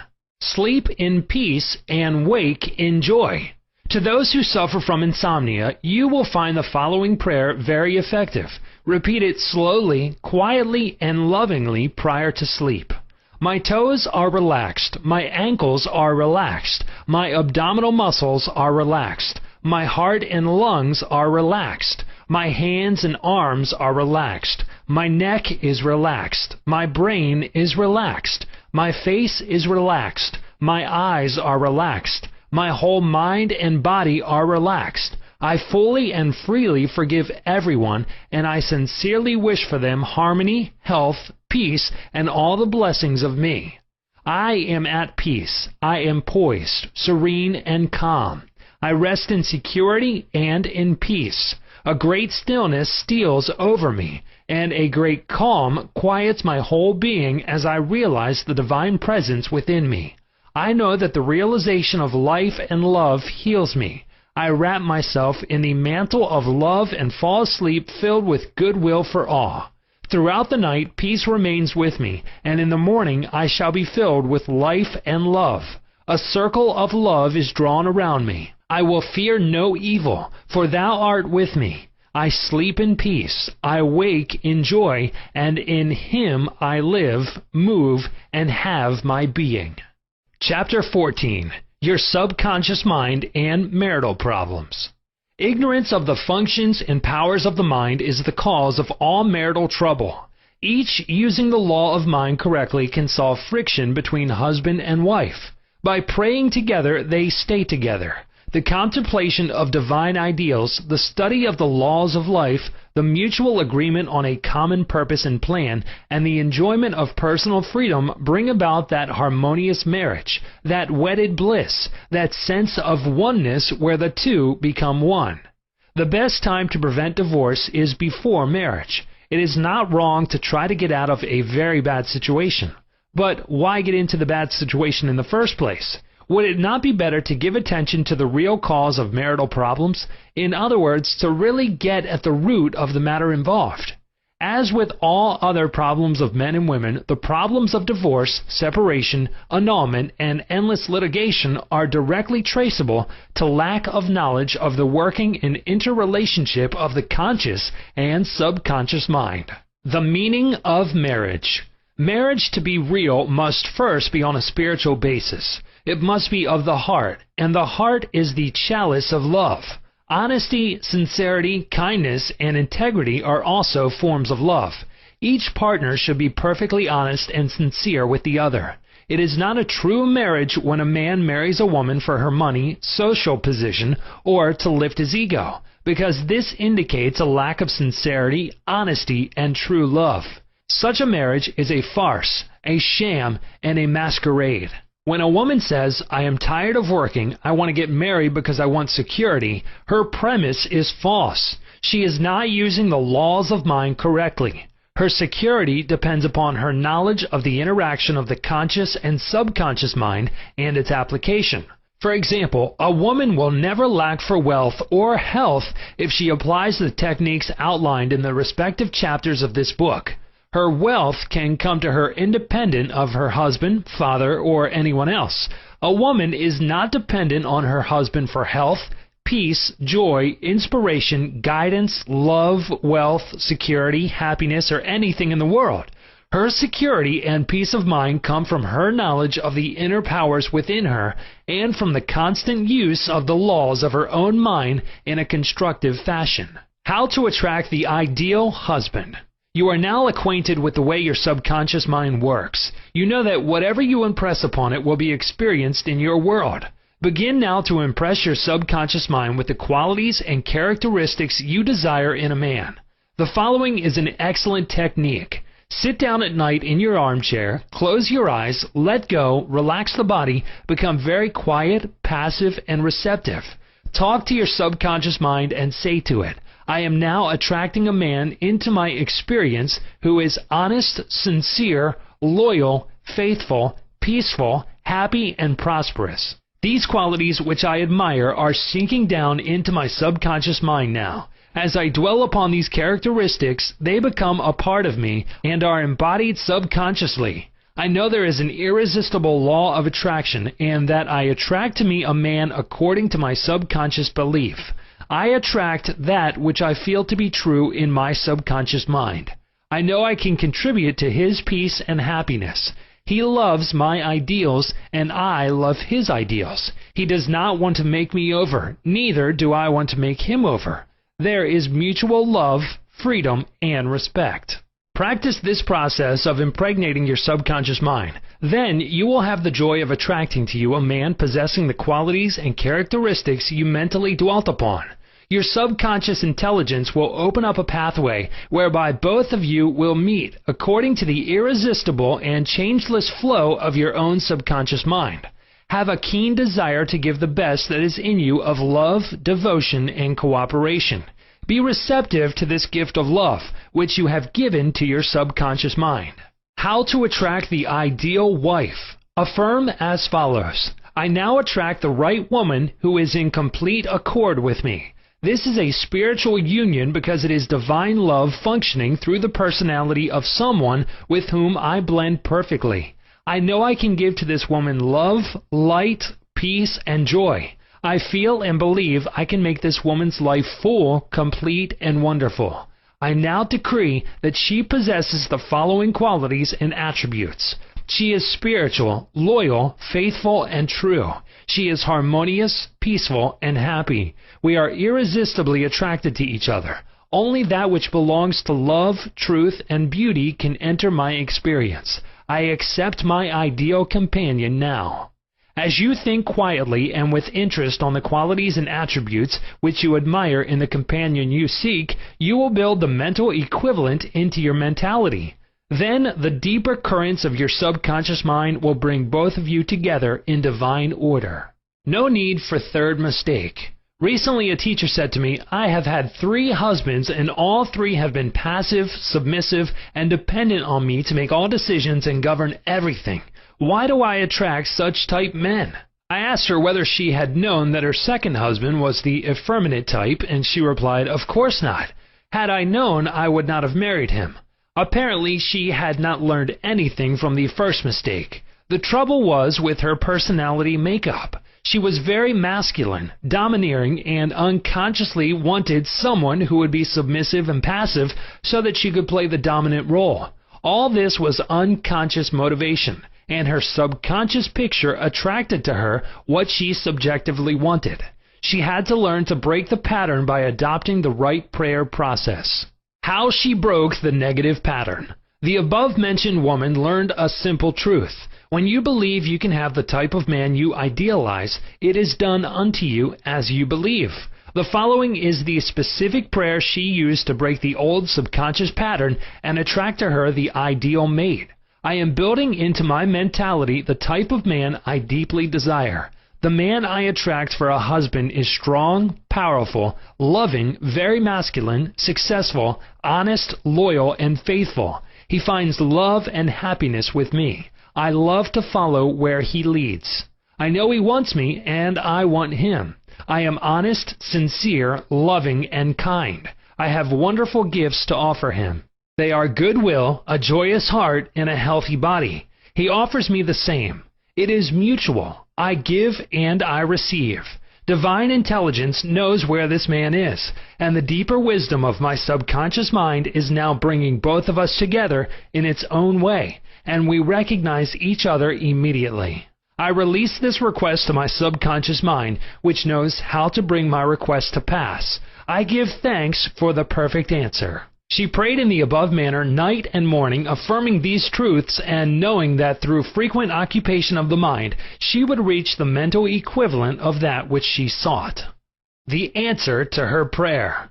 Several months went by. She had a great number of dates and social engagements, none of which was agreeable to her. When she was about to question, waver, doubt, and vacillate, she reminded herself that the infinite intelligence was bringing it to pass in its own way, and that there was nothing to be concerned about. Her final decree in her divorce proceedings was granted, which brought her a great sense of release and mental freedom. Shortly afterwards, she went to work as a receptionist in a doctor's office. She told me that the minute she saw the physician, she knew he was the man she was praying about.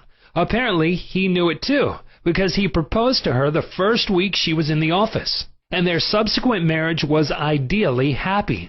This physician was not the passive or submissive type, but was a real man, a former football player, an outstanding athlete, and was a deeply spiritual man, though he was completely devoid of any sectarian or denominational affiliation. She got what she prayed for because she claimed it mentally until she reached the point of saturation. In other words, she mentally and emotionally united with her idea, and it became a part of her in the same way that an apple becomes a part of her bloodstream. Should I get a divorce? Divorce is an individual problem. It cannot be generalized. In some cases, of course, there never should have been a marriage. In some cases, divorce is not the solution. No more so than marriage is the solution for a lonely man. Divorce may be right for one person and wrong for another. A divorced woman may be far more sincere and noble than many of her married sisters who perhaps are living a lie. For example, I once talked with a woman whose husband was a dope fiend, an ex-convict, a wife-beater, and a non-provider. She had been told it was wrong to get a divorce. I explained to her that marriage is of the heart. If two hearts blend harmoniously, lovingly, and sincerely, that is the ideal marriage. The pure action of the heart is love.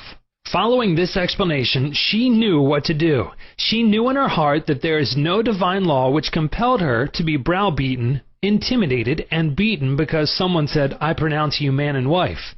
If you are in doubt as to what to do, ask for guidance, knowing that there is always an answer and you will receive it. Follow the lead that comes to you in the silence of your soul. It speaks to you in peace. Drifting into divorce. Recently, a young couple, married for only a few months, was seeking a divorce. I discovered that the young man had a constant fear that his wife would leave him. He expected rejection, and he believed that she would be unfaithful. These thoughts haunted his mind and became an obsession with him. His mental attitude was one of separation and suspicion. She felt unresponsive to him. It was his own feeling and atmosphere of loss and separation operating through them. This brought about a condition or action in accordance with the mental pattern behind it. There is a law of action and reaction, or cause and effect. The thought is the action, and the response of the subconscious mind is the reaction. His wife left home and asked for a divorce, which is what he feared and believed she would do. Divorce begins in the mind. Divorce takes place first in the mind. The legal proceedings follow after. These two young people were full of resentment, fear, suspicion, and anger.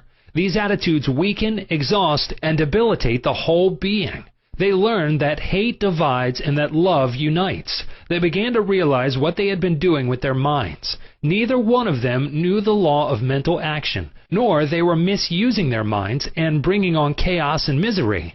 These two people went back together at my suggestion and experimented with prayer therapy. They began to radiate love, peace, and goodwill to each other. Each one practiced radiating harmony, health, peace, and love to the other, and they alternated in the reading of the Psalms every night.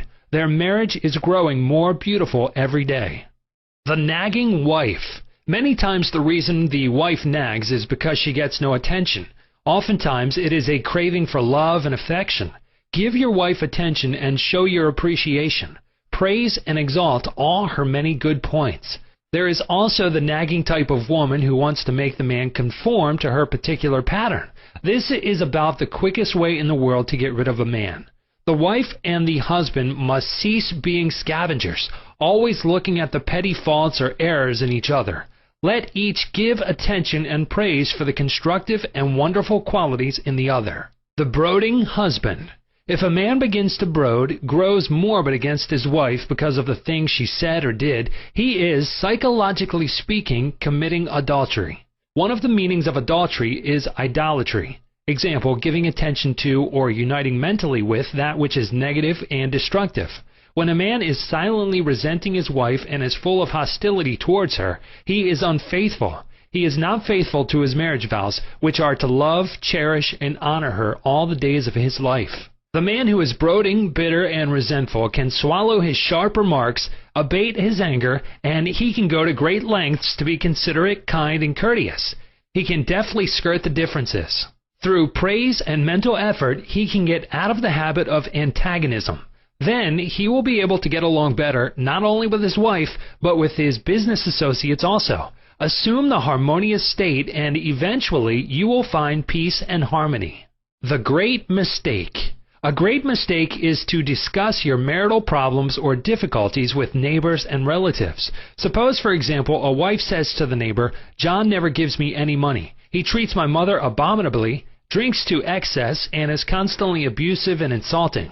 Now, this wife is degrading and belittling her husband in the eyes of all the neighbors and relatives. He no longer appears as the ideal husband to them. Never discuss your marital problems with anyone except a trained counselor. Why cause numerous people to think negatively of your marriage? Moreover, as you discuss and dwell upon these shortcomings of your husband, you are actually creating these states within yourself. Who is thinking and feeling it? You are. As you think and feel, so are you. Relatives will usually give you the wrong advice. It is usually biased and prejudiced because it is not given in an impersonal way. Any advice you receive which violates the golden rule, which is a cosmic law, is not good or sound.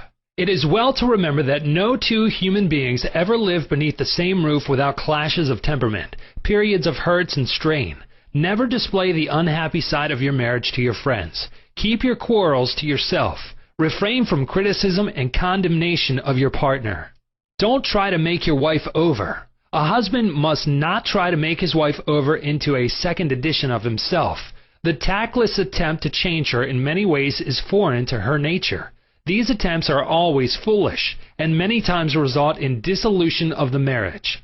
These attempts to alter her destroy her pride and self-esteem and arouse a spirit of contrariness and resentment that proves fatal to the marriage bond. Adjustments are needed, of course, but if you have a good look inside your own mind and study your character and behavior, you will find so many shortcomings they will keep you busy the rest of your life. If you say, "I will make him over into what I want," you are looking for trouble and the divorce court. You are asking for misery. You will have to learn the hard way that there is no one to change but yourself. Pray together and stay together through steps in prayer. The first step, never carry over from one day to another accumulated irritations arising from little disappointments. Be sure to forgive each other for any sharpness before you retire at night. The moment you awaken in the morning, claim infinite intelligence is guiding you in all your ways. Send out loving thoughts of peace, harmony, and love to your marriage partner, to all members of the family, and to the whole world. The second step, say grace at breakfast. Give thanks for the wonderful food, for your abundance, and for all your blessings. Make sure that no problems, worries, or arguments shall enter into the table conversation. The same applies at dinner time. Say to your wife or husband, "I appreciate all you are doing, and I radiate love and goodwill to you all day long." The third step, the husband and wife should alternate in praying each night. Do not take your marriage partner for granted. Show your appreciation and love. Think appreciation and goodwill rather than condemnation, criticism, and nagging. The way to build a peaceful home and a happy marriage is to use a foundation of love, beauty, harmony, mutual respect, faith in God, and all things good. Read the 23rd, 27th, and 91st Psalms, the 11th chapter of Hebrews, the 13th chapter of 1 Corinthians, and other great texts of the Bible before going to sleep. As you practice these truths, your marriage will grow more and more blessed through the years. Chapter 15. Your Subconscious Mind and Your Happiness. William James, father of American psychology, said that the greatest discovery of the 19th century was not in the realm of physical science. The greatest discovery was the power of the subconscious touched by faith. In every human being is that limitless reservoir of power which can overcome any problem in the world. True and lasting happiness will come into your life the day you get the clear realization that you can overcome any weakness, the day you realize that your subconscious can solve your problems, heal your body, and prosper you beyond your fondest dream. You might have felt very happy when your child was born, when you got married, when you graduated from college, or when you won a great victory or a prize. You might have been very happy when you became engaged to the loveliest girl or the most handsome man. You could go on and list innumerable experiences which have made you happy. However, no matter how marvelous these experiences are, they do not give real lasting happiness. They are transitory.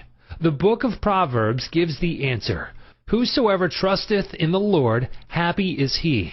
When you trust in the Lord, the power and wisdom of your subconscious mind to lead, guide, govern, and direct all your ways, you will become poised, serene, and relaxed. As you radiate love, peace, and goodwill to all, you are really building a superstructure of happiness for all the days of your life.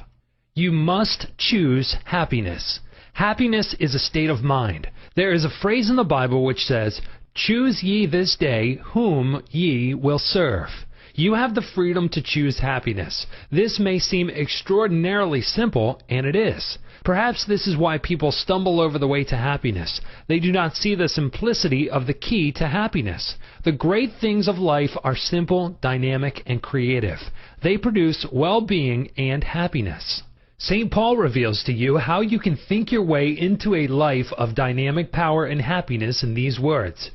Finally, brethren, whatsoever things are true, whatsoever things are honest, whatsoever things are just, whatsoever things are pure, whatsoever things are lovely, whatsoever things are of good rapport, if there be any virtue, and if there be any praise, think on these things. Philippians 4:8. How to choose happiness. Begin now to choose happiness. This is how you do it. When you open your eyes in the morning, say to yourself, "Divine order takes charge of my life today and every day. All things work together for good for me today. This is a new and wonderful day for me. There will never be another day like this one. I am divinely guided all day long, and whatever I do will prosper. Divine love surrounds me, enfolds me, and enwraps me, and I go forth in peace. Whenever my attention wanders away from that which is good and constructive, I will immediately bring it back to the contemplation of that which is lovely and of good rapport. I am a spiritual and mental magnet attracting to myself all things which bless and prosper me. I am going to be a wonderful success in all my undertakings today. I am definitely going to be happy all day long. Start each day in this manner, then you will be choosing happiness, and you will be a radiant, joyous person. He made it a habit to be happy. A number of years ago, I stayed for about a week in a farmer's house in Connemara on the west coast of Ireland. He seemed to be always singing and whistling and was full of humor. I asked him the secret of his happiness, and his reply was, "It is a habit of mine to be happy. Every morning when I awaken and every night before I go to sleep, I bless my family, the crops, the cattle, and I thank God for the wonderful harvest." This farmer had made a practice of this for over 40 years. As you know, thoughts repeated regularly and systematically sink into the subconscious mind and become habitual. He discovered that happiness is a habit. You must desire to be happy. There is one very important point about being happy. You must sincerely desire to be happy. There are people who have been depressed, dejected, and unhappy so long that when they suddenly were made happy by some wonderful, good, joyous news, they would actually be like the woman who said to me, "It is wrong to be so happy." They have been so accustomed to the old mental patterns that they do not feel at home being happy. They long for the former depressed, unhappy state. I knew a woman in England who had rheumatism for many years. She would pat herself on the knee and say, "My rheumatism is bad today. I cannot go out. My rheumatism keeps me miserable."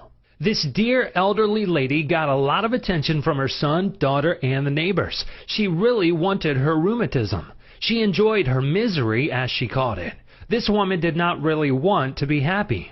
I suggested a curative procedure to her. I wrote down some biblical verses and told her that if she gave attention to these truths, her mental attitude would undoubtedly change and will result in her faith and confidence in being restored to health. She was not interested. There seems to be a peculiar, mental, morbid streak in many people whereby they seem to enjoy being miserable and sad. Why choose unhappiness? Many people choose unhappiness by entertaining these ideas. Today is a black day. Everything is going to go wrong. I am not going to succeed. Everyone is against me. Business is bad and it is going to get worse. I'm always late. I never get the breaks. He can, but I can't. If you have this attitude of mind, the first thing in the morning, you will attract all these experiences to you, and you will be very unhappy. Begin to realize that the world you live in is determined largely by what goes on in your mind. Marcus Aurelius, the great Roman philosopher and sage, said, "A man's life is what his thoughts make of it." Emerson, America's foremost philosopher, said, "A man is what he thinks all day long." The thoughts you habitually entertain in your mind have the tendency to actualize themselves in physical conditions. Make certain you do not indulge in negative thoughts, defeatist thoughts, or unkind, depressing thoughts. Recall frequently to your mind that you can experience nothing outside your own mentality. If I had $1 million, I would be happy. I have visited many men in mental institutions who were millionaires, but they insisted they were penniless and destitute. They were incarcerated because of psychotic, paranoid, and manic depressive tendencies. Wealth in and of itself will not make you happy. On the other hand, it is not a deterrent to happiness.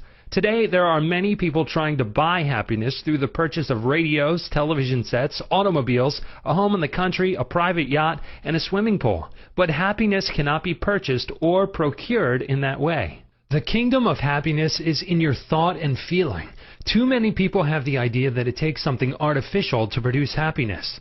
Some say, if I were elected mayor, made president of the organization, promoted to general manager of the corporation, I would be happy. The truth is that happiness is a mental and spiritual state. None of these positions mentioned will necessarily bequeath happiness. Your strength, joy, and happiness consist in finding out the law of divine order and right action lodged in your subconscious mind, and by applying these principles in all phases of your life. He found happiness to be the harvest of a quiet mind. Lecturing in San Francisco some years ago, I interviewed a man who was very unhappy and dejected over the way his business was going. He was the general manager. His heart was filled with resentment toward the vice president and the president of the organization. He claimed that they opposed him. Because of this internal strife, business was declining. He was receiving no dividends or stock bonuses. This is how he solved his business problem. The first thing in the morning, he affirmed quietly as follows: "All those working in our corporation are honest, sincere, cooperative, faithful, and full of goodwill to all. They are mental and spiritual links in the chain of this corporation's growth, welfare, and prosperity. I radiate love, peace, and goodwill in my thoughts, words, and deeds to my 2 associates and to all those in the company. The president and the vice president of our company are divinely guided in all their undertakings. The infinite intelligence of my subconscious mind makes all decisions through me. There is only right action in our business transactions and in our relationship with each other. I send the messengers of peace, love, and goodwill before me to the office. Peace and harmony reign supreme in the minds and hearts of all those in the company, including myself. I now go forth into a new day full of faith, confidence, and trust." This business executive repeated the above meditation slowly 3 times in the morning, feeling the truth of what he affirmed. When fearful or angry thoughts came into his mind during the day, he would say to himself, "Peace, harmony, and poise govern my mind at all times." As he continued disciplining his mind in this manner, all the harmful thoughts ceased to come, and peace came into his mind. He reaped the harvest. Subsequently, he wrote me to the effect that at the end of about 2 weeks of reordering his mind, the president and the vice president called him into the office, praised his operations and his new constructive ideas, and remarked how fortunate they were in having him as general manager. He was very happy in discovering that man finds happiness within himself. The block or stump is not really there. I read a newspaper article some years ago which told me about a horse that shied when he came to a stump on the road. Subsequently, every time the horse came to that same stump, he shied. The farmer dug the stump out, burned it, and leveled the old road. Yet for 25 years, every time the horse passed the place where the former stump was, he shied. The horse was shying at the memory of a stump. There is no block to your happiness save in your own thought life and mental imagery. Is fear or worry holding you back? Fear is a thought in your mind. You can dig it up this very moment by supplanting it with faith in success, achievement, and victory over all problems. I knew a man who failed in business. He said to me, "I made mistakes. I've learned a lot. I am going back into business and I will be a tremendous success." He faced up to that stump in his mind. He did not whine or complain, but he tore up the stump of failure, and through believing in his inner powers to back him up, he banished all fear thoughts and old depressions. Believe in yourself and you will succeed and be happy. The happiest people. The happiest man is he who constantly brings forth and practices what is best in him. Happiness and virtue complement each other. The best are not only the happiest, but the happiest are usually the best in the art of living life successfully. God is the highest and best in you. Express more of God's love, light, truth, and beauty, and you will become one of the happiest persons in the world today. Epictetus, the Greek Stoic philosopher, said, "There is but one way to tranquility of mind and happiness. Let this, therefore, be always ready at hand with thee, both when thou wakest early in the morning and all the day long, and when thou goest late to sleep, to account no external things thy own, but commit all these to God." Chapter 16. Your Subconscious Mind and Harmonious Human Relations. In studying this book, you learn that your subconscious mind is a recording machine, which faithfully reproduces whatever you impress upon it. This is one of the reasons for the application of the golden rule in human relations. All things whatsoever ye would that men should do unto you, do ye even so to them.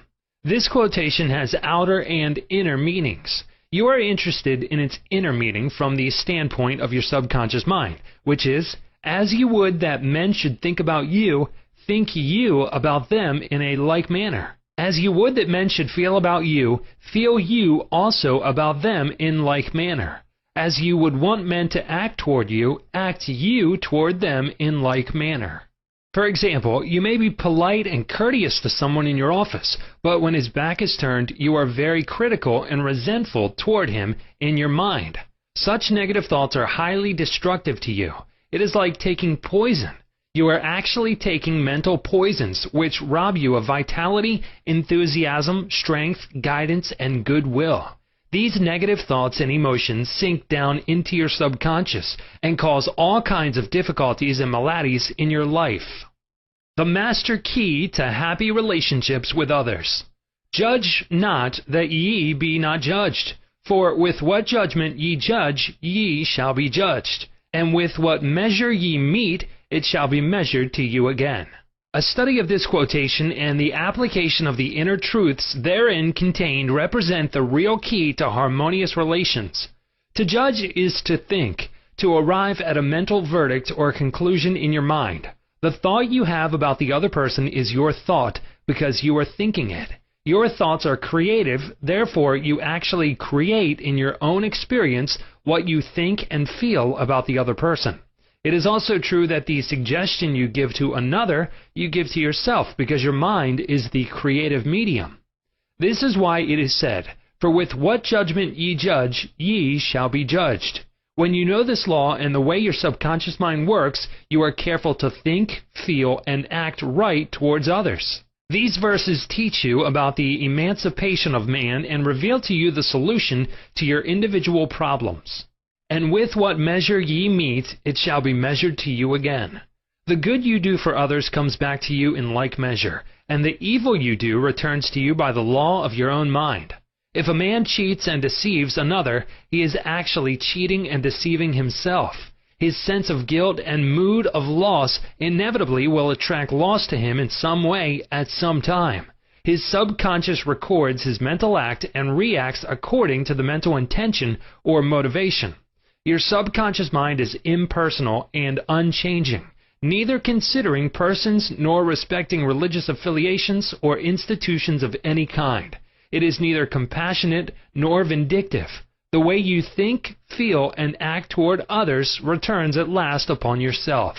The daily headlines made him sick. Begin now to observe yourself. Observe your reactions to people, conditions, and circumstances. How do you respond to the events and news of the day? It makes no difference at all. The other people were wrong and you alone were right. If the news disturbs you, it is your evil, because your negative emotions robbed you of peace and harmony. A woman wrote me about her husband, saying that he goes into a rage when he reads what certain newspaper columnists write in the newspaper.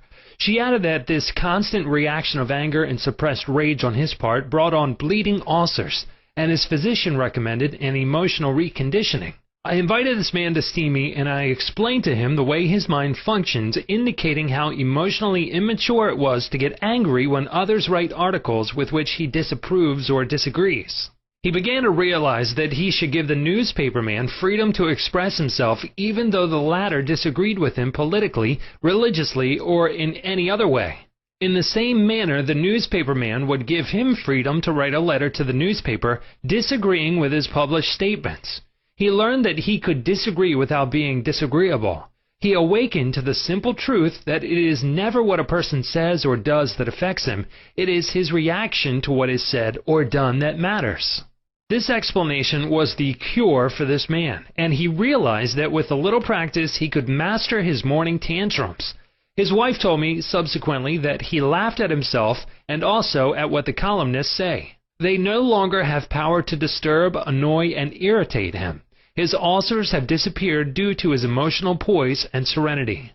I hate women, but I like men. A private secretary was very bitter towards some of the girls in her office because they were gossiping about her and, as she said, spreading vicious lies about her. She admitted that she did not like women. She said, "I hate women, but I like men." I discovered also that she spoke to the girls who were under her in the office in a very haughty, imperious, and irritable tone of voice. She pointed out that they took a delight in making things difficult for her. There was a certain pomposity in her way of speaking, and I could see where her tone of voice would affect some people unpleasantly. If all the people in the office or factory annoy you, isn't it a possibility that the vibration, annoyance, and turmoil may be due to some subconscious pattern or mental projection from you? We know that a dog will react ferociously if you hate or fear dogs. Animals pick up your subconscious vibrations and react accordingly. Many undisciplined human beings are just as sensitive as dogs, cats, and other animals. I suggested a process of prayer to this private secretary who hated women, explaining to her that when she began to identify herself with spiritual values and commenced to affirm the truths of life, her voice, mannerisms, and hatred of women would completely disappear.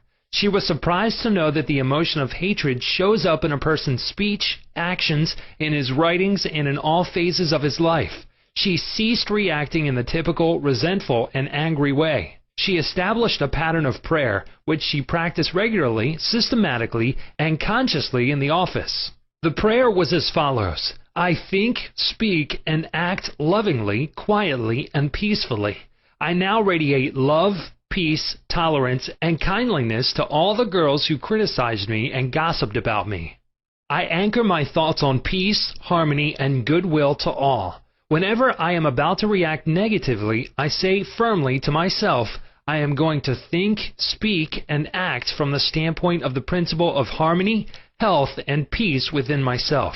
Creative intelligence leads, rules, and guides me in all my ways. The practice of this prayer transformed her life, and she found that all criticism and annoyance ceased. The girls became co-workers and friends along life's journey. She discovered that there is no one to change but myself. His inner speech held back his promotion. One day, a salesman came to see me and described his difficulties in working with the sales manager of his organization.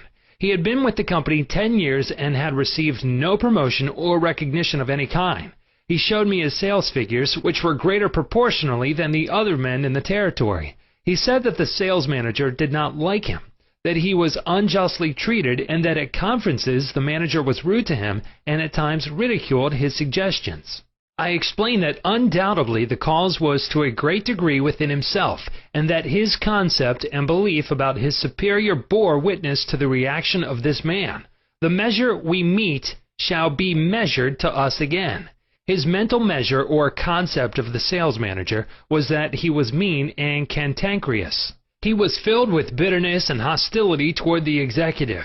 On his way to work, he conducted a vigorous conversation with himself filled with criticism, mental arguments, recriminations, and denunciations of his sales manager. What he gave out mentally, he was inevitably bound to get back. This salesman realized that his inner speech was highly destructive because the intensity and force of his silent thoughts and emotions, and personally conducted mental condemnation and vilification of the sales manager entered into his own subconscious mind.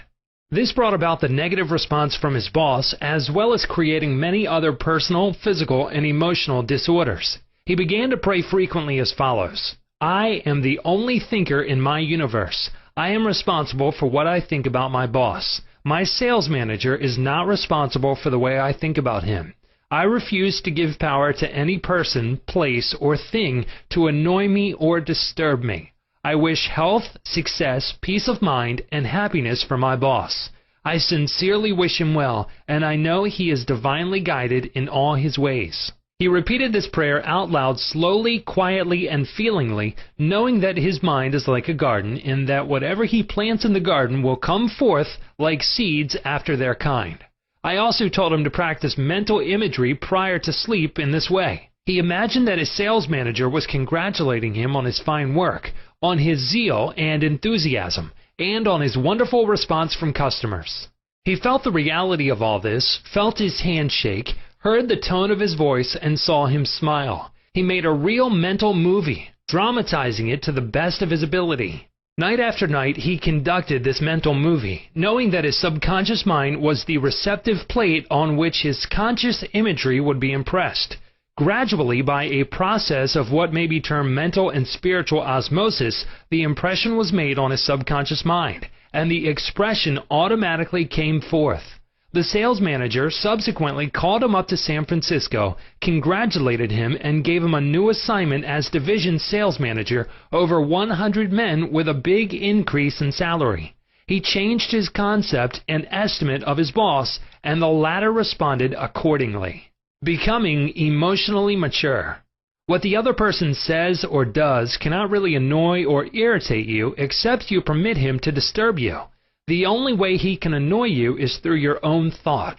For example, if you get angry, you have to go through 4 stages in your mind. You begin to think about what he said. You decide to get angry and generate an emotion of rage. Then you decide to act. Perhaps you talk back and react in kind. You see that the thought, emotion, reaction, and action all take place in your mind. When you become emotionally mature, you do not respond negatively to the criticism and resentment of others. To do so would mean that you had descended to that state of low mental vibration and become one with the negative atmosphere of the other.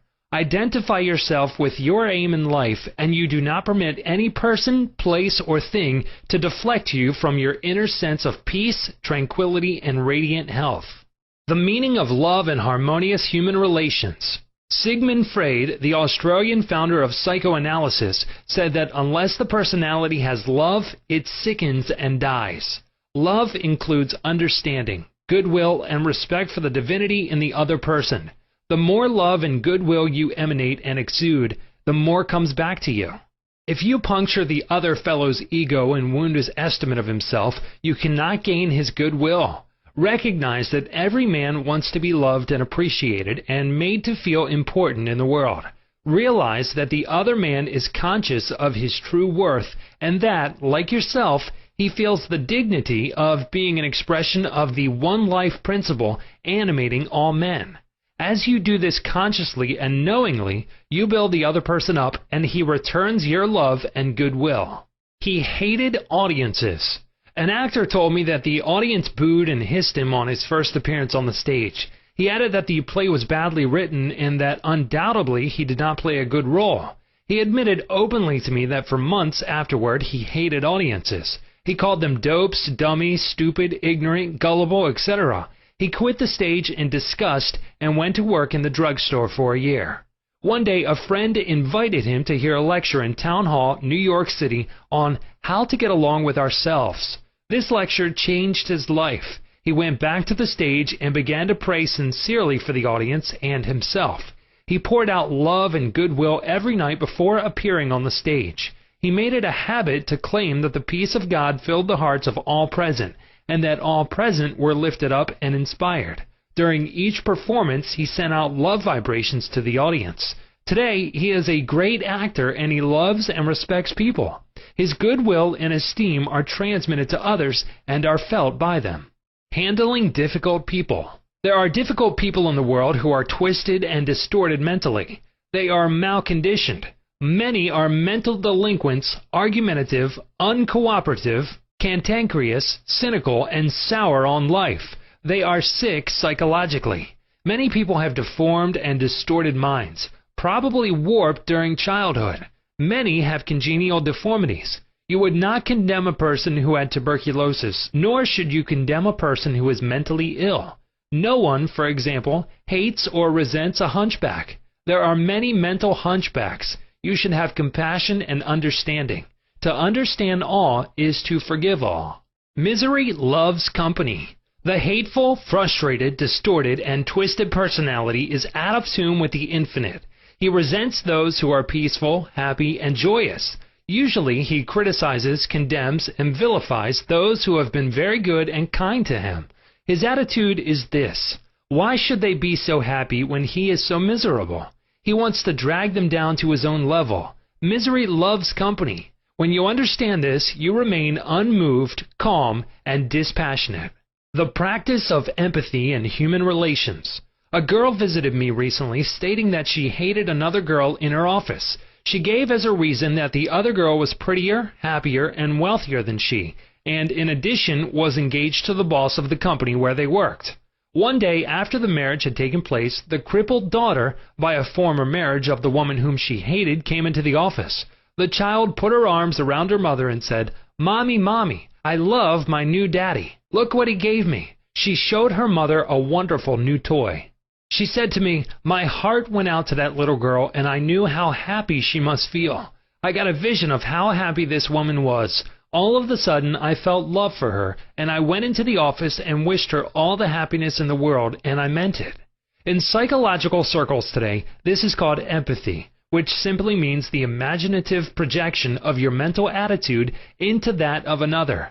She projected her mental mood or the feeling of her heart into that of the older woman, and began to think and look out through the other woman's brain. She was actually thinking and feeling as the other woman, and also as the child, because she likewise had projected herself into the mind of the child. She was looking out from the vantage point of the child's mother.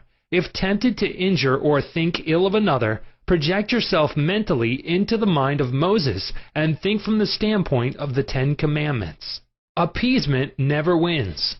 Do not permit people to take advantage of you or gain their point by temper tantrums, crying jags, or so-called heart attacks. These people are dictators who try to enslave you and make you do their bidding. Be firm but kind and refuse to yield. Appeasement never wins. Refuse to contribute to their delinquency, selfishness, and possessiveness. Remember, do that which is right. You are here to fulfill your ideal and remain true to the eternal virilities and spiritual values of life, which are eternal. Give no one in all the world the power to deflect you from your goal, your aim in life, which is to express your hidden talents to the world, to serve humanity, and to reveal more and more of God's wisdom, truth, and beauty to all people in the world. Remain true to your ideal. Know definitely and absolutely that whatever contributes to your peace, happiness, and fulfillment must of necessity bless all men who walk the earth. The harmony of the part is the harmony of the whole, for the whole is in the part, and the part is in the whole. All you owe the other, as Paul says, is love, and love is the fulfilling of the law of health, happiness, and peace of mind. Chapter 17. How to use your subconscious mind for forgiveness. Life plays no favorites. God is life, and this life principle is flowing through you this moment. God loves to express himself as harmony, peace, beauty, joy, and abundance through you. This is called the will of God, or the tendency of life. If you set up resistance in your mind to the flow of life through you, this emotional congestion will get snarled up in your subconscious mind and cause all kinds of negative conditions. God has nothing to do with unhappy or chaotic conditions in the world. Man's negative and destructive thinking brings about all these conditions. Therefore, it is silly to blame God for your trouble or sickness. Many persons habitually set up mental resistance to the flow of life by accusing and reproaching God for the sin, sickness, and suffering of mankind. Others cast the blame on God for their pains, aches, and loss of loved ones, personal tragedies, and accidents. They are angry at God, and they believe He is responsible for their misery. As long as people entertain such negative concepts about God, they will experience the automatic negative reactions from their subconscious minds. Actually, such people do not know that they are punishing themselves. They must see the truth, find release, and give up all condemnation, resentment, and anger against anyone or any power outside themselves. Otherwise, they cannot go forward into a healthy, happy, or creative activity. The minute these people entertain a God of love in their minds and hearts, and when they believe that God is their loving Father who watches over them, cares for them, guides them, sustains and strengthens them, this concept and belief about God or the life principle will be accepted by their subconscious mind, and they will find themselves blessed in countless ways. Life always forgives you. Life forgives you when you cut your finger. The subconscious intelligence within you sets about immediately to repair it. New cells build bridges over the cut. Should you take some tainted food by error, life forgives you and causes you to regurgitate it in order to preserve you. If you burn your hand, the life principle reduces the edema and congestion, and gives you new skin, tissue, and cells. Life holds no grudges against you, and it is always forgiving you. Life brings you back to health, vitality, harmony, and peace if you cooperate by thinking in harmony with nature. Negative, hurtful memories, bitterness, and ill will clutter up and impede the free flow of the life principle in you. How he banished that feeling of guilt. I knew a man who worked every night until about 1 o'clock in the morning. He paid no attention to his 2 boys or his wife. He was always too busy working hard. He thought people should pat him on the back because he was working arduously and persistently past midnight every night. He had a blood pressure of over 200 and was full of guilt. Unconsciously, he proceeded to punish himself by hard work, and he completely ignored his children. A normal man does not do that. He is interested in his boys and in their development. He does not shut his wife out of his world. I explained to him why he was working so arduously. There is something eating you inside. Otherwise, you would not act this way. You are punishing yourself, and you have to learn to forgive yourself. He did have a deep sense of guilt. It was toward a brother. I explained to him that God was not punishing him, but that he was punishing himself.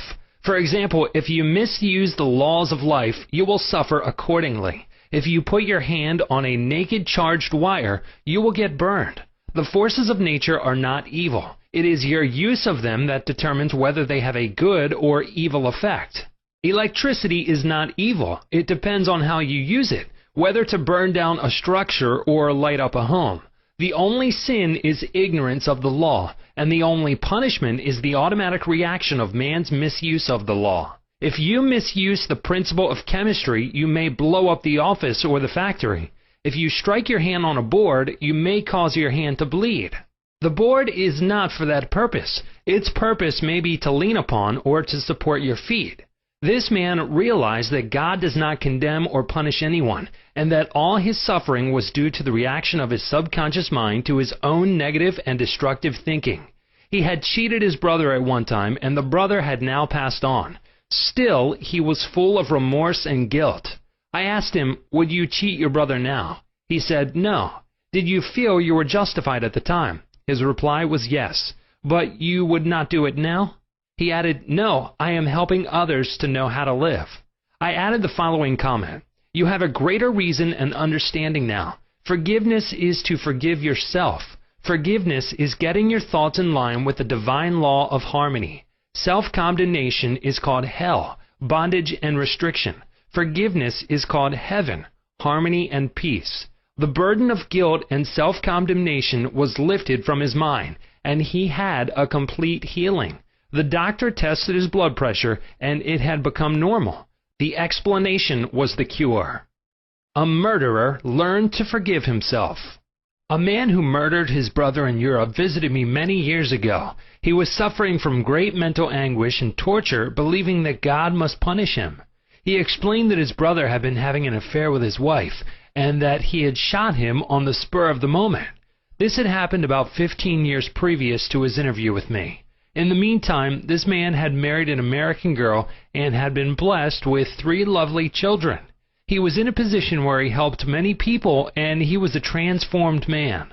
My explanation to him was that physically and psychologically, he was not the same man who shot his brother, since scientists inform us that every cell of our bodies change every 11 months. Moreover, mentally and spiritually, he was a new man. He was now full of love and goodwill for humanity. The old man who committed the crime 15 years before was mentally and spiritually dead.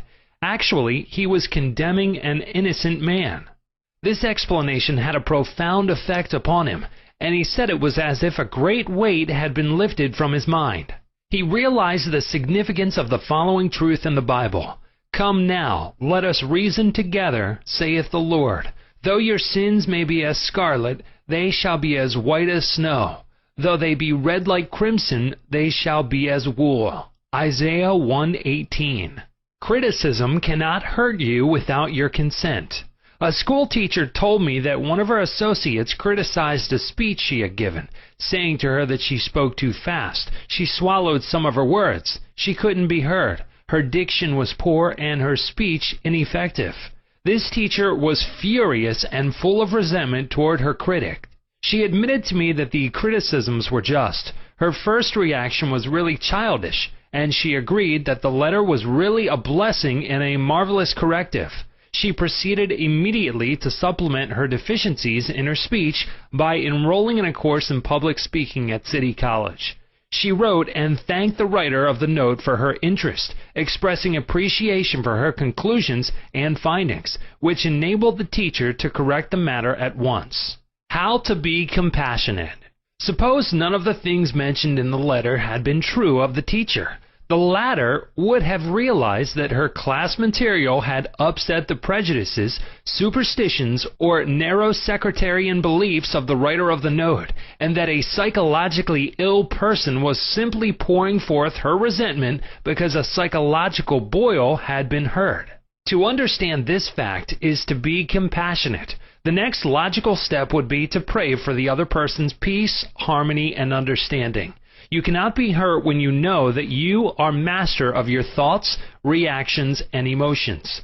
Emotions follow thoughts, and you have the power to reject all thoughts which may disturb or upset you. Left at the altar.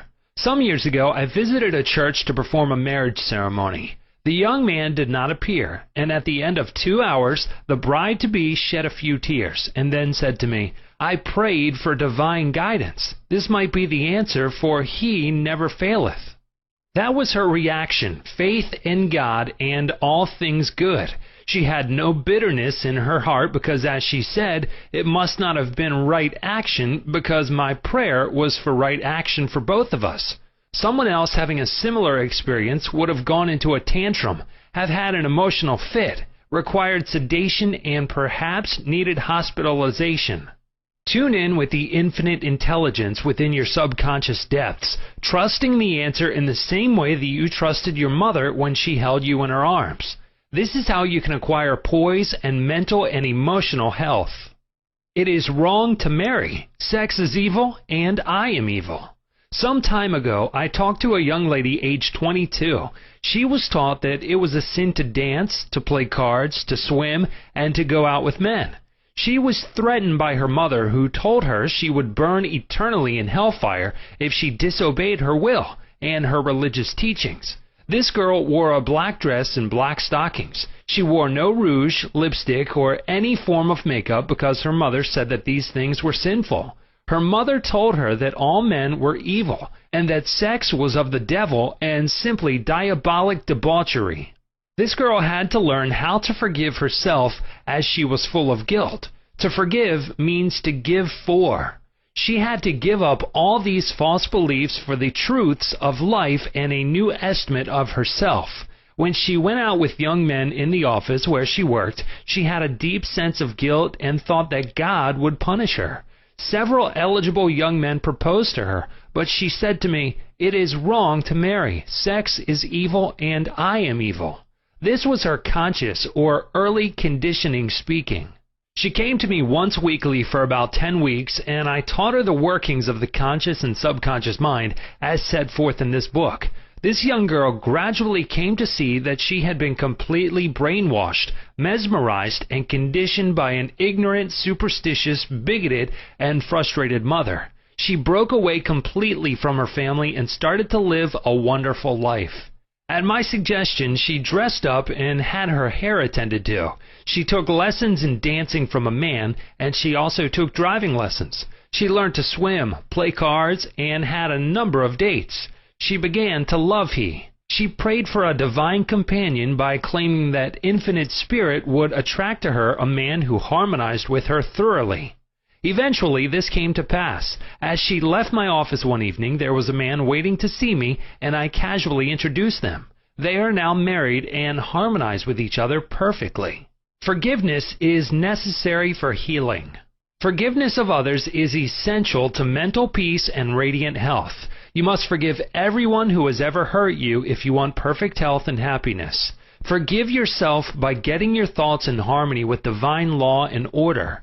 You cannot really forgive yourself completely until you have forgiven others first. To refuse to forgive yourself is nothing more or less than spiritual pride or ignorance. In the psychosomatic field of medicine today, it is being constantly stressed that resentment, condemnation of others, remorse, and hostility are behind a host of maladies ranging from arthritis to cardiac disease. They point out that these sick people who were hurt, mistreated, deceived, or injured were full of resentment and hatred for those who hurt them. This caused inflamed and festering wounds in their subconscious minds.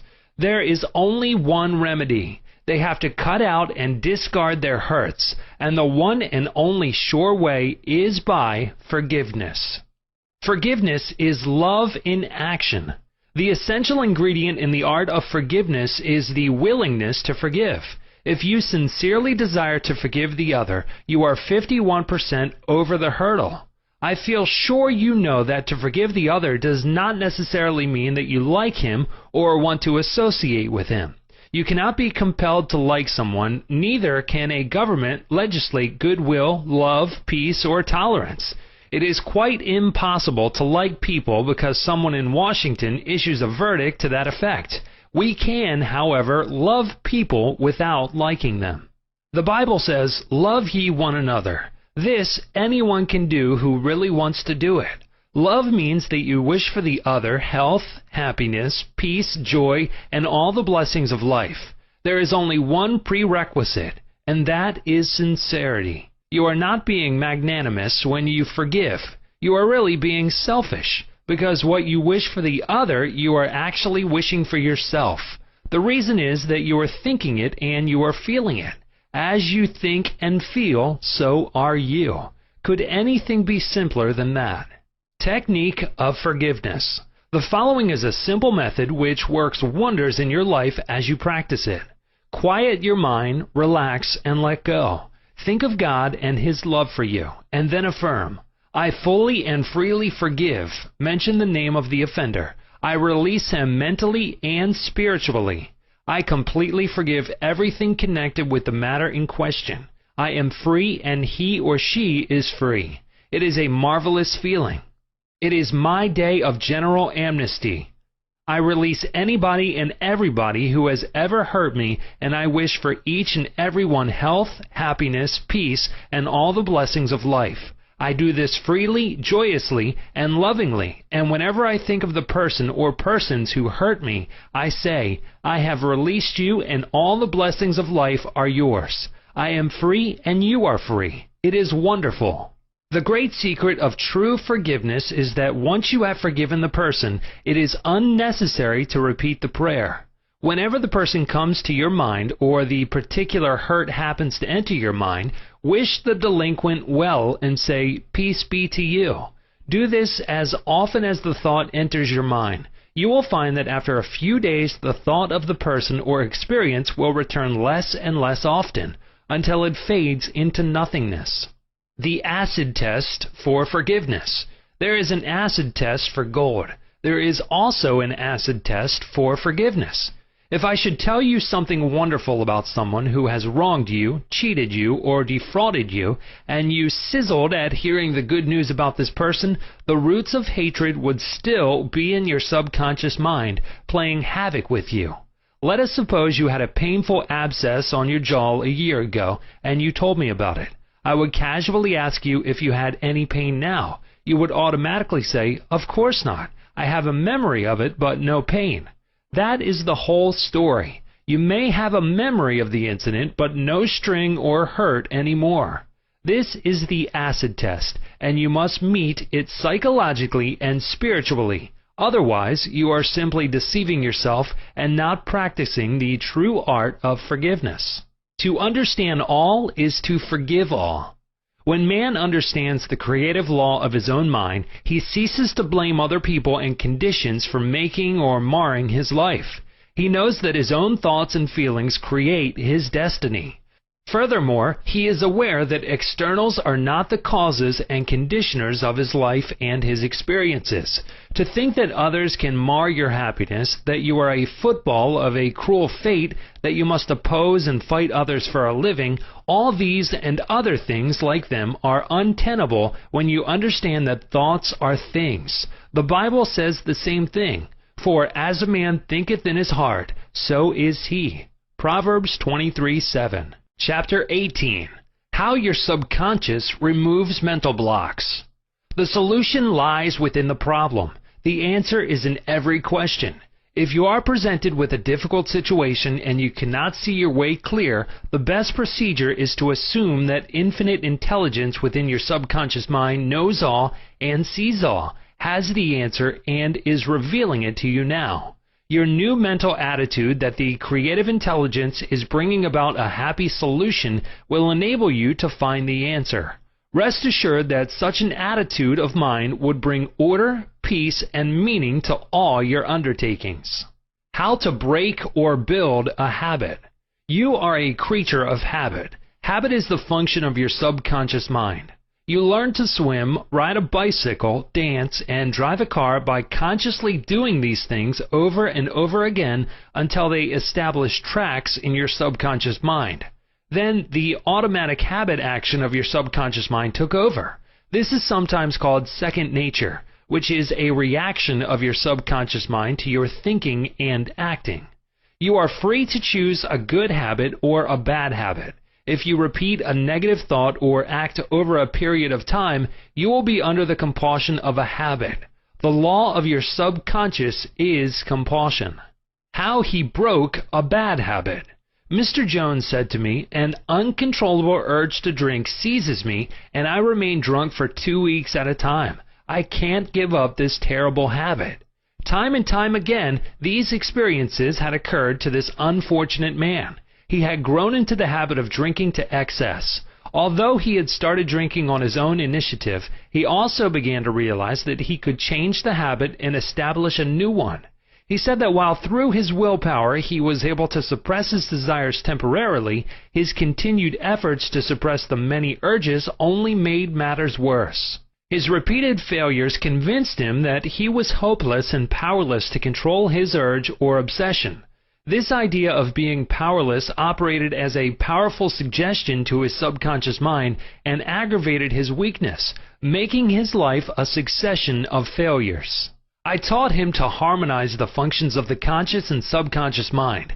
When these two cooperate, the idea or desire implanted in the subconscious mind is realized. His reasoning mind agreed that if the old habit path or track had carried him into trouble, he could consciously form a new path to freedom, sobriety, and peace of mind. He knew that his destructive habit was automatic, but since it was acquired through his conscious choice, he realized that if he had been conditioned negatively, he also could be conditioned positively. As a result, he ceased thinking of the fact that he was powerless to overcome the habit. Moreover, he understood clearly that there was no obstacle to his healing other than his own thought. Therefore, there was no occasion for great mental effort or mental coercion. The power of his mental picture. This man acquired a practice of relaxing his body and getting into a relaxed, drowsy, meditative state. Then he filled his mind with the picture of the desired end, knowing his subconscious mind could bring it about the easiest way. He imagined his daughter congratulating him on his freedom and saying to him, "Daddy, it's wonderful to have you home." He had lost his family through drink. He was not allowed to visit them, and his wife would not speak to him. Regularly, systematically, he used to sit down and meditate in the way outlined.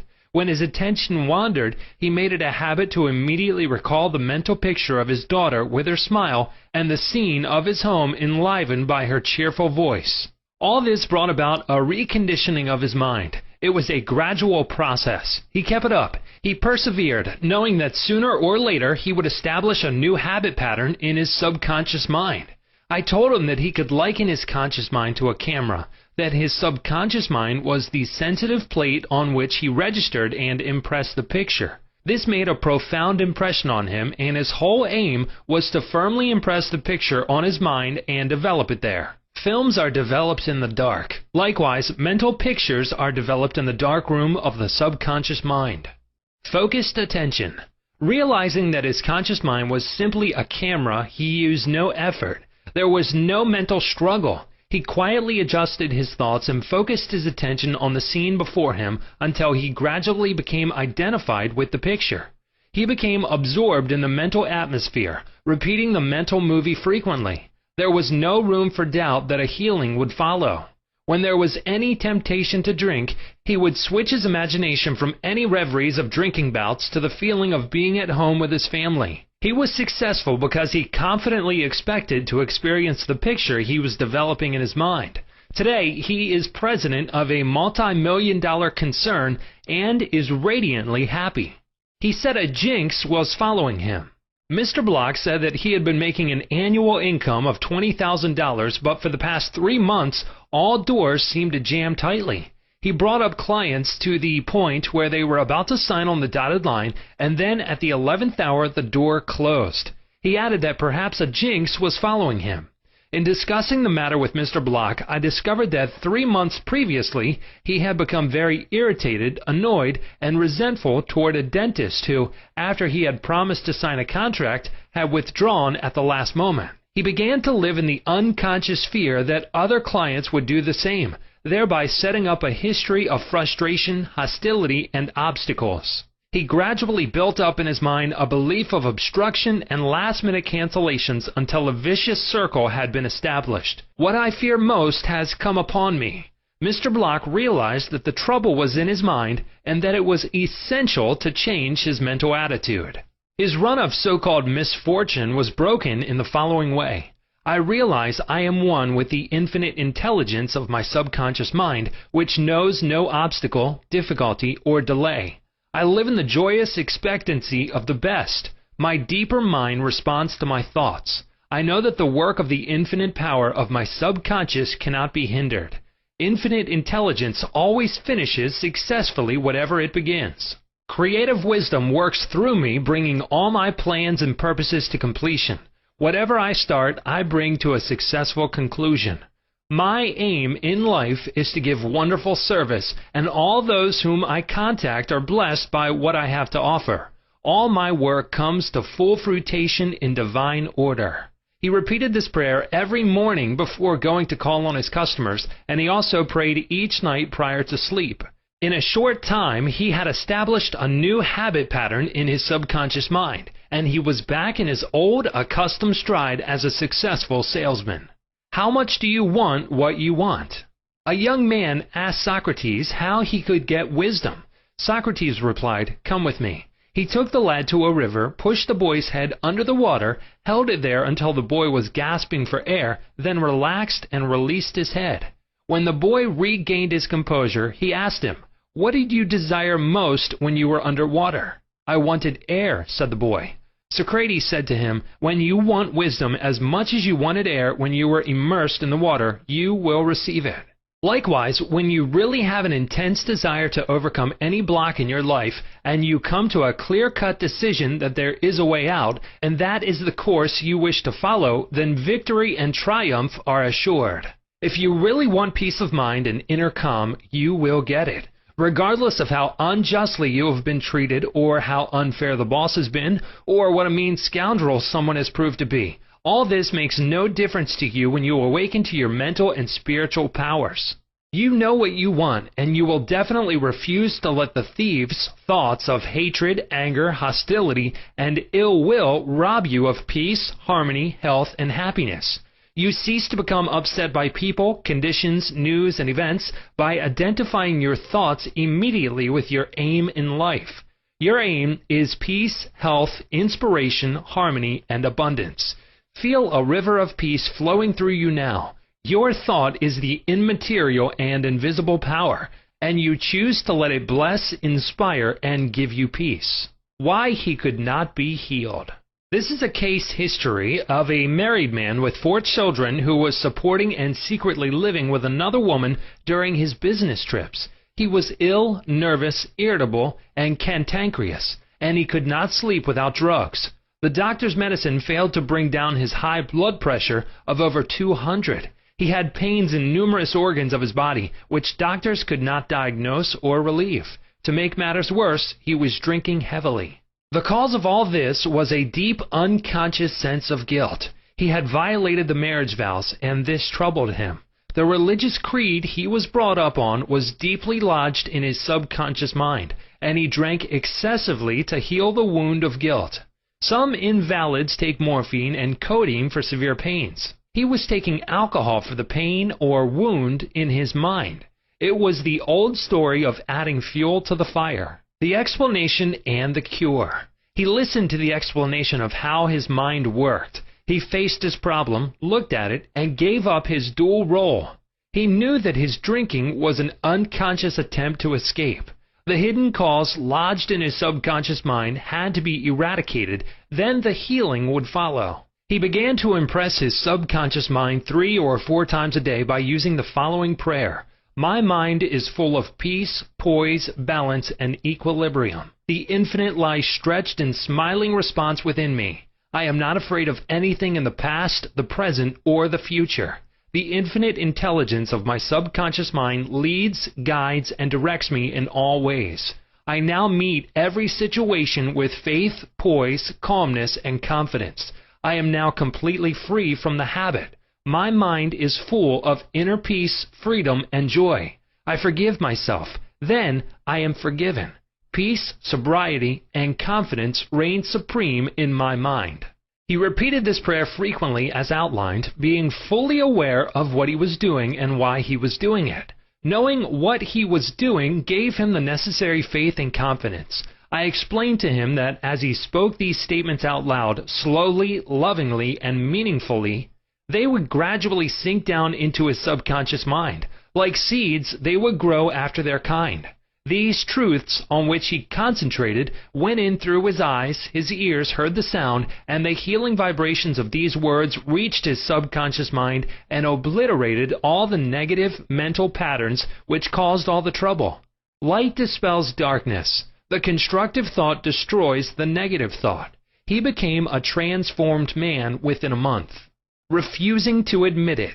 If you are an alcoholic or a drug addict, admit it. Do not dodge the issue. Many people remain alcoholics because they refuse to admit it. Your disease is instability and inner fear. You are refusing to face life, and so you try to escape your responsibilities through the bottle. As an alcoholic, you have no free will, although you think you have, and you may even boast about your willpower. If you are a habitual drunkard and say bravely, I will not touch it anymore, you have no power to make this assertion come true, because you do not know where to locate the power. You are living in a psychological prison of your own making, and you are bound by your beliefs, opinions, training, and environmental influences. Like most people, you are a creature of habit. You are conditioned to react the way you do. Building in the idea of freedom. You can build the idea of freedom and peace of mind into your mentality so that it reaches your subconscious depths. The latter, being all-powerful, will free you from all desire for alcohol. Then you will have the new understanding of how your mind works, and you can truly back up your statement and prove the truth to yourself. 51% healed. If you have a keen desire to free yourself from any destructive habit, you are 51% healed already. When you have a greater desire to give up the bad habit than to continue it, you will not experience too much difficulty in gaining complete freedom. Whatever thought you anchor the mind upon, the latter magnifies. If you engage the mind on the concept of freedom, freedom from that habit, and peace of mind, and if you keep it focused on this new direction of attention, you generate feelings and emotions, which gradually emotionalize the concept of freedom and peace. Whatever idea you emotionalize is accepted by your subconscious and brought to pass. Your subconscious removes mental blocks. The law of substitution. Realize that something good can come out of your suffering. You have not suffered in vain. However, it is foolish to continue to suffer. If you continue as an alcoholic, it will bring about mental and physical deterioration and decay. Realize that the power in your subconscious is backing you up. Even though you may be seized by melancholy, you should begin to imagine the joy of freedom that is in store for you.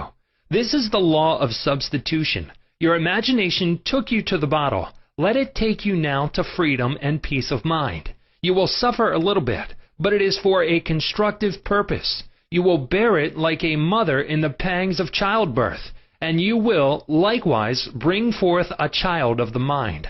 Your subconscious will give birth to sobriety. Cause of alcoholism. The real cause of alcoholism is negative and destructive thinking, for as a man thinketh, so is he. The alcoholic has a deep sense of inferiority, inadequacy, defeat, and frustration, usually accompanied by a deep inner hostility. He has countless alibis as to his reason for drinking, but the sole reason is in his thought life. 3 magic steps. The first step, get still, quiet the wheels of the mind. Enter into a sleepy, drowsy state. In this relaxed, peaceful, receptive state, you are preparing for the second step. The second step, take a brief phrase which can readily be graven on the memory and repeated over and over as a lullaby. Use the phrase, sobriety and peace of mind are mine now, and I give thanks. To prevent the mind from wandering, repeat it aloud or sketch its pronunciation with the lips and tongue as you say it mentally. This helps its entry into the subconscious mind. Do this for 5 minutes or more. You will find a deep emotional response. The third step, just before going to sleep, practice what Johann von Goethe, German author, used to do. Imagine a friend, a loved one in front of you. Your eyes are closed, you are relaxed and at peace. The loved one or friend is subjectively present and is saying to you, congratulations. You see the smile, you hear the voice, you mentally touch the hand. It is all real and vivid. The word congratulations imply complete freedom. Hear it over and over again until you get the subconscious reaction, which satisfies. Keep on keeping on. When fear knocks at the door of your mind, or when worry, anxiety, and doubt cross your mind, behold your vision, your goal. Think of the infinite power within your subconscious mind, which you can generate by your thinking and imagining. And this will give you confidence, power, and courage. Keep on, persevere, until the day breaks and the shadows flee away. Chapter 19. How to use your subconscious mind to remove fear. One of our students told me that he was invited to speak at a banquet. He said he was panic-stricken at the thought of speaking before 1,000 people. He overcame his fear this way. For several nights he sat down in an armchair for about 5 minutes and said to himself slowly, quietly, and positively, I am going to master this fear. I am overcoming it now. I speak with poise and confidence. I am relaxed and at ease. He operated a definite law of mind and overcame his fear. The subconscious mind is amenable to suggestion and is controlled by suggestion. When you still your mind and relax, the thoughts of your conscious mind sink down into the subconscious through a process similar to osmosis, whereby fluids separated by a porous membrane intermingle. As these positive seeds or thoughts sink into the subconscious area, they grow after their kind, and you become poised, serene, and calm. Man's greatest enemy. It is said that fear is man's greatest enemy. Fear is behind failure, sickness, and poor human relations. Millions of people are afraid of the past, the future, old age, insanity, and death. Fear is a thought in your mind, and you are afraid of your own thoughts. A little boy can be paralyzed with fear when he is told there is a boogeyman under his bed that is going to take him away. When his father turns on the light and shows him there is no boogeyman, he is freed from fear. The fear in the mind of the boy was as real as if there really was a boogeyman there. He was healed of a false thought in his mind.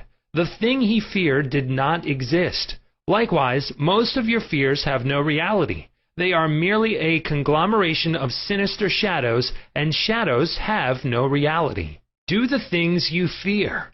Ralph Waldo Emerson, philosopher and poet, said, "Do the thing you are afraid to do, and the death of fear is certain."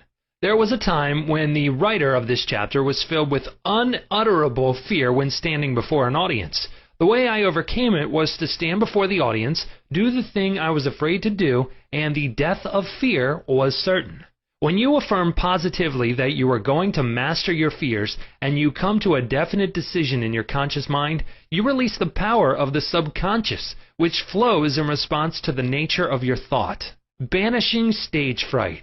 A young lady was invited to an audition. She had been looking forward to the interview. However, on 3 previous occasions she had failed miserably due to stage fright. She possessed a very good voice, but she was certain that when the time came for her to sing, she would be seized with stage fright. The subconscious mind takes your fears as a request, proceeds to manifest them, and brings them into your experience. On 3 previous auditions, she sang wrong notes, and she finally broke down and cried. The cause, as previously outlined, was an involuntary autosuggestion. For example, a silent fear thought emotionalized and subjectified. She overcame it by the following technique. 3 times a day she isolated herself in a room. She sat down comfortably in an armchair, relaxed her body, and closed her eyes. She stilled her mind and body to the best of her ability. Physical inertia favors passivity and renders the mind more receptive to suggestion. She counteracted the fear suggestion by its converse, saying to herself, "I sing beautifully. I am poised, serene, confident, and calm." She repeated the words slowly, quietly, and with feeling from 5 to 10 times at each sitting. She had 3 such sittings every day, and one immediately prior to sleep at night. At the end of a week, she was completely poised, confident, and gave a definitely outstanding audition. Carry out the above procedure, and the death of fear is certain. Fear of failure. Occasionally, young men from the local university come to see me, as well as school teachers, who often seem to suffer from suggestive amnesia at examinations. The complaint is always the same. I know the answers after the examination is over, but I can't remember the answers during the examination. The idea, which realizes itself, is the one to which we invariably give concentrated attention. I find that each one is obsessed with the idea of failure.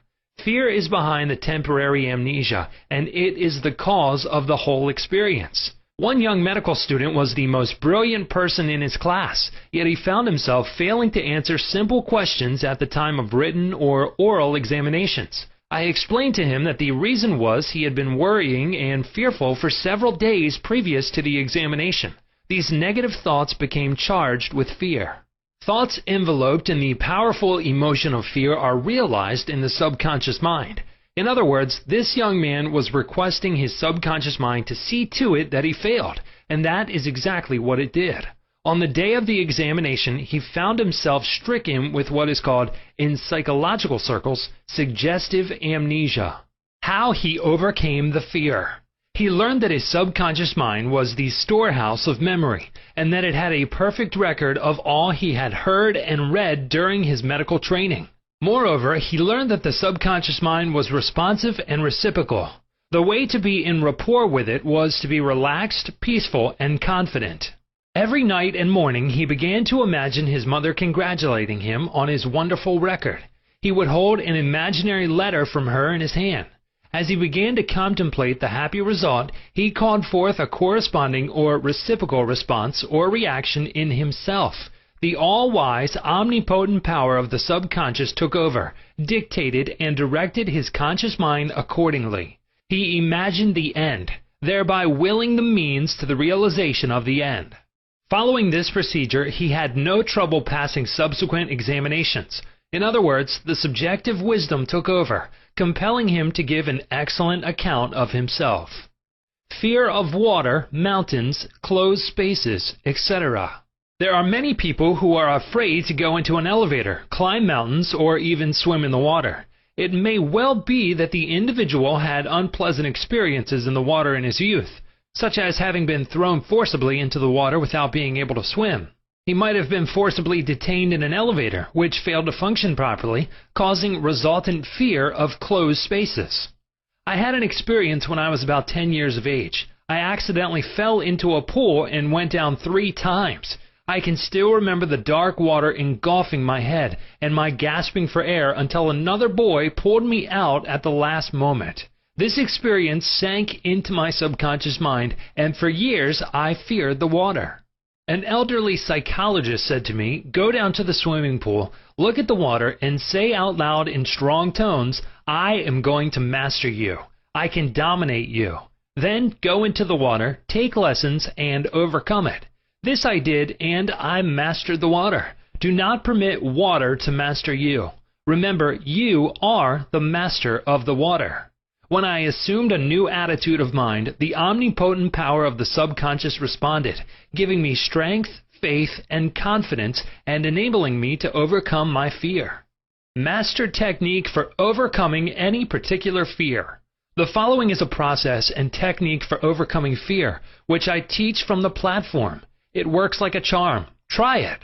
Suppose you are afraid of the water, a mountain, an interview, an audition, or you fear closed spaces. If you are afraid of swimming, begin now to sit still for 5 or 10 minutes, 3 or 4 times a day, and imagine you are swimming. Actually, you are swimming in your mind. It is a subjective experience. Mentally, you have projected yourself into the water. You feel the chill of the water and the movement of your arms and legs. It is all real, vivid, and a joyous activity of the mind. It is not idle daydreaming, for you know that what you are experiencing in your imagination will be developed in your subconscious mind. Then you will be compelled to express the image and likeness of the picture you impressed on your deeper mind. This is the law of the subconscious. You could apply the same technique if you are afraid of mountains or high places. Imagine you are climbing the mountain. Feel the reality of it all. Enjoy the scenery, knowing that as you continue to do this mentally, you will do it physically with ease and comfort.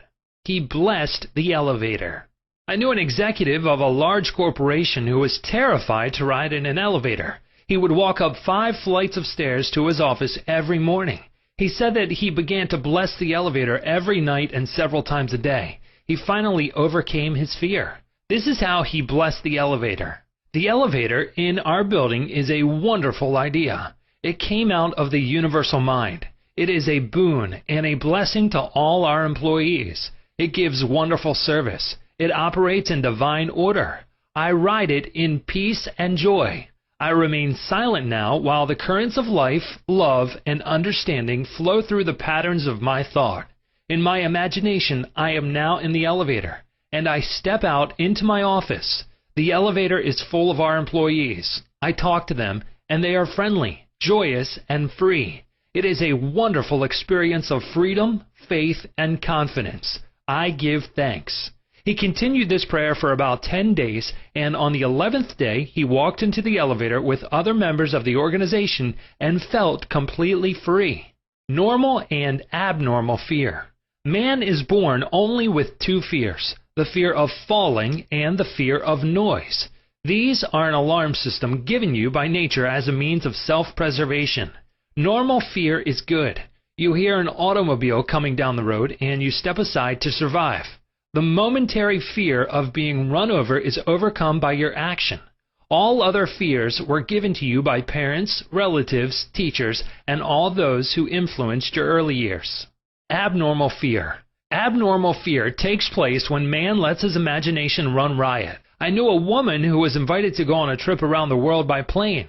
She began to cut out of the newspapers all reports of airplane catastrophes. She pictured herself going down in the ocean, being drowned, etc. This is abnormal fear. Had she persisted in this, she would undoubtedly have attracted what she feared most. Another example of abnormal fear is that of a businessman in New York who was very prosperous and successful. He had his own private mental motion picture, of which he was the director. He would run this mental movie of failure, bankruptcy, empty shelves, and no bank balance until he sank into a deep depression. He refused to stop this morbid imagery and kept reminding his wife that this can't last. There will be a recession. I feel sure we will go bankrupt, etc. His wife told me that he finally did go into bankruptcy, and all the things he imagined and feared came to pass. The things he feared did not exist, but he brought them to pass by constantly fearing, believing, and expecting financial disaster. Job said, "The thing I feared has come upon me." There are people who are afraid that something terrible will happen to their children, and that some dread catastrophe will befall them. When they read about an epidemic or a rare disease, they live in fear that they will catch it, and some imagine they have the disease already. All this is abnormal fear. The answer to abnormal fear: move mentally to the opposite. To stay at the extreme of fear is stagnation plus mental and physical deterioration. When fear arises, there immediately comes with it a desire for something opposite to the thing feared. Place your attention on the thing immediately desired. Get absorbed and engrossed in your desire, knowing that the subjective always overturns the objective. This attitude will give you confidence and lift your spirits. The infinite power of your subconscious mind is moving on your behalf, and it cannot fail. Therefore, peace and assurance are yours. Examine your fears. The president of a large organization told me that when he was a salesman, he used to walk around the block 5 or 6 times before he called on a customer. The sales manager came along one day and said to him, "Don't be afraid of the boogeyman behind the door. There is no boogeyman. It is a false belief." The manager told him that whenever he looked at his own fears, he stared them in the face and stood up to them, looking them straight in the eye. Then they faded and shrank into insignificance. He landed in the jungle. A chaplain told me of his experiences in the Second World War. He had to parachute from a damaged plane and land in the jungle. He said he was frightened, but he knew there were 2 kinds of fear, normal and abnormal, which we have previously pointed out. He decided to do something about the fear immediately and began to talk to himself, saying, "John, you can't surrender to your fear. Your fear is a desire for safety and security and a way out." He began to claim infinite intelligence which guides the planets in their courses is now leading and guiding me out of this jungle. He kept saying this out loud to himself for 10 minutes or more. Then, he added, something began to stir inside me. A mood of confidence began to seize me, and I began to walk. After a few days, I miraculously came out of the jungle and was picked up by a rescue plane. His changed mental attitude saved him. His confidence and trust in the subjective wisdom and power within him was the solution to his problem. He said, "Had I begun to bemoan my fate and indulge my fears, I would have succumbed to the monster fear and probably would have died of fear and starvation." He dismissed himself. The general manager of an organization told me that for 3 years he feared he would lose his position. He was always imagining failure. The thing he feared did not exist, save as a morbid anxiety thought in his own mind. His vivid imagination dramatized the loss of his job until he became nervous and neurotic. Finally, he was asked to resign. Actually, he dismissed himself. His constant negative imagery and fear suggestions to his subconscious mind caused the latter to respond and react accordingly. It caused him to make mistakes and foolish decisions, which resulted in his failure as a general manager. His dismissal would never have happened if he had immediately moved to the opposite in his mind. They plotted against him. During a recent world lecture tour, I had a 2-hour conversation with a prominent government official. He had a deep sense of inner peace and serenity. He said that all the abuse he receives politically from newspapers and the opposition party never disturb him. His practice is to sit still for 15 minutes in the morning and realize that in the center of him is a deep, still ocean of peace. Meditating in this way, he generates tremendous power, which overcomes all manner of difficulties and fears. Sometime previously, a colleague called him at midnight and told him a group of people were plotting against him. This is what he said to his colleague: "I am going to sleep now in perfect peace. You can discuss it with me at 10 a.m. tomorrow." He said to me, "I know that no negative thought can ever manifest except I emotionalize the thought and accept it mentally. I refuse to entertain their suggestion of fear. Therefore, no harm can come to me."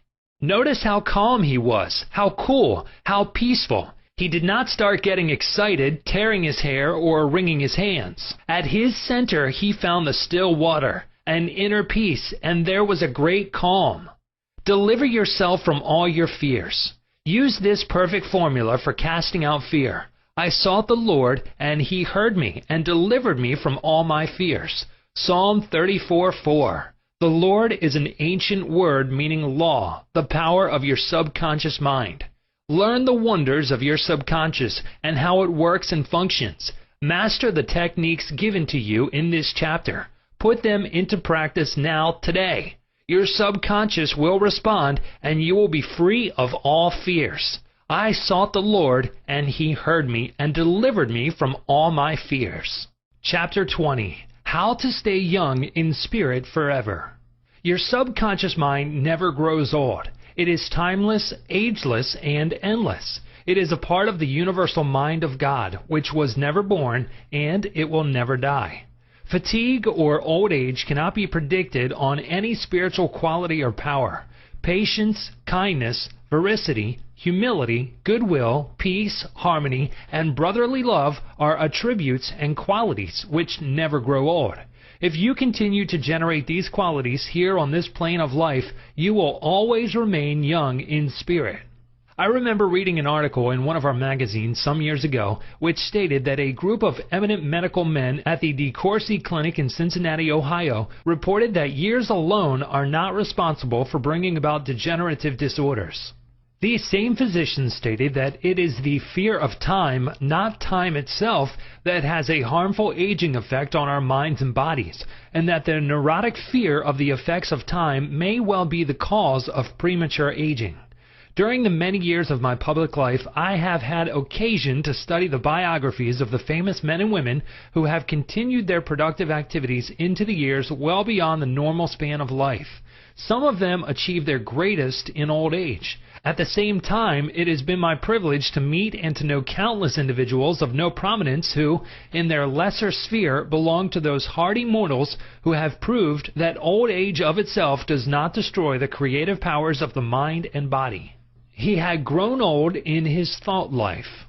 A few years ago, I called on an old friend in London, England. He was over 80 years of age, very ill, and obviously was yielding to his advancing years. Our conversation revealed his physical weakness, his sense of frustration, and a general deterioration almost approaching lifelessness. His cry was that he was useless and that no one wanted him. With an expression of hopelessness, he betrayed his false philosophy. We are born, grow up, become old, good for nothing, and that's the end. This mental attitude of futility and worthlessness was the chief reason for his sickness. He was looking forward only to senescence, and after that, nothing.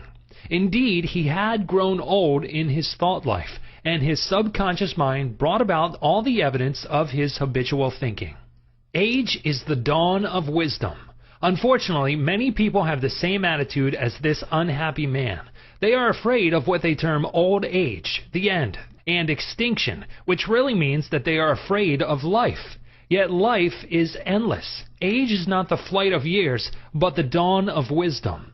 Wisdom is an awareness of the tremendous spiritual powers in your subconscious mind and the knowledge of how to apply these powers to lead a full and happy life.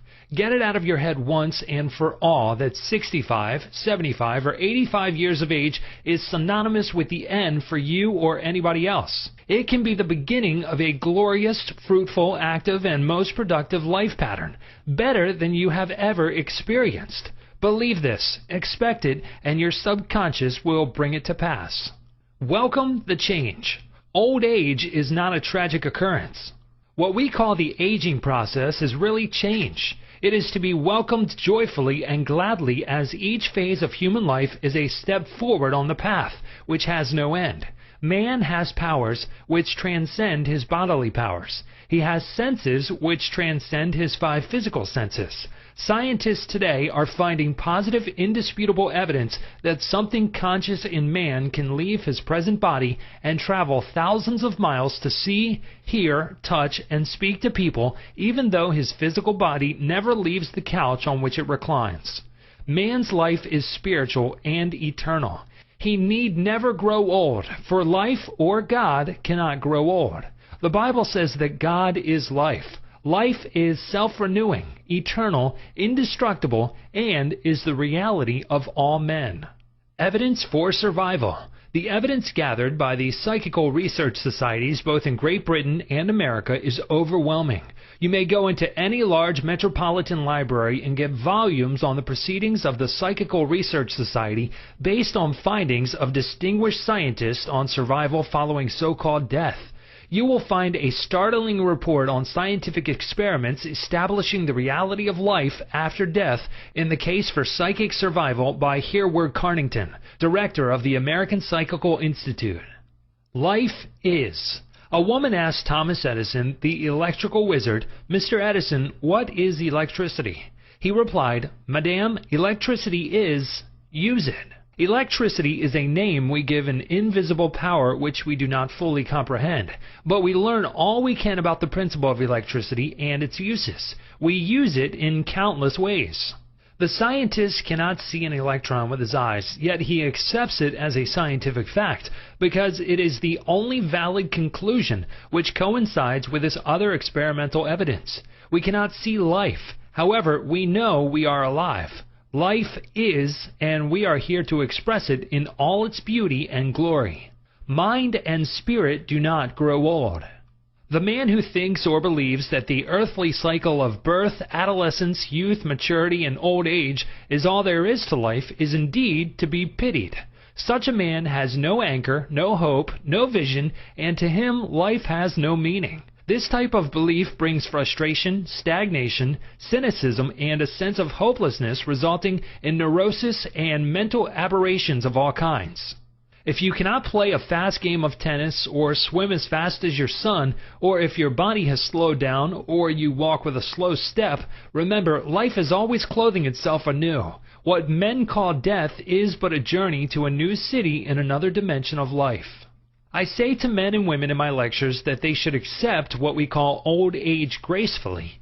Age has its own glory, beauty, and wisdom, which belong to it. Peace, love, joy, beauty, happiness, wisdom, goodwill, and understanding are qualities which never grow old or die. Ralph Waldo Emerson, poet and philosopher, said, "We do not count a man's years until he has nothing else to count." Your character, the quality of your mind, your faith, and your convictions are not subject to decay. You are as young as you think you are. I gave public lectures in Caxton Hall, London, England, every few years, and following one of these lectures, a surgeon said to me, "I am 84 years of age. I operate every morning, visit patients in the afternoons, and I write for medical and other scientific journals in the evening." His attitude was that he was as useful as he believed himself to be, and that he was as young as his thoughts. He said to me, "It's true what you said. Man is as strong as he thinks he is, and as valuable as he thinks he is." This surgeon had not surrendered to advancing years. He knows that he is immortal. His final comment to me was, "If I should pass on tomorrow, I would be operating on people in the next dimension, not with a surgeon's scalpel, but with mental and spiritual surgery." Your gray hairs are an asset. Don't ever quit a job and say, "I am retired, I am old, I am finished." That would be stagnation, death, and you would be finished. Some men are old at 30, while others are young at 80. The mind is the master weaver, the architect, the designer, and the sculptor. George Bernard Shaw was active at 90, and the artistic quality of his mind had not relaxed from active duty. I meet men and women who tell me that some employers almost slam the door in their faces when they say they are over 40. This attitude on the part of employers is to be considered cold, callous, evil, and completely void of compassion and understanding. The total emphasis seemed to be on youth. For example, you must be under 35 years of age to receive consideration. The reasoning behind this is certainly very shallow. If the employer would stop and think, he would realize that the man or woman was not selling his age or gray hair. Rather, he was willing to give of his talents, his experience, and his wisdom gathered through the years of experience in the marketplace of life.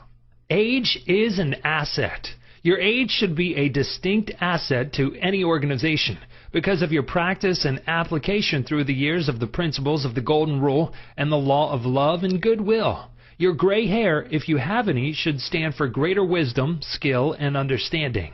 Your emotional and spiritual maturity should be a tremendous blessing to any organization. A man should not be asked to resign when he is 65 years of age. That is the time of life when he could be most useful in handling personnel problems, making plans for the future, making decisions, and guiding others in the realm of creative ideas based on his experience and insight into the nature of the business. Be your age. A motion picture writer in Hollywood told me that he had to write scripts which would cater to the 12-year-old mind. This is a tragic state of affairs if the great masses of people are expected to become emotionally and spiritually mature. It means that the emphasis is placed on youth in spite of the fact that youth stands for inexperience, lack of discernment, and hasty judgment. I can keep up with the best of them. I am now thinking of a man 65 years of age who is trying frantically to keep young. He swims with young men every Sunday, goes on long hikes, plays tennis, and boasts about his prowess and physical powers, saying, "Look, I can keep up with the best of them." He should remember the great truth. As a man thinketh in his heart, so is he. Proverbs 23:7. Diets, exercises, and games of all kinds will not keep this man young. It is necessary for him to observe that he grows old or remains young in accordance with his processes of thinking. Your subconscious mind is conditioned by your thoughts. If your thoughts are constantly on the beautiful, the noble, and the good, you will remain young regardless of the chronological years. Fear of old age. Job said, "The thing which I greatly feared is come upon me." There are many people who fear old age and are uncertain about the future because they anticipate mental and physical deterioration as the years advance. What they think and feel comes to pass. You grow old when you lose interest in life, when you cease to dream, to hunger after new truths, and to search for new worlds to conquer. When your mind is open to new ideas, new interests, and when you raise the curtain and let in the sunshine and inspiration of new truths of life and the universe, you will be young and vital. You have much to give. If you are 65 or 95 years of age, realize you have much to give. You can help stabilize, advise, and direct the younger generation. You can give the benefit of your knowledge, your experience, and your wisdom. You can always look ahead, for at all times you are gazing into infinite life. You will find that you can never cease to unveil the glories and wonders of life. Try to learn something new every moment of the day, and you will find your mind will always be young. 110 years old. Some years ago, while lecturing in Bombay, India, I was introduced to a man who said he was 110 years old. He had the most beautiful face I have ever seen. He seemed transfigured by the radiance of an inner light. There was a rare beauty in his eyes, indicating he had grown old in years with gladness, and with no indication that his mind had dimmed its lights. Retirement, a new venture. Be sure that your mind never retires. It must be like a parachute, which is no good unless it opens up. Be open and receptive to new ideas. I have seen men of 65 and 70 retire. They seemed to rot away, and in a few months passed on. They obviously felt that life was at an end. Retirement can be a new venture, a new challenge, a new path, the beginning of the fulfillment of a long dream. It is inexpressibly depressing to hear a man say, "What shall I do now that I am retired?" He is saying, in effect, "I am mentally and physically dead. My mind is bankrupt of ideas."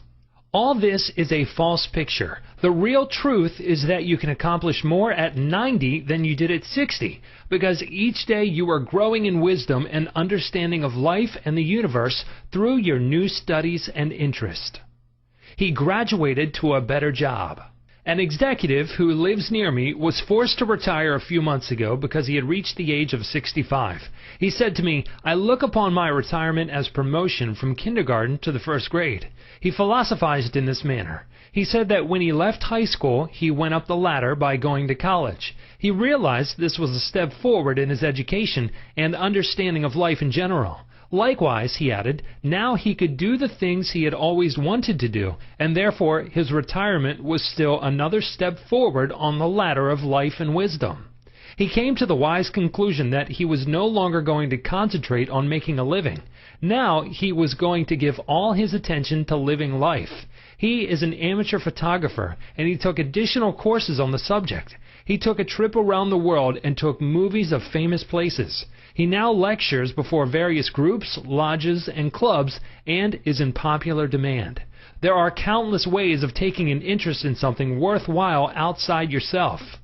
Become enthusiastic over new creative ideas, make spiritual progress, and continue to learn and to grow. In this manner you remain young in heart, because you are hungering and thirsting after new truths, and your body will reflect your thinking at all times. You must be a producer and not a prisoner of society. The newspapers are taking cognizance of the fact that the voting population of the elderly in California elections is increasing by leaps and bounds. This means that their voices will be heard in the legislature of the state and also in the halls of Congress. I believe there will be enacted a federal law prohibiting employers from discrimination against men and women because of age. A man of 65 years may be younger mentally, physically, and psychologically than many men at 30. It is stupid and ridiculous to tell a man he cannot be hired because he is over 40. It is like saying to him that he is ready for the scrap heap or the junk pile. What is a man of 40 or over to do? Must he bury his talents and hide his light under a bushel? Men who are deprived and prevented from working because of age must be sustained by government treasuries at county, state, and federal levels. The many organizations who refuse to hire them and benefit from their wisdom and experience will be taxed to support them. This is a form of financial suicide. Man is here to enjoy the fruit of his labor, and he is here to be a producer and not a prisoner of society, which compels him to idleness. Man's body slows down gradually as he advances through the years, but his conscious mind can be made much more active, alert, alive, and quickened by the inspiration from his subconscious mind. His mind, in reality, never grows old. Job said, "Oh, that I were as in months past, as in the days when God preserved me, when his candle shined upon my head, and when by his light I walked through darkness, as I was in the days of my youth, when the secret of God was upon my tabernacle." Job 29, verses 2 through 4. Secret of youth. To recapture the days of your youth, feel the miraculous, healing, self-renewing power of your subconscious mind moving through your whole being. Know and feel that you are inspired, lifted up, rejuvenated, revitalized, and recharged spiritually. You can bubble over with enthusiasm and joy, as in the days of your youth, for the simple reason that you can always mentally and emotionally recapture the joyous state. The candle which shines upon your head is divine intelligence, and reveals to you everything you need to know. It enables you to affirm the presence of your good, regardless of appearances. You walk by the guidance of your subconscious mind because you know that the dawn appears and the shadows flee away. Get a vision. Instead of saying, "I am old," say, "I am wise in the way of the divine life." Don't let the corporation, newspapers, or statistics hold a picture before you of old age, declining years, decrepitude, senility, and uselessness. Reject it, for it is a lie. Refuse to be hypnotized by such propaganda. Affirm life, not death. Get a vision of yourself as happy, radiant, successful, serene, and powerful. Your mind does not grow old. Former President Herbert Hoover, now 88 years old, is very active and is performing monumental work. I interviewed him a few years ago in his suite at the Waldorf Astoria, New York City. I found him healthy, happy, vigorous, and full of life and enthusiasm. He was keeping several secretaries busy handling his correspondence, and was himself writing books of a political and historical nature. Like all great men, I found him affable, genial, amiable, loving, and most understanding. His mental acumen and sagacity gave me the thrill of a lifetime. He is a deeply religious man and is full of faith in God and in the triumph of the eternal truth of life. He was subjected to a barrage of criticism and condemnation in the years of the Great Depression, but he weathered the storm and did not grow old in hatred, resentment, ill will, and bitterness. On the contrary, he went into the silence of his soul, and communing with the divine presence within him, he found the peace which is the power at the heart of God. His mind active at 99. My father learned the French language at 65 years of age and became an authority on it at 70. He made a study of Gallic when he was over 60 and became an acknowledged and famous teacher of the subject. He assisted my sister in a school of higher learning and continued to do so until he passed away at 99. His mind was as clear at 99 as it was when he was 20. Moreover, his handwriting and his reasoning powers had improved with age. Truly, you are as old as you think and feel. We need our senior citizens. Marcus Porcius Cato, the Roman patriot, learned Greek at 80. Madame Ernestine Schumann-Heink, the great German-American contralto, reached the pinnacle of her musical success after she became a grandmother. It is wonderful to behold the accomplishments of the oldsters. General Douglas MacArthur, Harry S. Truman, General Dwight David Eisenhower, and the American financier Bernard Baruch are interesting, active, and contributing their talents and wisdom to the world. The Greek philosopher Socrates learned to play musical instruments when he was 80 years old. Michelangelo was painting his greatest canvases at 80. At 80, C.O. Simonides won the prize for poetry. Johann von Goethe finished Past, and Leopold von Ranke commenced his History of the World, which he finished at 92. Alfred Tennyson wrote a magnificent poem, Crossing the Bar, at 83. Isaac Newton was hard at work close to 85. At 88, John Wesley was directing, preaching, and guiding Methodism. We have several men of 95 years who come to my lectures, and they tell me they are in better health now than they were at 20. Let us place our senior citizens in high places and give them every opportunity to bring forth the flowers of paradise. If you are retired, get interested in the laws of life and the wonders of your subconscious mind. Do something you have always wanted to do. Study new subjects and investigate new ideas. Pray as follows: As the hart panteth after the water brooks, so panteth my soul after thee, O God. Psalm 42:1. The fruits of old age. His flesh shall be fresher than a child's. He shall return to the days of his youth. Job 33:25. Old age really means the contemplation of the truths of God from the highest standpoint. Realize that you are on an endless journey, a series of important steps in the ceaseless, tireless, endless ocean of life. Then, with the psalmist, you will say, "They shall bring forth fruit in old age. They shall be fat and flourishing." Psalm 92:14. But the fruit of the Spirit is love, joy, peace, patience, gentleness, goodness, faith, meekness, temperance. Against such there is no law. You are a son of infinite life, which knows no end, and you are a child of eternity.